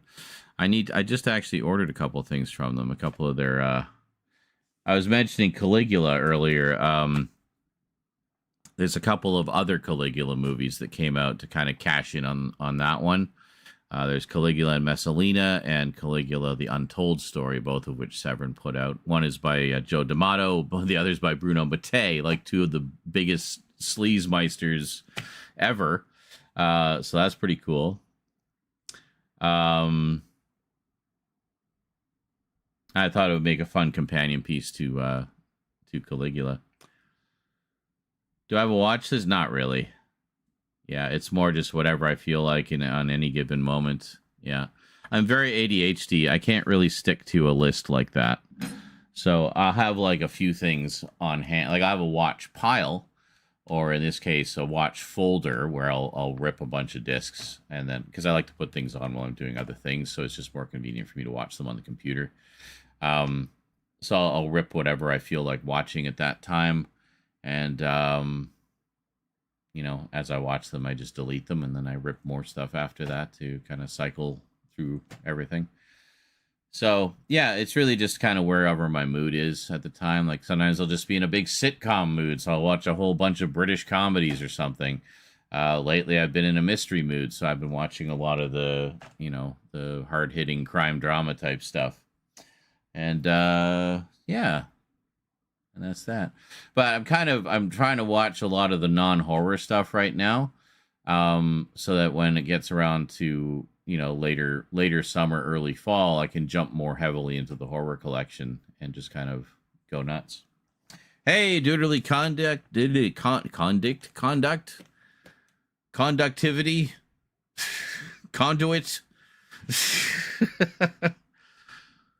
doodly conduit. Yes. Marvelous! Tombstone. That's what I need to pick up. Yeah, Tombstone is great.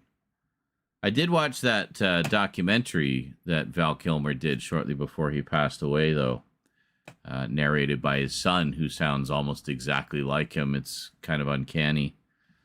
But, was it earlier I mentioned Caligula was cast in Dracula Untold and played by Charlie Cox until reshoots when they replaced him with Charles Dance as a random vampire. Oh.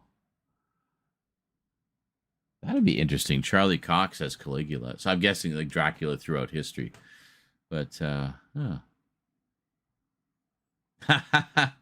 Hope also working on climbing the world rank as Jason. Oh, well, I imagine you would be quite the competitor for something like that, because I know how dedicated you are to that game, what you play. Does Canada have a big filmmaking industry, or is it mostly just what's from the States? Oh no, what are you talking about? We are literally Hollywood North, dude. It's Toronto and Vancouver are basically Canada's Hollywood. And a lot of U.S.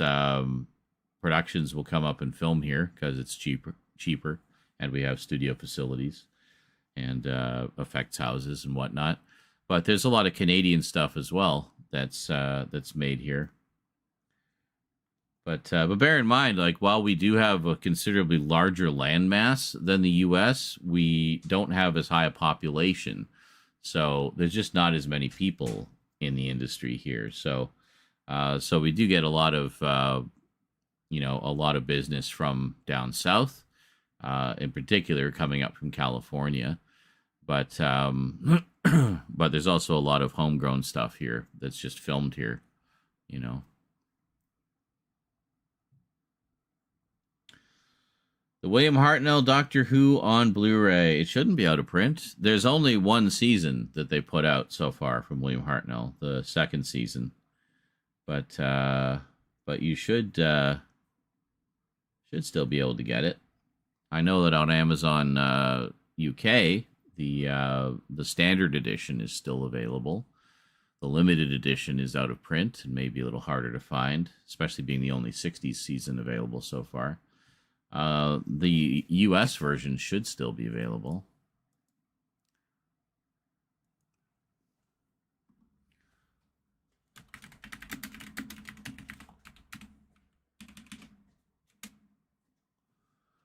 Yeah, the US version is still available.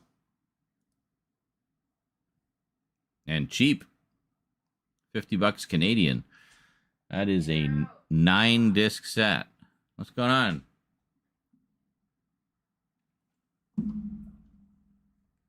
So yeah, you should still be able to get it. Yeah, you think that's New York you're seeing? Look again. Yeah, exactly. Canada offers tax breaks. Yeah. They did, actually. 2 episodes of the Dalek Master Plan. I don't remember episode 1 and 3, I think. So now they have like 4 or 5 episodes of it. So the going theory is that might be the next one that they animate, because they've actually got some, episodes recovered. So yeah, I'm curious, what's a definitive Canadian movie to you? Ha! It's an interesting question. There's plenty of Canadian TV, but as far as movies go, I can only think of stuff like Fubar and Ginger Snaps. Well, there's also The Dog Who Stopped the War, The Peanut Butter Solution. And also not just movies, but just in general Canadian produced stuff. The Kids in the Hall, that's as Canadian as it gets. And that was pretty successful as an export as well. It was shown both on U.S. network television in highly censored form and uncut on HBO. But yeah,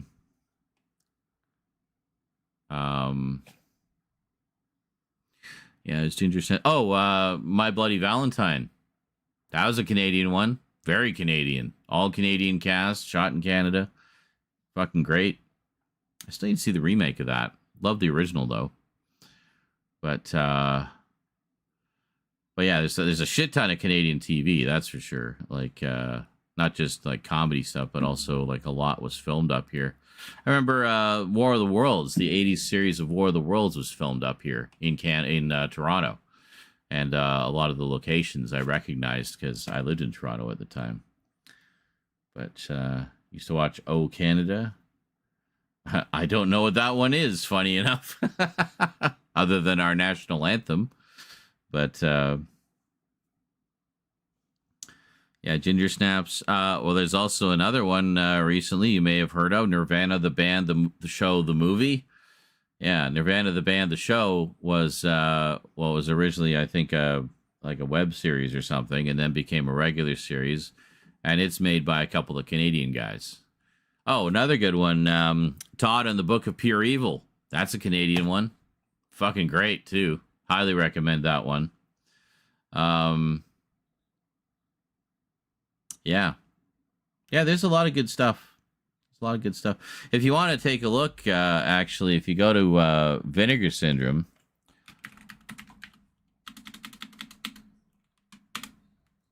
Hold on a second here.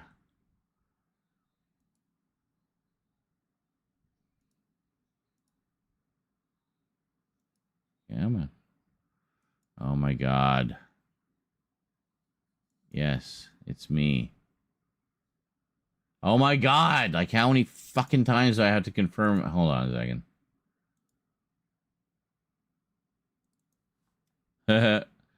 There's a 69 in the confirmation number. Hold on. All right, we good? Can you get out of my face now?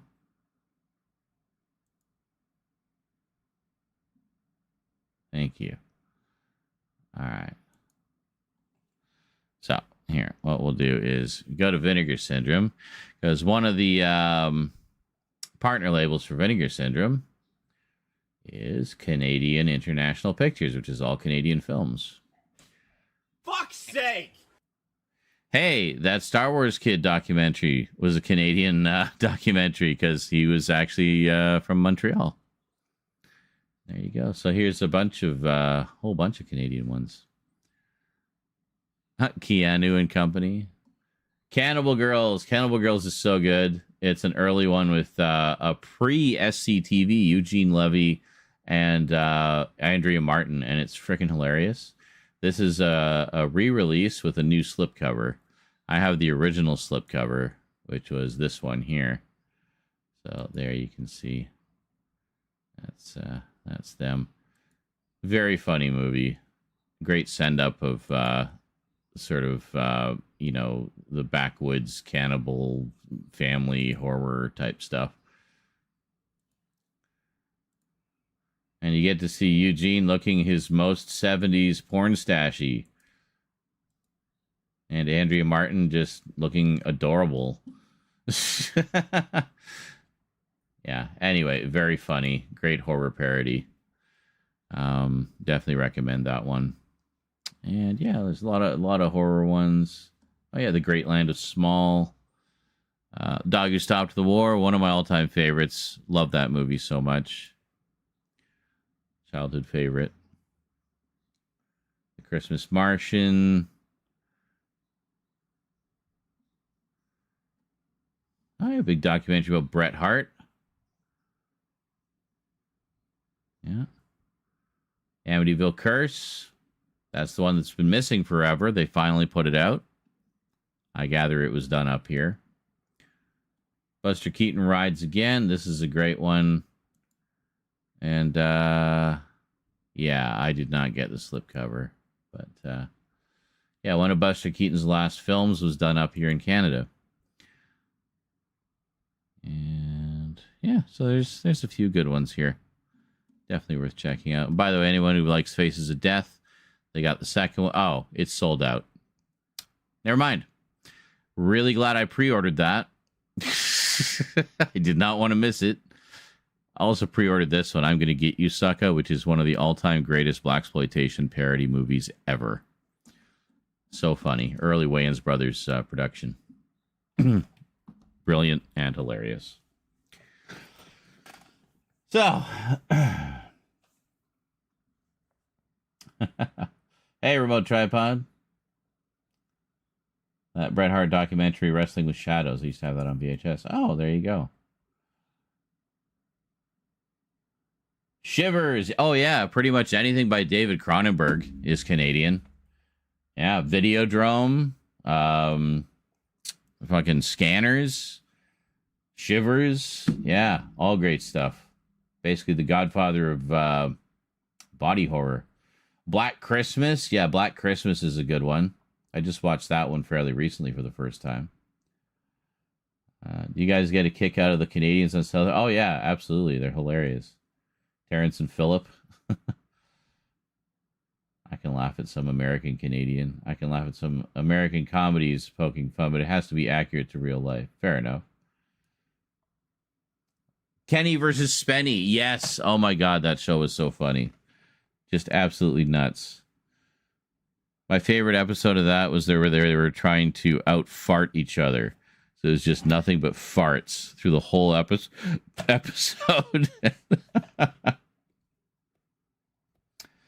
Get a lot of comments on wear my Vinegar Syndrome t-shirt. Yeah. I mean, they're definitely one of the tops, top boutique labels. And consistently excellent. Like, I've never been disappointed with a Vinegar Syndrome release. Are You Afraid of the Dark? Yeah, that's a good one.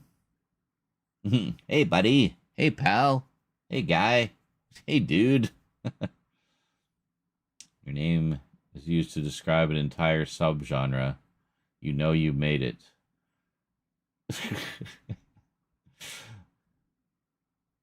So, which name would that be, Nihilist? I may have missed something there.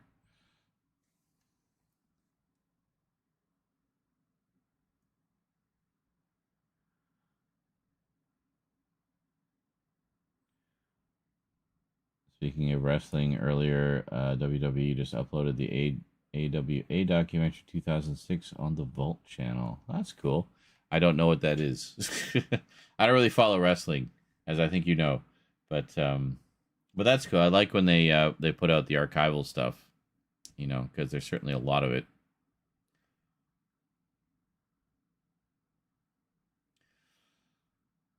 When your name is used to describe another subgenre, like Lynchian or Kafka-esque.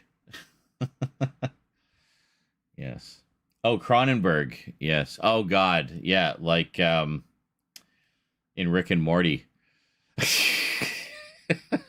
My God, Morty, we've been Cronenberged.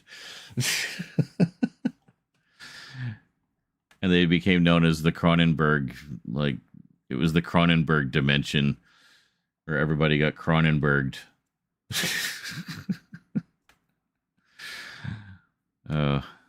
Yep. I can't watch Kenny versus Spenny as much anymore because Spenny's gone right wing and Kenny's all right, but he's ignorant. Oh. Well, that's unfortunate.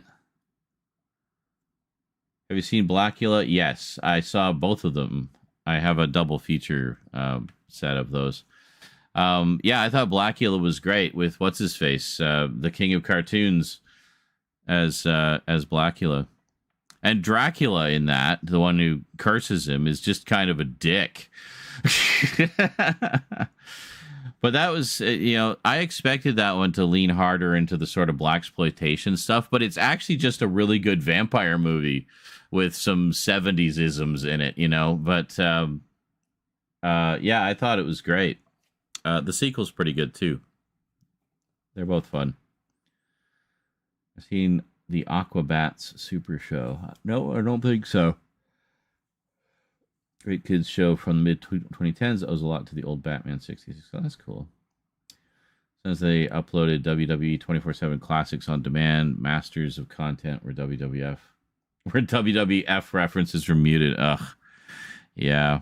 There's a few things out there where they still have that unmuted, but it's harder to find. I hated that whole thing when that happened. It's like, oh, you can't use the WWF because, you know, that's the World Wildlife Federation. Well, why didn't you say that 20 fucking years ago when we started using the name for the wrestling? You know, like, it just seems so out of left field. You know, and who gives a shit? Who cares about this other place? Like, you can both have the same initials, you know? People aren't going to confuse the two. And I liked the whole thing, the World Wrestling Federation. It made it sound like an organization, you know? It was a powerful name. And they changed the World Wrestling Entertainment. It didn't have the same punch to it, you know? And you could tell, like, the color commentators, like Jesse and whatnot, would really lean into that. Really sell it in the commentary. But, yeah, it's a shame. I care about the pandas. Well, of course, we all care about the pandas. But, like, what's in a name, you know? Mighty Max. Oh, Mighty Max was so good. It was just sitting there on YouTube. Yeah.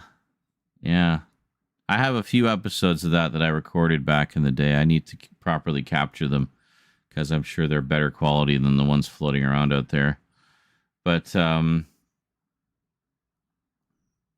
yeah, there's been a few attempts to bring that out on DVD. But whenever they, whatever boutique labels do, I know Shout Factory, I think, approached them and said they approached the licensee, and they just basically said they wouldn't allow them to license it because they said they simply didn't want to put it out on DVD. It's like, you don't want to make easy money? You know, you don't like money? Like, so stupid. Oh, Virus Movie Macabre. Yeah, we used to get repeats of that in Toronto. I would catch it on late night TV sometimes. Yeah, I have a few of those on DVD as well. I wish they'd release, like, just full collections of them, you know. I have not seen the Venture Brothers.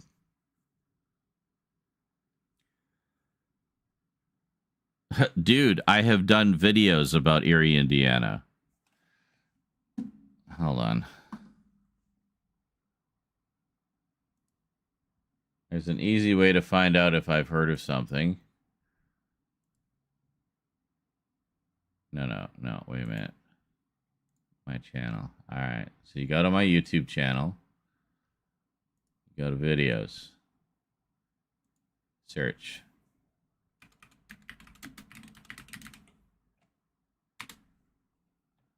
Bam! Look at that, baby. Yeah, I never got around to doing the last 4 episodes, but I've seen them all. And this was me basically talking about them. I was just going disc by disc through the DVD collection. And that was that.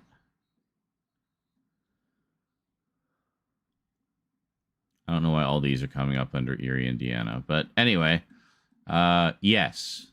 I loved Erie, Indiana. I also have every episode of the sequel series, Erie, Indiana, The Other Dimension. That never got an official release. It's a mix of my own recordings and some from other fans that I traded for. So, yeah, great show.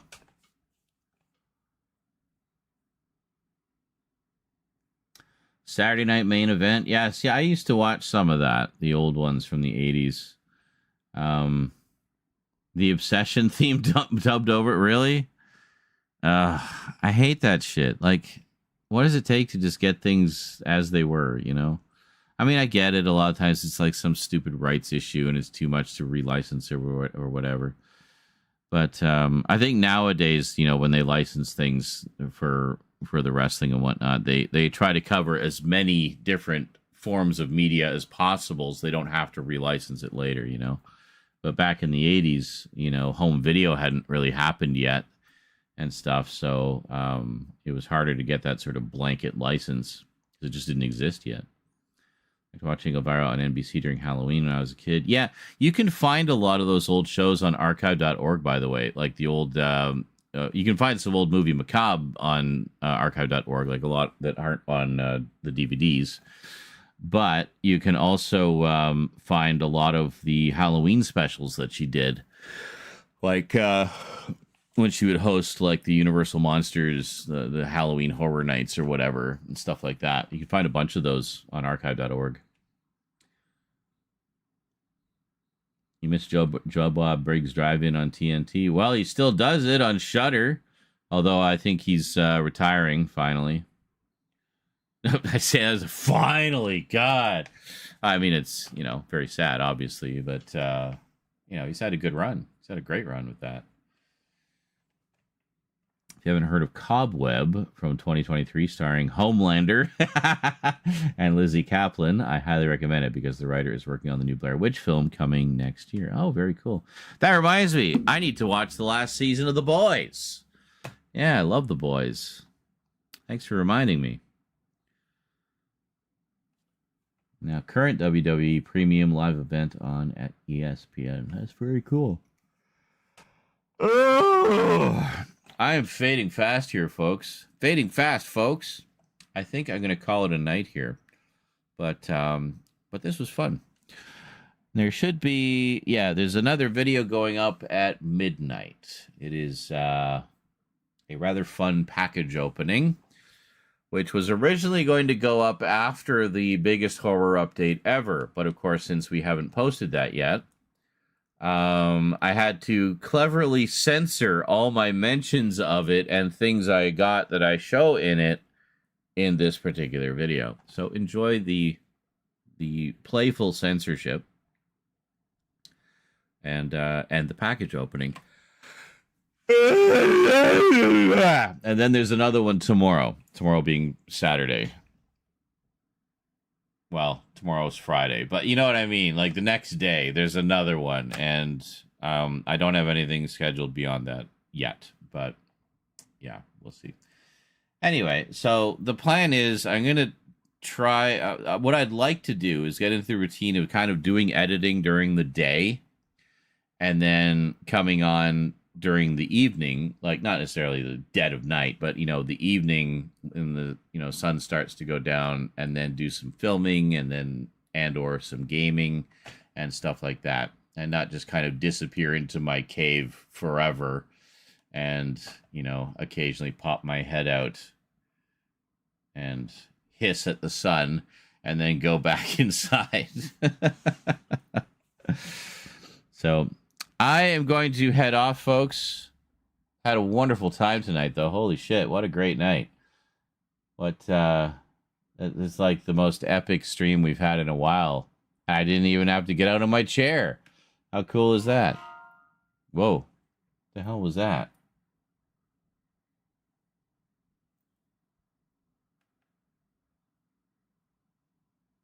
I don't know what that was. Oh, was that the PlayStation? Did I have the PlayStation on this whole time? Hold on. The battery of the remote is low.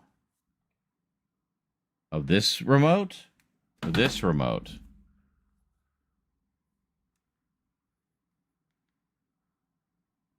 I think it's this remote. Well, I mean, that doesn't surprise me. I've been using this for 2 years with the batteries that came with it, so that's fine. Anyway, what is your thoughts of Sony censoring people who criticize them? I haven't heard of that happening, but that sucks. I mean, I did a big rant video about them, and I didn't get censored. I would just post it again if that was the case. You betcha, and thank you, Nihilist, for all the mega contributions tonight, dude. I feel like you've been saving up all month waiting for me to stream again. Well, thank you. We had the most incredible hype train ever. I'm glad I had the screen up so we could at least see it. That's amazing. All right, I will see you guys possibly tomorrow. What is it? What's tomorrow? Friday? Yeah, let's do maybe some scary games tomorrow. I think that's a good plan. They're banning people from PSN. Oh, I don't fucking care about that. I'm going to cancel my PlayStation Premium anyway, so they can get fucked. Yeah. Anyway, have yourselves a wonderful day or night, everybody, and I'll see you next time. Until then, thanks for watching, and sayonara.